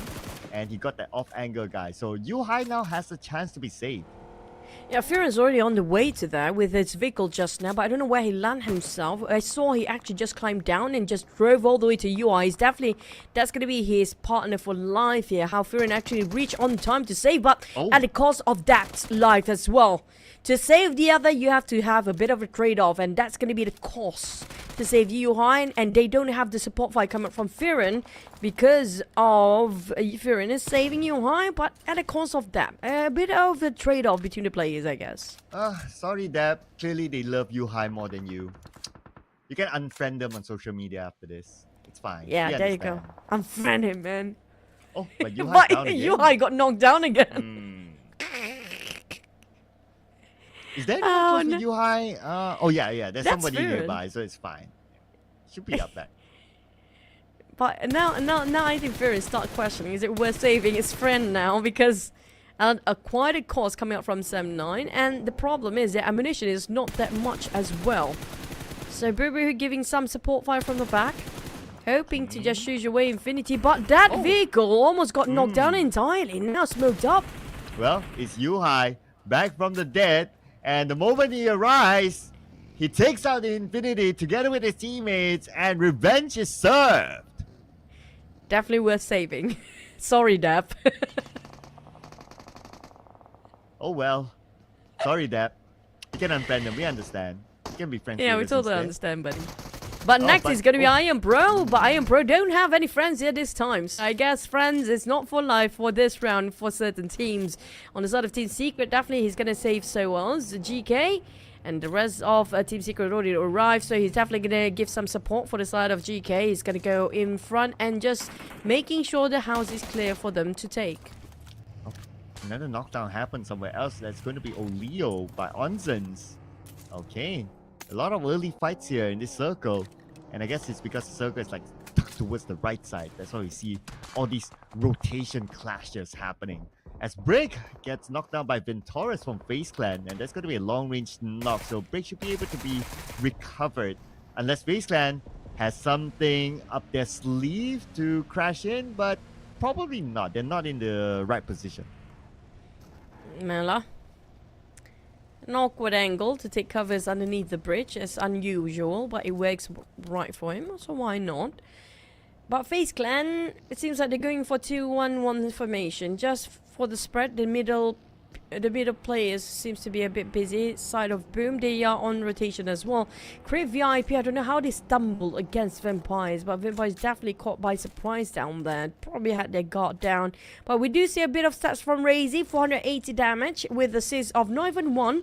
But it's okay as long as he actually dish out some of the damage for the rest of the team, so everybody have enough to put on the table. Yeah, and besides Yummy, I would say Razy is one of those players that you cannot remove from the lineup of Boom. Well-performing player. Just that sometimes he's maybe overshadowed by Yummy, but at the end of the day, he does what he needs to do, and he does put in a good performance when it's needed. So I would say that Razy is definitely one of the key players for Boom. I totally agree on that, because even though they tried to replace Yummy once, but it actually didn't make that much of difference, honestly. But we can see a bit of more impactful gameplay when it comes to Yummy with Razy alongside with him. I mean, the other two can be rotated. Like, it's quite refreshing to have some certain different angles by different players sometimes. But Boom, all the players pretty much up to standard. So whoever they try to swap around probably will not impact as much, like totally being a different team, entirely a different angle, but still have sort of the same idea. But I agree, Razy, I don't think he's being overshadowed. We even saw him before around on top of the gunslingers, even on the side of ward, he's also up there. So he definitely plays a big part alongside with Yummy. But Morph, on the other hand, now, this is going to be the team's in trouble right now. Okay, so looks like they sent one out, probably to find an exit point. But this circle, I like this circle. Scammy. 50% of water, let's go. Rosemary and Roy, the only two teams come out from south. So I think it's quite vacant and quite empty for them to just go away to Puerto Paraíso. And it's even quite vacant in Puerto Paraíso. So there's quite a loot down there as well for them to reach out for. But the one coming in late, which is going to be OTWO ESPORTS, they have to face again RRQ, MORPH, even VOIN Donkey. Now, Morph, on the other hand, a bit busy against RRQ. I don't think these teams actually fighting outside of Circle will survive as long as they hope for. Oh, but this fight's not over yet, though, and they don't have the Circle. So it's still going to continue between RRQ and Morph. Let's see, RRQ might want to go in for a flank. They want to finish up Morph. And we have Napeko now opening up the sides. Fnatic playing the support role from afar, keeping an eye on the movement. Snake gets knocked out of Flippy. Okay, that could be an opening for RRQ. Anytime soon, they could execute their plan. Oh, Snape, nice, crazy long-range angle as well. Here comes the angle, Hazel. No mercy with an AUG. Might actually finish off Flippy there. Spot out Yule. Took them quite a bit and quite costly fight here. They're almost running out of their resources when it comes to No Mercy. There's only 2 hand grenades left. 1 flashbang and that's just it. Not even a first aid kit on the side of No Mercy. It's going to be a bit trouble for RIQ to help him if he doesn't actually have any first aid and in case of low HP. But slowly enough, the POCO try to go in and clear up the warehouse. It seems quite small for them. MORPH slowly running down and running low of space to take covers from. But at least the blue zone is not on their side. Starting off with RIQ, I mean, Snape have to leave. Yeah, Snape is going to feel the wrath of the blue soon.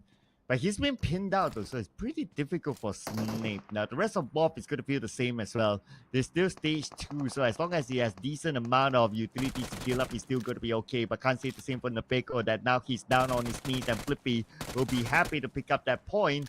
And it's going to be point number 1 this round for MORPH. Flippy flipped the stage for the entirety of MORPH right now.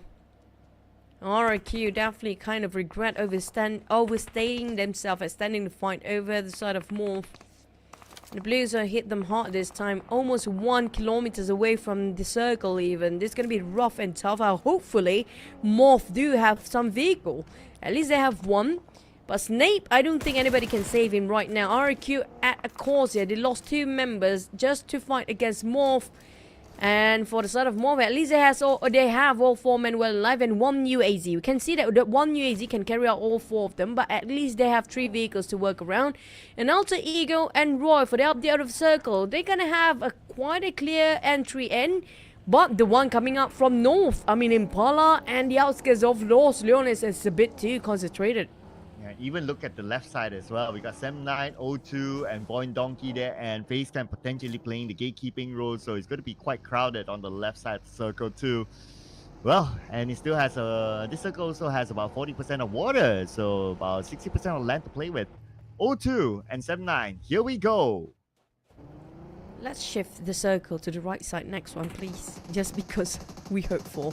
O2 versus Sem9. Another round between the Malaysian teams here. Fredo tried to hold the line by himself, but it's a bit too much for him to handle. And that's easily taken out by the side of Sem9.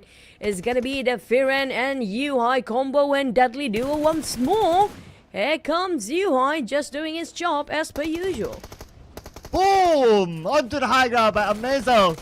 Onto Yuhai. Nicely tossed. And now can he get the second one to Firen? It's going to be a 1v1, but he's pretty low at this moment. Firen is going to get the knock. But he has 1 more to deal with. But Kid came in at the right time and beautiful follow-up by Kid.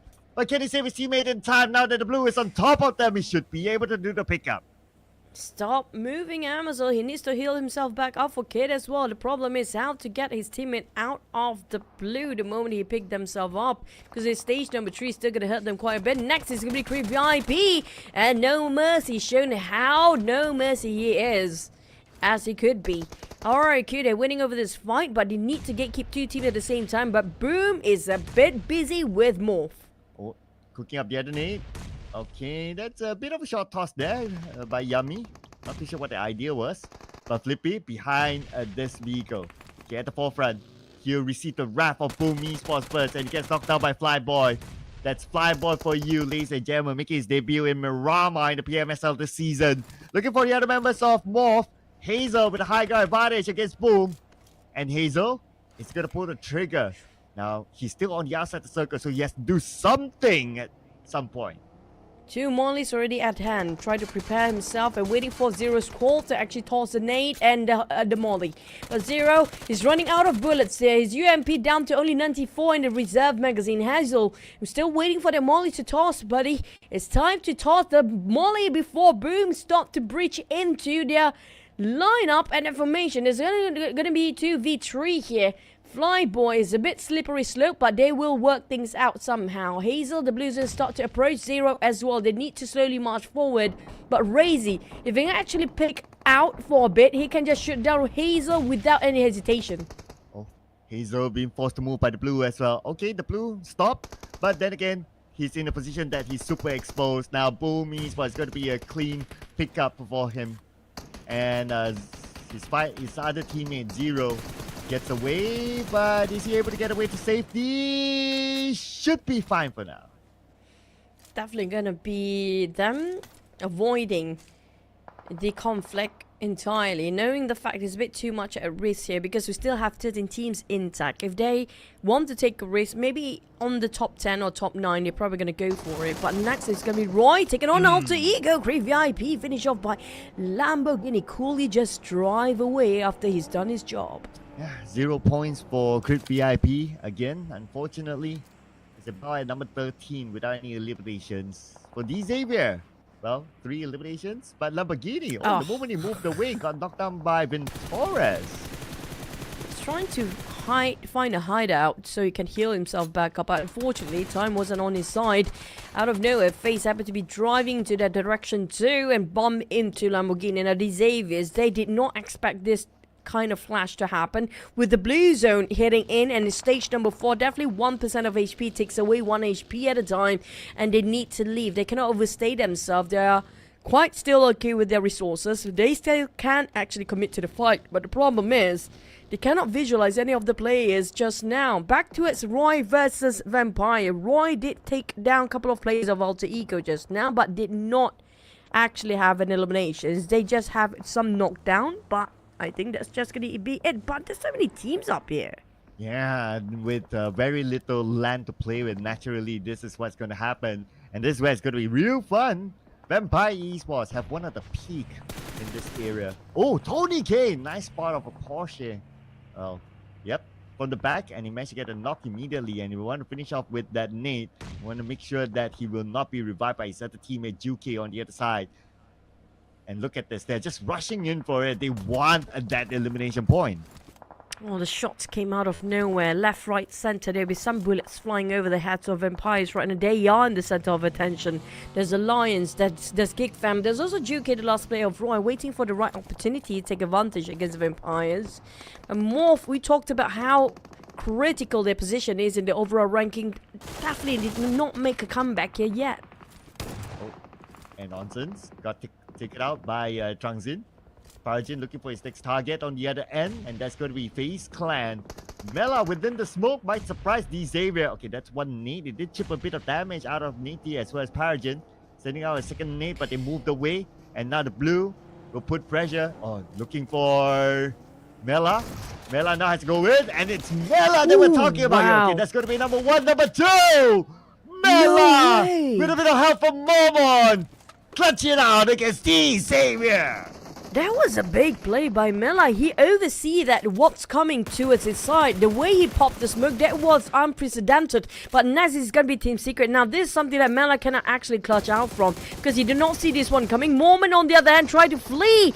But lucky enough, VOIN Donkey will help them to actually buy a bit more time. But unfortunately, FaZe didn't make it through, and the circle just shrinks even further. We have GEEK fan Vampires already in the center. Juke, he still survived as the last sole survivor of Roy. Well, you did ask for a right-sided circle. It's somewhat a right-sided circle, so there's still a bit of water there. That means there is not 100% land. Less land, that means less places for these players to play. They need to fight with each other. And Adeluk gets knocked down onto Tony K. Nuzi, needed by Alpha Cell. Wow, Vampire Esports. How many teams do they need to manage now? Probably more than we can count for. Team Secret, GK, just blindly toss over the hand grenade just now, even the smoke, to blind the likes of VOIN Donkey.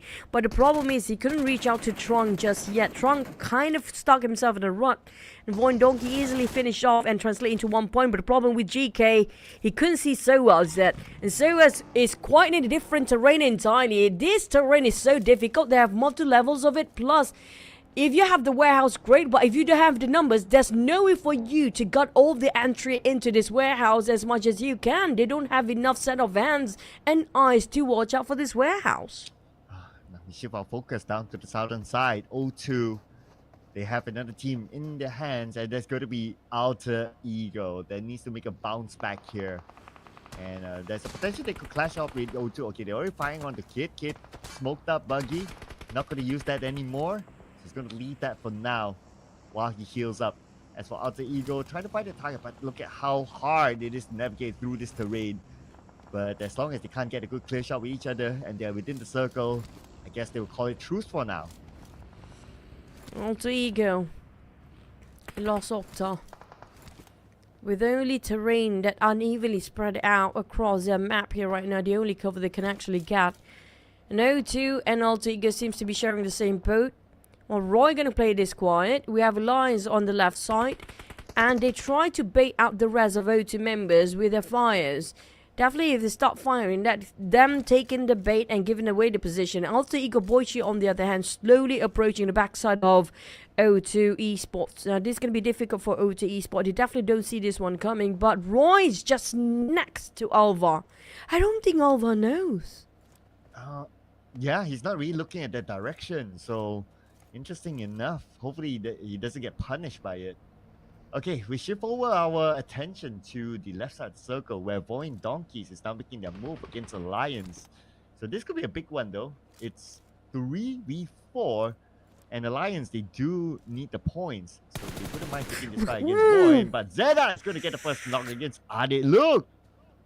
No hesitation when it comes to opening the shot like that. Zeta.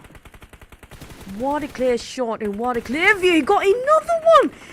Oh my god, this guy is so good this season. He's ramped up definitely compared to last season, already a bomb, and this season he's a grenade that can explode 10 times over. Zeta trying to eye out for another player of Alliance right now, but the problem is he doesn't have enough cover fire from the back from the rest of the teammate because they cannot visualize inside and indoors of where Alliance is at right now. But the problem with the Alliance, they've been pressured off by the Blue Zone and they will drive straight up into the visualization of VOIN Donkey. Oh no, now without Zeta, Alliance, they know they have the advantage. Now they're charging in on the VOIN Donkeys. Jimmy's going to open up the flank onto the left side. He's going to toss a shot nade on the VOIN Donkeys. Now he's down to Mineral. What can he do? He cannot pick up Zeta. Zeta is now bleeding out and he will burn out to the molly of flags.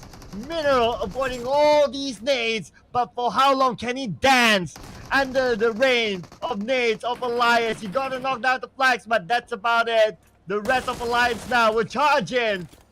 And now the final member of VOIN Donkeys, Vexy on the other side. He needs to focus fire on the final two members of Alliance now. Alliance, when we cornered by the Blue Zone, they pushed themselves way more further than they thought they could be. VOIN Donkey, on the other hand, due to their lateness to follow up to Zeta, calls the entire team. But what a Kobe by Adiklu, cleaning up the mess for VOIN Donkey. But it's not done for them yet. They have another contender coming up, which is going to be Vampire's neck. No rest time and no downtime for Alliance at all. Not allowing them to lick their wounds. Now Vampire will be the one to come and make them bleed even more. And that is where the Vampires really wake up to. Now Vampires, they don't have a real advantage though. As Alliance, they managed to heal up and now they're back in this fight. The disadvantage towards Alliance, but now they found an advantage by knocking out Nuzi. This is charging time for Vampire. They have to win this fight against Alliance. Alliance will try to take them out one by one. Nate coming in. Look, can he toss another Kobe here? If he got the perfect angle, it's done and dusted. But no, Shrubs. Oh, one last tick of health. Oh my god, that was so close. But still, Flax managed to knock him down. But on the side of Alliance, they are actually being pushed back all the way that they bounce back even harder. Vampires also being eliminated by Alliance. Two teams back to back try to drop Alliance on their knees, but they failed to do so. And Alliance fought back two teams back to back. Well, they can't chill yet because Alter Ego is around the corner as well, and they sent out a scout to look at whether it's going to be worth it for them to take that fight, but maybe they decided it's not, since the next circle is going to shift anyway. And we're going to move our focus onto the other side of the circle. Here we have Boom Esports having two other teams to deal with. Boom tried to reposition behind Team Secret, so they'll be a bit, how do I say, confused which angle to aim for, because they place themselves to the back and to the front of Team Secret, so they can caught them by surprise. But the problem is, there's not just them. Don't forget about GEEK fam. They are up there in the higher grounds, definitely see what's coming through. But unfortunately for Alliance, Alter Ego will be their next contender. No downtime, no break at all, not even a breather. Still licking their wound, and the next one, it's going to be another stab. And Alter Ego unfortunately lost Rosemary at the back. But I'm not sure who actually shot him down. Was it GEEK Fam or was it Alliance? We'll have to wait and see. But coming into the center, GEEK Fam actually got the center of the circle. But can they withhold their grounds till the end? Oh, Alliance playing with the circle advantage, but there's still Olio on the outside. They could potentially backstab Alter Ego. Alliance, they have representatives within the circle, so they can kind of gatekeep Alter Ego. But they're not doing the hard gatekeeping just yet, since some of them are still on the outside. They're playing this sneaky move against Alter Ego. None of the members of Alter Ego are in the circle yet. There's going to be trouble brewing up for Alter Ego. They have to deal with Alliance, like it or not. They already gave and exposed themselves to Alliance early on before. After they lost Rosemary, after they knocked down on Rosemary, definitely on the side of Alliance, they know exactly what they're fighting against. But Alter Ego, if they done and they can finish off Alliance, who have been defending themselves so well for the past few rounds here, back to back. Okay, If they can actually take them down. Oh, Rosemary was looking the wrong angle entirely. Flax for being such a sneaky, cheeky guy. Well, from the inner side of the circle, looks like this is the deceit that Alliance pulled against Alter Ego. But Boy Shield gets one back out of Olio. And now Alpha is looking for the other members of Alliance. Ade look in front of him together with Boy Shield. They will close on to Ade Look. Ade Look is facing two members of Alter Ego now. And for Ade Look, he will move back into the circle. So at least he's within the circle, the safetiness of the circle. As for Boy Shield, it's time for him to go forward. Trying to random toss the nade, hoping it will connect somehow. Did not actually clip onto Adik Luke. But Alva, he might actually found out the player of Alliance here, who making it so much difficult for Alter Ego to be alive.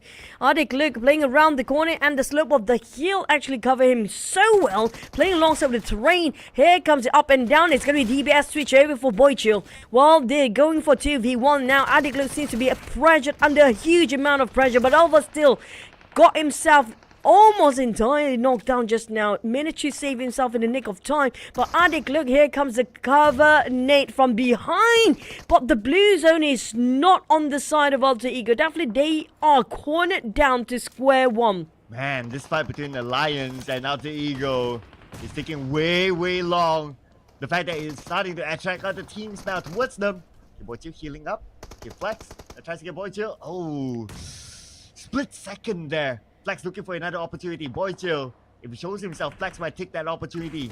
But no, Flex is taking a chill this time. But no. Flex! GEEK Fam. Shot from behind. This is where other teams start to come by. And GEEK Fam will take out Flex. That is it for Alliance. But the thing is, there's also might be Ed for Alter Ego.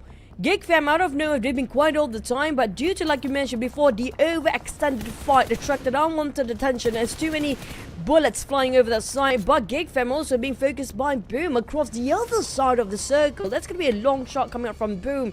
But for GEEK Fam, lucky enough, they have the terrain to cover themselves. Boom, they have to focus on Team Secret instead, and Alter Ego have that one last player. But the problem is, Team Secret also want to take down on Boychill. Well, now everyone's for themselves now. Nobody has a full squad, but Alter Ego, there's one player left.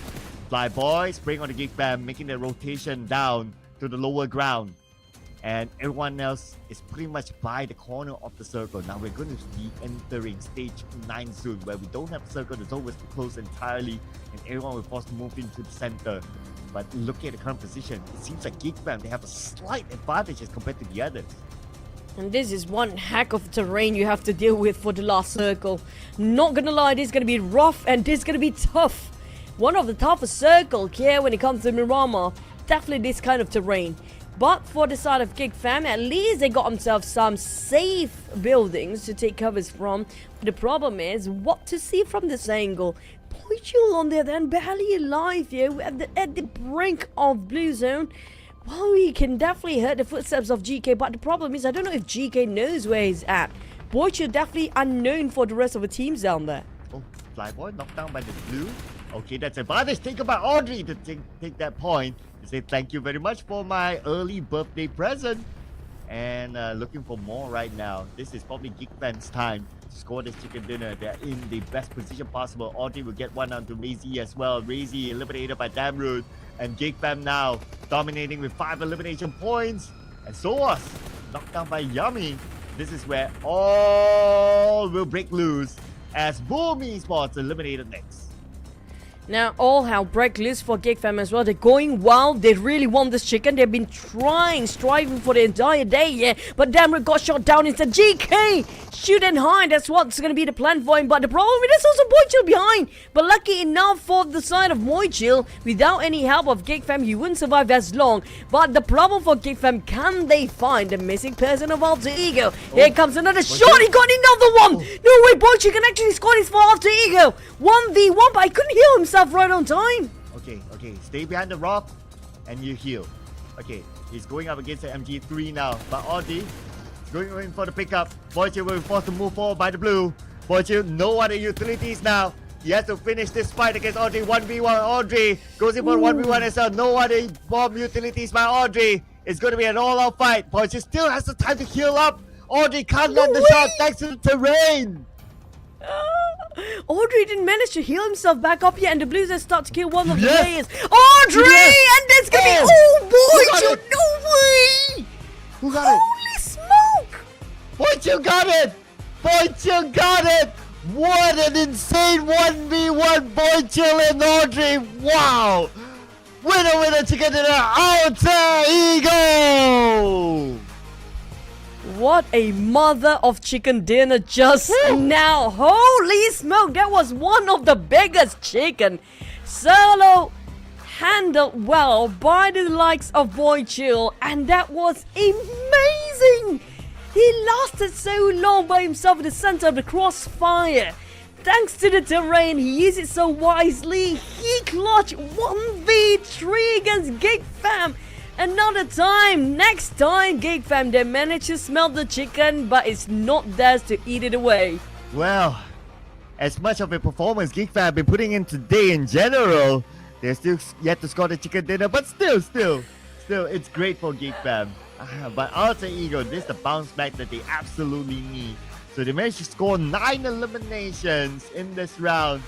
And of course, come on, I know the stats do favor other players, Rosemary, but come on, it's Boychill, come on. But Rosemary with a new hairstyle. Very English hairstyle, you know? If you actually put it on tux, it looks like the one in the 80s. Yeah. I like the previous hairstyle though. Try to imagine him in a tuxedo with a red rose, with that mustache, very thin mustache, with that hairstyle. It feels like the 1980s or maybe in the 1800s, you know? And all of a sudden he speaks Italian or something. You want some pizza, huh? Oh wow, is that how they sound like? Okay. I hope so. Thanks. But okay, great work. This is arguably one of the best chicken dinners so far today. I mean, with so many best moments today, thanks to Group B. And speaking about Group B, Alter Ego is from Group B and they snatched the chicken dinner back.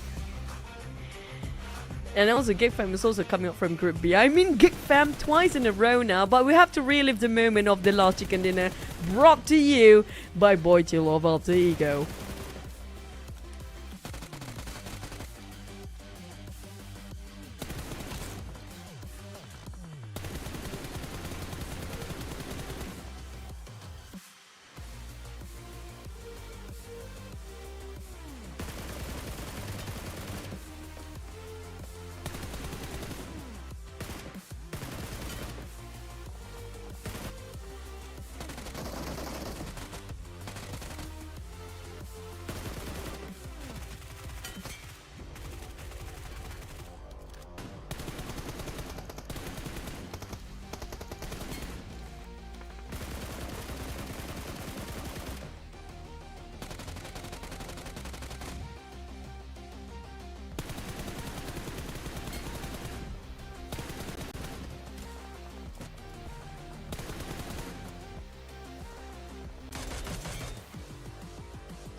Man, I know Rosemary has that hair, has that little mustache, but Boychill's the man this round, okay? Boychill's the man. With that, Alter Ego scored the chicken dinner with 19 points.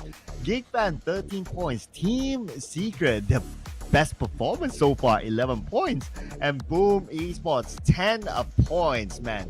Give Boychill a medal for that chicken dinner. I mean, that was a big one, just like how Team Roy did it before.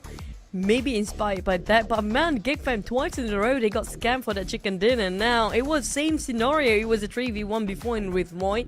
The same case for Boychill. I mean, Boychill, that was a huge chicken, by the way. He lasted so long, and he that was well deserving a super MVP, man, definitely. But for Crave VIP, the only team with the 0 days round. Yeah, you put it out right. Geek Fan denied the chicken dinner twice. One by Roy, one by Alter Ego now. So a bit ouchies there. But they've been having a consistent performance. So, I mean, at the end of the day, it's about the points, right? But can't say the same for Crit VIP, the only team without a point this round. So, at this stage, Crit VIP will surely see them in the last chance qualifiers. Yep, they're going to join in with Team Secret. Team Secret, at least they have a better point by the end of the day. But let's look the overall rankings. So if I think DZave is pretty much 100% going into the Super Sunday, but which position they're starting off depends on tomorrow's performance. But FaZe Clan, are they safe up here or finally get pushed down? Because we do know 80s is going to be the safest bet down there. VOIN Donkey at 68. But let's jump straight into the second page. Infinity. Now, surprising, Infinity has been super proactive, but unfortunately, it didn't actually portray as much when it comes to the results of points. And because of Team Secret's decent performance, they actually jump above Crit VIP. So imagine, oh man, I really need to look at back like, how many points did Crit VIP get today? I don't think it's even 5 points. Is it really not? Yeah, I think it's very low. It's less than 5 maybe. You need to look back at the stats. Now, speaking of stats, we have Wardry with 4 eliminations. I mean, Geek Fam has been quite a team here today. When it comes to the performance, definitely way better than compared to the last few seasons here. But Rosemary and Boychill finally have the Alter Ego that everybody's waiting for. I mean, Boychill, the one that actually breathing in the life into Alter Ego this time. Despite we saw Rosemary early on, he tried his best to do some of good plays, but I think it's the mustache thing between going on Alter Ego. It seems like that's what's going on for them right now. Both of them having the same mustache and probably almost the same hairstyle. Yeah, just one swipe to the left, one swipe to the right, right? Yeah. I know, right? Man, we're playing Tinder now? No? I don't know what you're talking about. I only know swiping hair. Even that I can hardly relate. Oh wow. You cannot relate at all. But today has been a domination of the Indonesian team, despite its different organ, different clubs and different teams getting it. But still a lot of the flying up flags of Indonesia. But I feel bad for Geek Fam. It's like close, so close again for the chicken. But hey, you have to give respect for the consistency here for the entire day. Yeah, they're still pretty consistent, and even when it comes to actually collecting the points, yeah, they bring in the points. So I think overall, even though if they don't get the chicken dinner at the end of the day, they will still be pretty happy with their current performance. But if they can score the final chicken dinner, that will be like icing on top of the cake for them. So let's see if they can actually do it. And right now they're like having the, if we want to look at it from a different angle, right, it's like the second place curse. It's at least 2 times second place now. I think the chicken just don't like them. That's it. The chicken just want to get away from Geek Fam as much as possible, as fast as they can. But on the side of Boychill, I mean, man, that's, if you compare with Roy and also Alter Ego's chicken dinner just now, which one is the better? I personally feel like the Alter Ego Boychill one is better because of how difficult his position was with the blues and at the back. Yeah, I would give it to the Boychill one. That is the chicken dinner of the day so far. Yeah. The other one, yeah, it's great because it's messy, but they weren't really pressured by the blue zone, right? Like this one is like, oh, the blue is behind you, 1v1, and you are the one that needs to move for open space, whatever. But they still got it, so, you know, Boychill's one is yum. And just now, Audrey actually didn't pick up one of his members. He got the time, but he was quite unsure regarding the position of Boychill just now, making the hesitant, that 1 second hesitant cost so much. If he actually picked one of the member of GEEK fan, things can actually be turned around when it comes to that situation. They need 2 men for that particular angle. But it's still, what a chicken by Alter Ego. This is Alter Ego coming back. Not the strongest, but definitely one of the most fun chicken dinner we had for the entire day, including the Roy GK's chicken dinner, of course. Yeah, so that one is like what, number 1 and number 2 now of the chicken dinner, of the chicken dinner of the season. We still have many more days to go, right? So we gotta keep track of this, right? But definitely this one is up there. But you know that one chicken dinner of the season that I could not forget is the one with, it was a couple of seasons back, right? The one with a smile in a school way back then, where he clutched RRQ. And he clutched a few other teams together. Yeah, Smile from Genesis. Oh yeah, that one was big, man. It was like he himself, 2 different angles, right? The swing was huge, that one. It was something that's so difficult because it has to do with multiple angles at the same time. I remember that one, yeah. Yeah, you have to jump off the building and all that. So that definitely goes down like the Hall of Fame for me. So Boychill's one, it's still pretty good. It's very technical as well. So this is now up in the chart now. We'll keep that in mind. Speaking of Hall of Fame, I do remember the chicken dinner by the tossing of pan as well by, was it eye shot back in the days as well? That was by dap onto eye shot. I dap into eye shot, Yeah. that was another Hall of Fame. Yeah, that's definitely one of the Hall of Fame as well. That just made social media explode after that. Oh, Pan make a comeback. Here's a Pan. Usually it's always going to be DBS or some rifles with an UMP in the case of Audrey just now. But hey, what's done is done. It's kind of showing the results here. But we're talking about the last map of the day, and seems like Team Secret still try to push up the numbers. It's going to be difficult because we do know this is going to be the last round for Group C, and this is going to be the last map of the day. So MORPH, VOIN, Donkey, Indonesia, Create VIP, 79 Alliance, FAZE Clan, D, Xaviers, and Team Secret.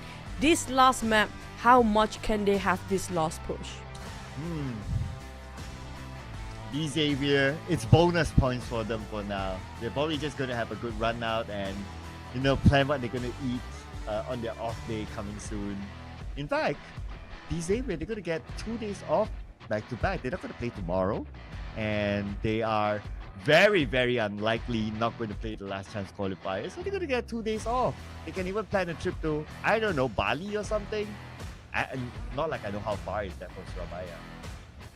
It's quite far, I think. Surabaya is around the other side of the island. Bali is like the other side of Indonesia as well. I think it's probably going to be like almost an hour flight, maybe, possibly. But we're going to have to wait and see and check out geography all over again. Because speaking of geography, the last map was difficult for the terrain. Will be the same for the last Mirama here right now.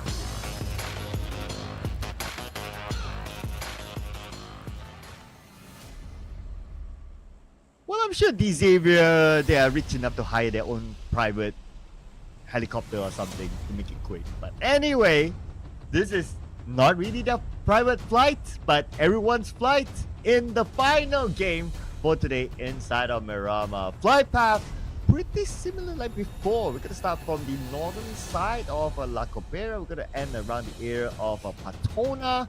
So let's see how much would they change, because we saw a lot of early pickoffs in the previous game. Maybe it's because it's affected by the fact that the circle's all the way on the right, but you know, let's test our theory in the second map.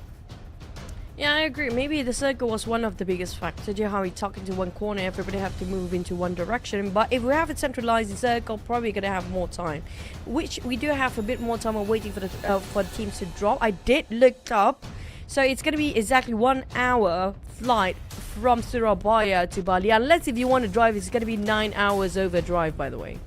Okay, then well, D Xavier, they're rich enough to hire their own private helicopter to make it like half an hour or something. Pretty sure. Not gonna be an Is it issue. faster for helicopters? I think don't choppers know. are a bit late. Well, at least you don't need to queue at the airport. Oh, yeah. You can just, you know, pick me up in front of my hotel. Ooh. Oh, we have a repeat of circle finally for once. It's not exactly the same as yesterday last circle. but very close to it. So we can assume maybe Chumasera, who knows if he just shift all the way to the left.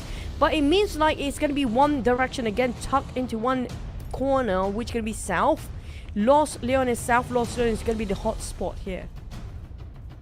So Los Leones, normally Alliance is there. But the confirmed hotspot, Ladema, here we go, MORPH and Infinity. So both teams in Group C, and this is going to be the last match before we wrap up this week. The group stage, that is. And that will determine who will be in the last chance qualifiers by the end of tomorrow. But looking at the points that is collected so far by both of these teams, Infinity, yeah, I mean, 13 points. But oh, Infinity is from Group B, so they still have one more day to play. But for MORPH, 54 points might not be enough. So they have to win this fight. And we talked about MORPH. Seems like they're not in the safe spot. Probably going to play the last chance. If they don't try to get... I don't know. If they are in their 70s, will be enough for them to be in the Super Sunday still. So I just based on facts and data from the previous season, the answer would be no. But it will put them at a very, very good chance to be in the Super Sunday, because if you start off your last chance qualifiers at 70 plus points, you just need to nick a few more points and you're probably through, because you still have like the top 8 there. So it wouldn't be too difficult by then. Still doable, I guess. As long as the other team's not really performing, they have to pray for that, I assume. But for MORPH, they have to get the last push here. And to have early skirmishes as this, it's going to be difficult. So we're going to have to wait and see whether they want to resort to fight and commit to this or just back away for now. But you speaking of Bali, now you make me want to go Bali. Do you know that Bali have one of the best places to dive? I haven't been to Bali, so not to my knowledge. You should go, man. You should go. Let me Worth find your time. Let me find a sugar mommy now. Hello, anyone? This is an advertisement, by the way. Yeah, do contact Why me. not sugar daddy? Why just sugar mommy? Make it both sugar daddy or mommy. Who Well, knows? because if it's sugar daddy, then I have to share with you, right? So. Yes, that's the point. How did you know? Oh, so you don't mind sharing now? This one, of course, I'm not. okay. I'm definitely not gonna be any trouble with that. No. Oh man, but it's his birthday, so wait, it's today, right? Who cares? We're talking about Bali. Let's Oh. forget about him. Okay. Happy birthday to you. Happy birthday to you. Happy birthday to Mr. Manager. Mr. Manager. Happy birthday to you. Woo! Okay, Mr. Manager. now he needs to pay with a Bali trip. Yeah, let's go. Yeah. He will be our sugar daddy. Yeah, he paid for both of us. You two can, hang out. I'll do my own thing. I don't mind. It's fine. As long as he pays, I'm okay. Okay, next we have, when it comes to pay, it's gonna be pay time for Boichi with his stats. And at he deserves a big 1.3, yeah, he definitely deserves. I mean, Alter Ego need to rise up this man's pay salary, because right now Boichi definitely is the fire for Alter Ego. Yeah, it's okay. I know his average eliminations probably don't reflect whatever that we just said, in case you just join us on the stream. But that's also because in general, Alter Ego haven't been performing the best. But yeah, you just need to look at that one round where they got the chicken dinner. I guess that's where all the averages goes to. Other than that, it's like, it's hard to see Alter Ego putting in a performance. But speaking of performances, Alliance in a performance with Team Secret. GK seems to be on the rise here for GK's last round. Team Secret last map was their best performing map for the entirety of the week, and I think they start to build up momentum, but I just hope it's not too late now. At least they will still gonna have a better stat and better performance for a better round for the last chance later. They need the numbers up. If they're starting off with 50s, that would be great, because it means that the higher chance for them to be in the Super Sunday. Yeah. 50s, I would say, is pretty healthy. If they can bring themselves up to 60s, close to 70s, I would say that it gives a really, really good chance. They just need to top up with just a handful of points, and they should be through to the Super Sunday. But that also means that they need to continuously play. You can't think about it. Yeah. It's kind of true, with no break for these 2 weeks. I mean, like, Yeah. the only exception this week, we do have Super Tuesday instead of Super Sunday, guys. Yeah. Oh, we're gonna get a replay now. Okay, what happened? GK says hello. Say hello to my little friend. That's pretty straightforward. It's like, yeah. That's pretty straightforward. It is what it is. Well, at least we know what happened. True. Yeah.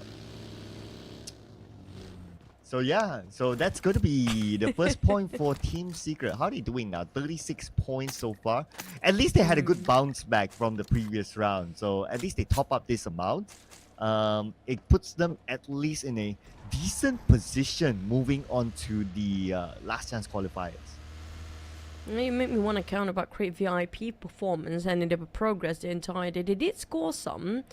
It's not entirely zero, but the thing is, not too much for today still.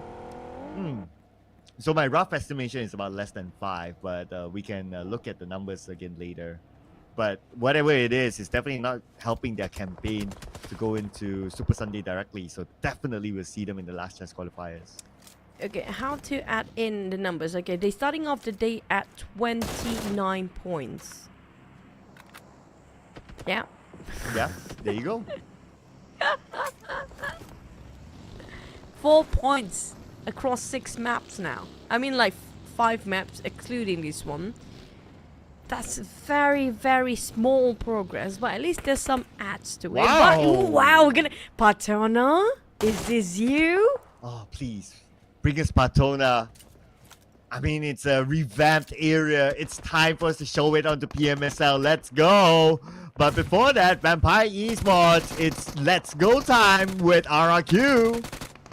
RRQ do play so well when it comes to the terrain support coming out from Zado Nepeko. Nepeko, I don't think he liked utilities so much. Every single time we pan into the camera to his side, barely enough utilities, and that's going to be the case for Nepeko. He don't have enough gears as well. Level 1 of VATS tried to go and take the front line. Pretty much a bit too bold coming out from side of RRQ because it's vampires we're talking about. But the problem is, Newsy trying to zigzag himself, but unfortunately, Tony K, he just got these weird angles to work with, but it works so well for him. Yeah, that's called game sense, ladies and gentlemen. Worked well for him to pick up 2 elimination points, but he would definitely want to pick up more and also pick up his teammates at the same time. No mercy. Who landed the final blow? Oh, none other than Tony K. Tony K. I mean, everybody get to learn his gaming sense. It's like his out-of-the-world brain can actually have a different view and angle entirely to approach certain fight. You just let all the other 3, you guys do whatever you want. I'm gonna go something very opposite of the other direction that nobody can see him coming that way. That's the case every single time. Yeah, I mean, he puts himself in a, not only that he can see others, but he is also well covered enough that it's hard to counter him. So great work for him to be playing in the position that he has played. And imagine that he must really, really know the map down to the core in many different scenarios for him to pull that off. So map knowledge is definitely key there. And then you must have that level of game sense that Tony K has, the level of experience. Man, this guy has grown so much over the years. I agree. I mean, like, I don't see anybody else that actually knows the map like how he did. He probably even sleep and dream about this map, but Zero, he prepared himself with a shotgun, trying to go the other way around, but hey, a peekaboo, I don't see you. But right now, he's gonna toss the molly, trying to burn them off alive. MORPH trying to fight for their life here, as well as these saviors. There's gonna be a bit of return damage on the side of Nate T, but Zero, the blue zone will not hurt him as much, so he got the time to heal himself back up. But the rest of these Avians, Paragin, how to deal with this? Oh, Lamborghini is down. And now Flippy out in the open. Nice spray by Flippy. He will get that knock against Paragin. And he's not the final member of the Xavier though. Levi's on the other side. Levi's 50% of health left. Is swimming currently. Man, where's he going to go from here? And at the same time, the circle is going to shrink again. Where will it go? No Patona. Sorry. We want to see Patona for once, you know, just for once. Oh well, guess we'll need to wait. Yep, and the wait, Patience. the same goes for Levi. I mean, like, it's a waiting time with slow death. He's just missed him a tiny bit, but I think he'd probably spot him out in the last minute there as well. Well, good luck swimming for Levi. Well, I guess for Levi, well, this could be the end of him. And Xavier could be out with 0 points. But again, they'll be absolutely fine with that. Even if that happens. Just waiting for time to fly. And that should be it. bye. Yep. At least they get to rest a bit earlier than the rest of the team that's still playing now. Mm-hmm. Hey, but Oh, wait a oh, he made second. He it. docked himself up. Wow. Okay, I am He made it. amazed. Okay, let's see how far will he go from here. If he opens fire, it's going to be firing back towards his side. So it's definitely not going to be that.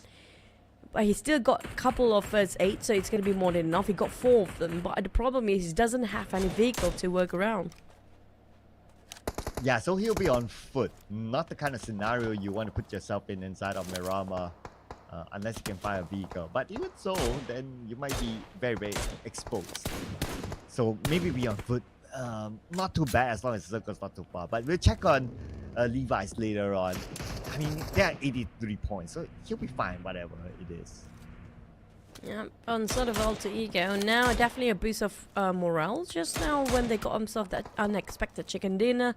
But Rosemary, he definitely knows there's somebody in the smoke down there. But it's quite a long shot, quite ambitious for the sort of alter ego to pick a fight against Geek Fam, who got himself quite a building to take covers from. But the problem is, this is going to be what the factor coming into play. Boom, all of a sudden, attracted towards those sound and noise, and go straight into the side of Geek Fam. I don't know why, but Boom has been doing this for the entire day. They just go in straight. Well, I guess they tried to play the safe route, and plus it's kind of tucked in the corner, but so happened that Geek Fam set up a trap, anticipating the rotation of teams, and so happened that it's Boom Esports, so benefit of the doubt, I guess, but they have to deal with it right now, and they are stuck with Geek Fam until, well, Geek Fam seems to have the interest of eliminating Boom. Definitely no Geek Fam super busy fighting against another team. They thought probably it was like indoor fight. Maybe that's the case. It was hoping to rush in as a third party. It didn't turn out so well now, since there were so many assumptions that calculated wrongly on the side of Boom. The Geek Fam, can they hold their grounds? We do have Morph taken out on O2 and Maisel. While it's going to be Zero with a shotgun blazing into the side of O2's compound. One by one, we're taken off by Morph, and seems like Morph is winning over O2 Esports as well. So 2 fights happening at the same time, simultaneously. Oh, Damrud, he has this different angle. Past the door. Okay, just waiting for Boom Esports to come by. They're not really putting much focus on Damrud, so they could be surprised if they choose to jump over the wall. Wait, Roy just now added into the fray where O2 actually being eliminated. They actually steals away one from the side of the other team. But back to the side of Geek Fam, this is not great. Now slowly being breached in by Boom. Yeah, this is in Malay language we call Kantoy. So now Boom Esports, at least they know that he's there, so they can actually shift their focus towards Damrud and clear off the sides. And now Frenzy has Damrud right in front of him, calls in for backup. Damrud now has his own backup as well. Frenzy takes a lot of damage, and now he needs to top over. Razy will be the one to knock down Damrud. The other members of Geek Fam still in the building. But Ooh, from the back! From the back! That backstep by Mika! Can Mika get another one? Mika will be knocked down. Now it's down to Isaac, the last member of Geek Fam, to finish off Flyboy. Can he win this 1v1 fight? Flyboy versus Aizen. Aizen will fall into the hands of Flyboy, and Flyboy, this is why they subbed him in. Beautifully well done. Flyboy is flying right now in action. Despite didn't actually do any action in Sanhok. Finally, he got a redemption time. But for Morph, they were fighting against O2 just now, which being interrupted by Roy by stealing in the last minute points across the other side of the map. And Morph got himself 8 eliminations. They're definitely aiming for the 80s here when Morph going for this aggressive since the start. Well, the bar for the record is still pretty low. It's still 13 eliminations. So let's see if Morph can be the first team to break that. And they're still on the outside of the circle, meaning that they need to fight their way through. So there's going to be chances for them to pick up elimination points The next target probably is going to be Roy, depending on where they rotate. Oh, Roy. Definitely given the position, the moment they butt into Morph business just now, Morph not happy about it and tried to take a bit of a revenge, but he will butt them back in the back. A double blade sword. And it seems to be backlashing for their plans. The attempt to flush in might not be a full failure. It seems to be finding back, but it's down to GEEK now. GEEK is the man that actually clutched a lot of plays here today for Roy, but can they do it again? Well, if they get 2K, then it's going to be a worthwhile trade, but they have to be aware of another team close by, and that's going to be the Infinity. And looks like more, they got it. 11 eliminations now, 2 away from equalizing the record, and 3 away from breaking the record. But the Infinity has something to say about that. They are coming in. Oh man, I do wish Morph can actually live by here. But Infinity, the thing is, they a bit hesitant to take the plan into action here. And every second wasted will be a second that a revival will be happening on the side of Morph. So I don't think they will actually march forward, and they will not take the opportunity presented to themselves. Maybe because I noticed that there was another team based on the minimap behind the Infinity, like in the inner side of the circle. So maybe that's why they're not interested. And plus, circle, shift. So that's why they chose to let that one go for now. And for Alter Ego, no circle means that it's going to be a problem for other teams as they need to fight their way through, and they happen to be Infinity in front of them next. The moment the circle shifted away from Paterna, we're not super interested anymore. We're not so hype about it anymore. Yeah. But on the side of Alter Ego, it just seems like a playground for them that they're used to with this kind of terrain, just like how they did before. But this time they have 4 men instead of just that one boy to clutch it out. Alter Ego creeping behind Infinity. Got Tony on there then due to the present moment, and he was a bit busy on what's in front. Now he have to support fire from the back and make sure that they can actually have an eye out towards Alter Ego, but they're all rushing towards got Tony position. Yeah, and Tiger X did not land any of those shots. Difficult shot to land, it seems, because of the terrain, but a valiant attempt. But now Rosemary for the high ground will not miss this shot against Gotuni. And that's going to be 1 down for the side of the Infinity. Rosemary now looking for more. The other members of the Infinity just right below them. But Oktar seems to be finished off by 3 touch. Here comes the rest of Infinity with Alter Ego left with only 2 players here. Boychill, the last MVP for us, will actually be knocked down. Leaving only 1 player here alive. Alter Ego have a return by returning the tides because of how Morph actually just appears from the back. And they kind of stuck themselves in a sandwich position for the side of Alter Ego just now. Oh, for Flippy. It's knocked as well. Helton eliminated by GK. And Creep VIP now down to 3 players. But at least this time Creep VIP, they're lasting a little bit longer. But they need to gain the points. You know, just end of the day with only 4 points. As for Morph, nade onto the Infinity. Ooh, that was a harsh nade there onto the Infinity. As now the Infinity try to fire back. But again, this is Mirama we're talking about. When it comes to navigating through these hills, it's not going to be that easy. We have another situation for Alter Ego. This time it's going to be Alva to play it solo-handedly. Morph and Infinity. Infinity, despite they might put themselves in a blunder before, but they managed to come back as a 4 this time. Tony K got knocked down by Fear, and I want to see what happened on the other side. But Alva could make it through like how Boychill did, because Infinity is still aware of the position just now. Just a flick and a swing, and it's a done deal. Next, Infinity have to 100% focus on Morph. Oh, here we go. 1v1. And Morph, they have a full team, while the Infinity full team as well. But they also need to keep an eye on the timer now. 27 more seconds before the zone closes entirely. Infinity, they're finding a space to loot up and also to reset themselves. But if they go further back, they'll bump into Crit VIP. And that is where Iron Bro will take advantage of by knocking down Tiger. And now they'll fire back. Oh, look at this. 3 touch. Promopar knocks out Putra. Incredible spray there. Didn't miss or didn't whiff.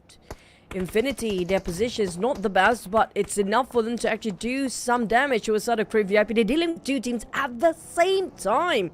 Now, Tree Touch, he has to deal with MORPH by himself later on, but Teddy can go in for the push. Didn't work out for them, but got Teddy coming in with the support fire from the back, but Crate VIP, they are in trouble. They cornered down with the blue zone behind their backs. They have to fight back regardless of their situation here, but got Tony unexpected coming from the side of Zero. Just put the variety of factors into their failure here right now. Tree Touch couldn't give the support fire from the back, but look at the next find. That's brutal way to go. And Crate VIP ended up with only 1 point by the end of the day. So that's like what, a total of 5 points today? Yeah, I guess that's the 4 points in total. So something they need to really work out in preparation for the last chance qualifiers. Now, as for the Infinity, try to fire back. Let's see if they can get anything else out of this. As 3 touch, but it's going to be quite hard. I mean, doesn't have numbers against him as MORPH now knows his position is pretty low at the same time. Man, that's going to be 2-0. We'll finish him off, and the Infinity is out at number 9. MORPH. Speaking of timing, 16 elimination, man. They definitely broke the record here for our first weekend. Second day, we got such a big number coming in as a high kill volume stats here.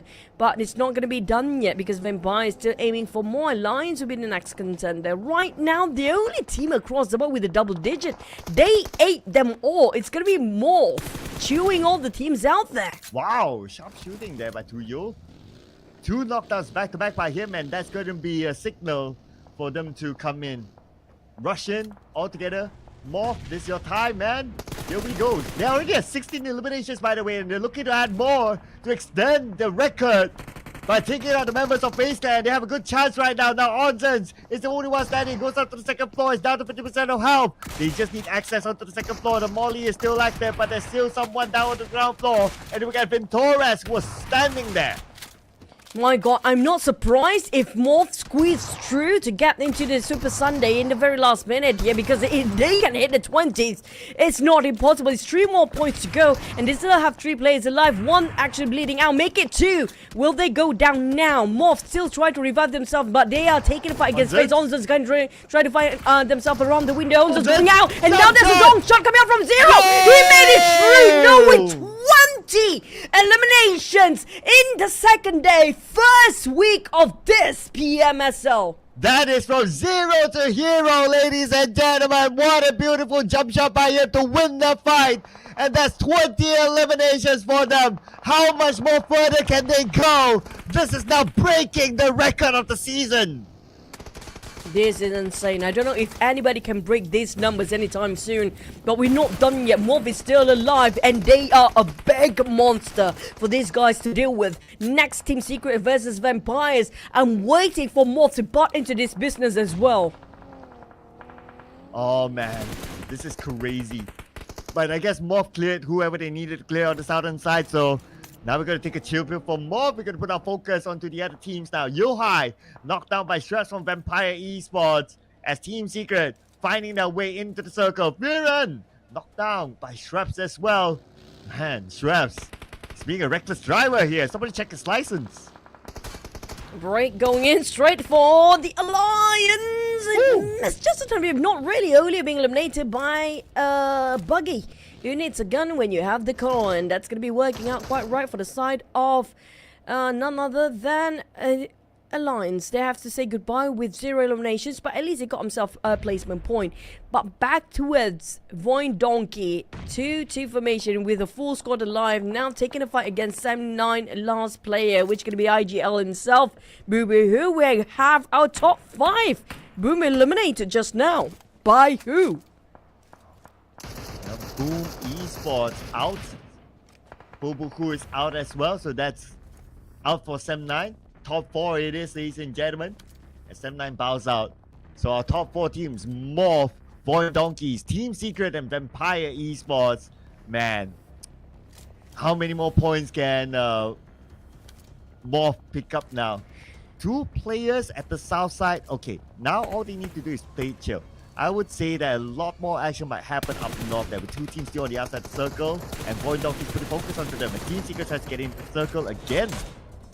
They're fighting against the most teams out there as well. Team Secret, they had a 4 and now going down to a 3. And VOIN don't get a 4 as well, still holding their grounds. Like I agree with you. All they need to do is just chill for a bit for MORPH and wait for the right time to take the opportunity when there's lesser man to deal with. But for VOIN Donkey, it's quite difficult for them to take out the players since they got themselves quite a strong compound, the only compound there is right now, but the terrain will actually bought them so much space and time for the other teams too. Vampires tried to take down the VOIN Donkey. Saying this for the side of Team Secret right now, except for Vampire, of course. Now, I'm looking at some focus being put onto MORPH. Okay, MORPH, he notices that Team Secret is just right beside them. But let's see if there's anything they can get out of the GK now. Down on his knee, Zero tries to steal away elimination points. Blind spray into the smoke, but not able to land the shots onto anyone. So GK will be revived thanks to the vehicles just right in front of him as cover. Now, the most we had last season was around 21 eliminations, or was it 22 or 23? If they break in that record now, MORPH, they're setting a new all-time highest eliminations across the entirety of 2024 PMSL, or maybe across the entirety of PMSL as a whole. Well, that will be an interesting number for them to break. But with two players, it'd be quite wishful if they can do that sort of number. But let's see. Okay, the fact that they don't have the circle, it won't make it any easier. And also their position is already known. Okay, unless the distraction happens, then they slip into the circle, then come up with a surprise backstab, then maybe they could add more to their tally. Here comes the MORPH. They're forced to push in because of the blue zone, but they lost flipping along the process. Zero trying to make a comeback. He managed to share He managed to get in. Oh. But the thing is, VOIN Donkey, it's too much for him to handle, but it's going to be 2v1. There's only 2 of them. Here he got one more. No way, are you kidding me? And it's down to 1 more. Zero, he is actually doing it. They got 21 eliminations, adding another one into the bag. Time to heal up, Zero. He's pretty low right now. Okay, he is healing up. That's going to be a 1v1 between him and Vexy. He can pull off this clutch against Vexy. It's going to be huge. Okay, there you go. Goes down to the ground floor. Chases with S12K. Oh Chases, God. look at this. Zero into the face. And he got it. 22 eliminations now. Zero with 10 by himself. Now, the number by an individual was 14. I don't know if he can actually do it by himself. We've seen single-handed clutch for the chicken dinner. It's not impossible. We've seen twice in a day here today. It might be the 3rd time by MORPH here with how Zero is actually playing. He was something else. He's a beast right now. And that crazy gun, he's just shotgun himself into the compound, not thinking twice. He's just, you know what, I don't want to think anymore. My brain's outside. All I need to do is just keep on pushing. And that is a scary thought coming out from the side of MORPH. Man, what got into this guy? All of a sudden, he's like He's whole different possessed. person. He is possessed right now. He's a demon. Somebody take down the demon. But there's also another demon here in the name of Vampire Esports. So let's see which demon is the bigger demon here. The donkey has to be careful though. The donkey is normally the food of the demon. I guess. I don't know. Oh, a bit Don't quote me early. for it. I heard. A bit early for Zero. That's going to be lost. Okay, okay. 22 eliminations. I mean, beat that, guys. It's 21, 22. I think it's 21. Finish off at 22. 21, but still a big number. 22. Oh, holy shoot. Try not to go. I try to go as clean as I can, but that was a crazy run by MORPH. Craziest indeed. But it's down to VOIN Donkey versus Vampires. But they definitely already toppled the chicken dinner points by now for the start of MORPH. Yeah, that could be their ticket to Super Sunday directly. Okay, we'll need to wait until tomorrow ends, but yeah, I mean, that could be a great escape ticket for them. But anyway, now to wrap things up, it's going to be Vampire Esports and VOIN Donkeys now. Vampire Esports looking for their second chicken dinner. They started the day well with the chicken dinner. They want to end the day with the chicken dinner as well. They want to sleep well tonight. So now, it's all about finishing the again, mission Shrub. against VOIN. Shrub is trying to climb the roof multiple times, keep on failing. He's trying again, and he actually made it through. For News, he's actually the one that actually got into the roof. But I couldn't visualize the side of VOIN Donkey because they're already indoors, taking a fight against straight to his newsy. Stone have to deal around side of the window pane. And it's going to be Zeta taking around the side of a container, trying to take covers. But the Blues aren't hitting in. You don't have a choice. The fights have to go down. VOIN Donkey, all they need to do is just last long enough. VOIN Donkey won that chicken dinner, but the highlight, it's still going to be MORPH. Yeah, MORPH definitely stole away the highlight. But of course, winner chicken dinner to VOIN Donkeys. It was a 2v3 scenario, but they're still able to clutch it. Of course, they had a bit of help from the blue that forced Vampire Esports to come towards them. And all they needed to do was be in the right position to shoot when Vampire Esports came through any of the funnels, whether it's through the windows or through the sides and all that. So great work there, great anticipation as well by VOIN Donkeys. But of course, no doubt, MORPH is the team of this round. Yeah, but also congratulations on VOIN Donkey, another team that scored 2 chickens in a day, in spite of just the Xaviers, and now we have another contender. Now VOIN Donkey, definitely 100%. I feel like they are. Is it like probably 95.9% right now they are in the Super Sunday. It depends on tomorrow how Group A will perform, and will Group A go even crazier than these guys do. But for the side of VOIN Donkey, also coming up from Group C, it feels like a bit of alternating chickens for between the teams coming up from Group B and C when it comes to the second half of the day. Yeah. Wow, what a round it was, man. But another MVP here for Zeta, the man of VOIN Donkey. 4 elimination this time, 953 damage, 328 damage received, a 35% team contribution, and a survival time of 29 minutes and 31 seconds. Again, this guy, such a sharpshooter. He can even find those tight corners and make it happen. And the way he shoots is just something else entirely, because the way he just released the perfect time, he didn't even hesitate. And he didn't whiff any of those bullets. So sharp and perfect execution come out from Zeta every single time. I'm looking forward for his performance for the next couple of seasons here, just to see how much he can grow even further. The sky and also the ceiling is no limit for him as well. But when it comes to MORPH, my god, we're gonna have to relive the moment of the chicken and of VOIN Donkey, but also the crazy moment of MORPH.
Well, what did we tell you, ladies and gentlemen? MORPH 27-point haul thanks to that 22 eliminations. Imagine if they got their chicken dinner, it would have been like 32 points. That would be crazy. VOIN Donkey 17 points with the chicken dinner. Vampires was 16, and basically all the points went up to the top 3 teams. I was hoping for him to zero, literally from 0 to hero just now. If he just go a bit later before he entering from the back line of VOIN Donkey, maybe because of the blue zone, just push him to the corner that he needs to move.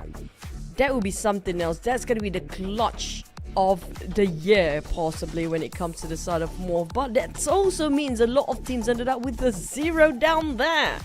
Yeah, 3 teams there. RRQ, O2, and DX. We got a good amount of ones as well.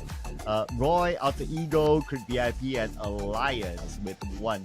I mean, a lot of 1s, a lot of 2s, a lot of 0s, thanks to all the points going up to the top 3 teams, especially MORPH here, taking away all the points for themselves. But I mean, if they are able to go straight on to Super Sunday, this is a huge leap for them and a huge escape, I would say, to a certain extent, escape for them.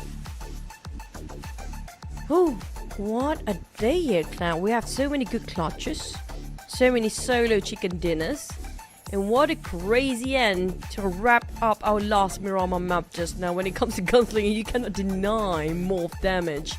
There's no way anybody can catch up to the over 1,000 damage difference between them and VOIN Donkey just now.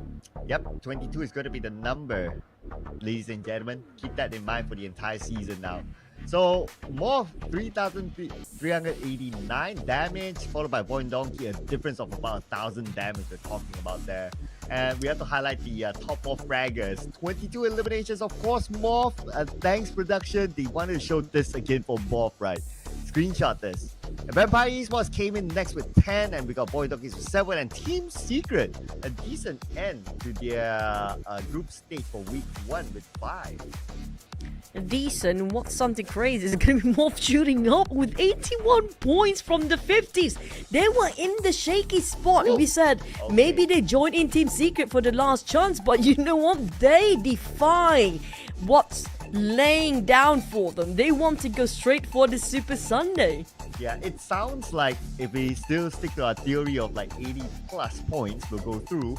MORPH, DX, and VOIN Donkeys will go through. But of course, we will seal the deal by the end of tomorrow, ladies and gentlemen. As for some of the close ones here, FaZe Clan, 76 points, 79, 70 points. So they're pretty close to that 80-point theory mark. But on the second page, so where is Team Secret? Oh, they're in page 1. So actually, they had a decent last few games that shoot them up out of page 2 at least. That's true. And also when it comes to the most eliminations, 61 is the number now by MORPH after that last crazy run. And the only team that actually being pushed down the second page that finish off the entirety of this week, our first week, is going to be Crit VIP. Too bad for Crit VIP. We thought that they finally had it going for this final week, and unfortunately, they did not make it happen. But for today's MVP in week 1 day, it's going to be damn rude. We have to give it to GEEK as well. They had been playing such consistency here with the almost getting those chicken dinners. Yeah, well, we can put it as no chicken, no problem for them. And look at this. Damn rude, number 1 in terms of average damage. 569.3. That is really, really high up there. But let's hear it from our hosts. Let's go. Hello everyone, welcome back to our final interview, and I promise you this is going to be fun because we have Merman from Basqueland. Sawadika. Okay, Merman, you are now in a pretty good condition for Basqueland. Do you have faith in yourself to make it into Super Sunday? ก็ในการแข่งขัน2 วันที่ผ่านมาทีม FaZe Clan ทำได้ค่อนข้างดี เรามีความมั่นใจในตัวเองมากแค่ไหนที่ว่าเราจะสามารถไปเล่นใน Super Sunday ในอาทิตย์นี้ได้ครับ ก็จากข้อผิดพลาดที่เกิดวันนี้ก็ต้องนั่งลุ้นดวงพรุ่งนี้เอาครับว่าทีมที่เขาได้ลงเล่นต่อเขาจะแซงเราได้ไหมเพราะวันนี้เราเล่นกันค่อนข้างพลาดอยู่ According to the today performance I think I will say we need to pray for tomorrow team not perform too well because if they perform well we might not get a chance to go to Super Sunday. But you already did great for today, Fast Clan. So for the next questions, after competing for like 2 days, who do you think is your biggest opponent and which team? ก็หลังจากที่เราได้แข่งมา 2 วันเนี่ยเราคิดว่าทีมไหนเป็นทีมที่ตึงที่สุดในช่วงนี้ครับ ก็ตอนนี้ยังบอกไม่ได้ครับเพราะว่ามันเพิ่งเริ่มได้วัน2 วันยังไม่เห็นอะไรชัดเจนครับผม I cannot really say that because it's just only 2 days so we will see. Okay, so we can wait to see more action from you on Super Sunday if you get through straight to the Super Sunday without last chance. And for the next question, what difficulties or challenge did you face across all the matches? ก็ในเกมที่ผ่านมาครับทีมเรามีปัญหาแล้วว่ามีข้อผิดพลาดอะไรบ้างที่เราคิดว่าเราต้องแก้ไขปรับปรุงครับอะไรคือความยากที่ทีมเรากำลังเผชิญอยู่ตอนนี้ ก็จังหวะการเล่นกับรายละเอียดเล็กๆน้อยๆในการเข้าทำครับเพราะว่าเรายังทำได้ไม่ดีครับตอนนี้ Mostly it's about team performance and it's about when we try to drive into another team house or whatever yeah we didn't perform well this game. Okay, so for the last question, or can you say something to your fans that are watching right now, Mormon? มีอะไรอยากบอกแฟนคลับที่กำลังเชียร์ที่กำลังดูเราอยู่ไหมครับ I love you ครับ I love you. I love you. Okay, thank you so much, Mormon, for this such a fun interview. And I think our caster are ready to close out the day. So casters, please take it away.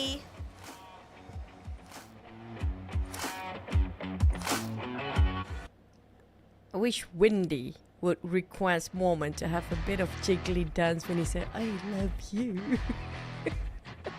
Yeah, he would do his shirt dance, like I love you. Okay, never mind. Yeah. So But crazy day here today, Cloud. What I a mean, day. today has been intense, man.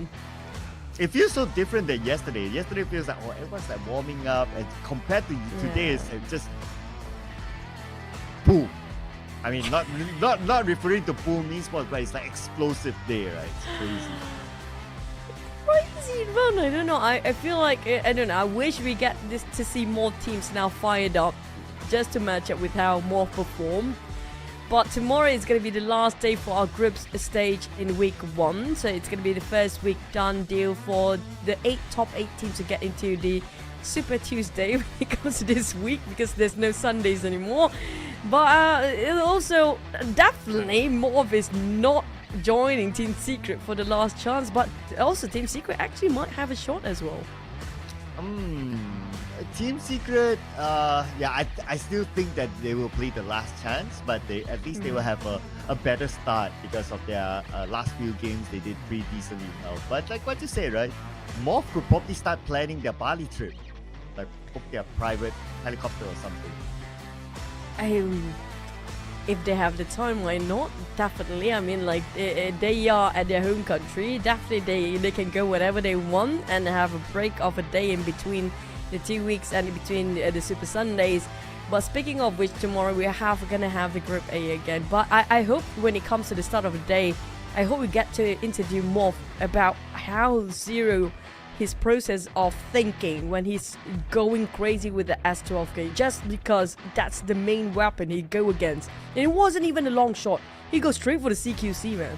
Yeah, honestly, if we had a choice, like I would like to hear from Zero as the interview earlier on. It's like, what were you thinking, man? It was like he was possessed. Like somebody has to check on him. Are you okay, dude? Like what happened to you? You don't normally play like that. But what is not normal is that, oh, we have to end the show. Anyway, ladies and gentlemen, tomorrow will be another day, same time, same channel, in which we will feature again Group A. So if you're fans of any of the teams of Group A, make sure you tune in tomorrow, and we'll be wrapping up for today. So my name is Sir Club, together with the amazing Choo Choo. We'll see you again tomorrow. Bye.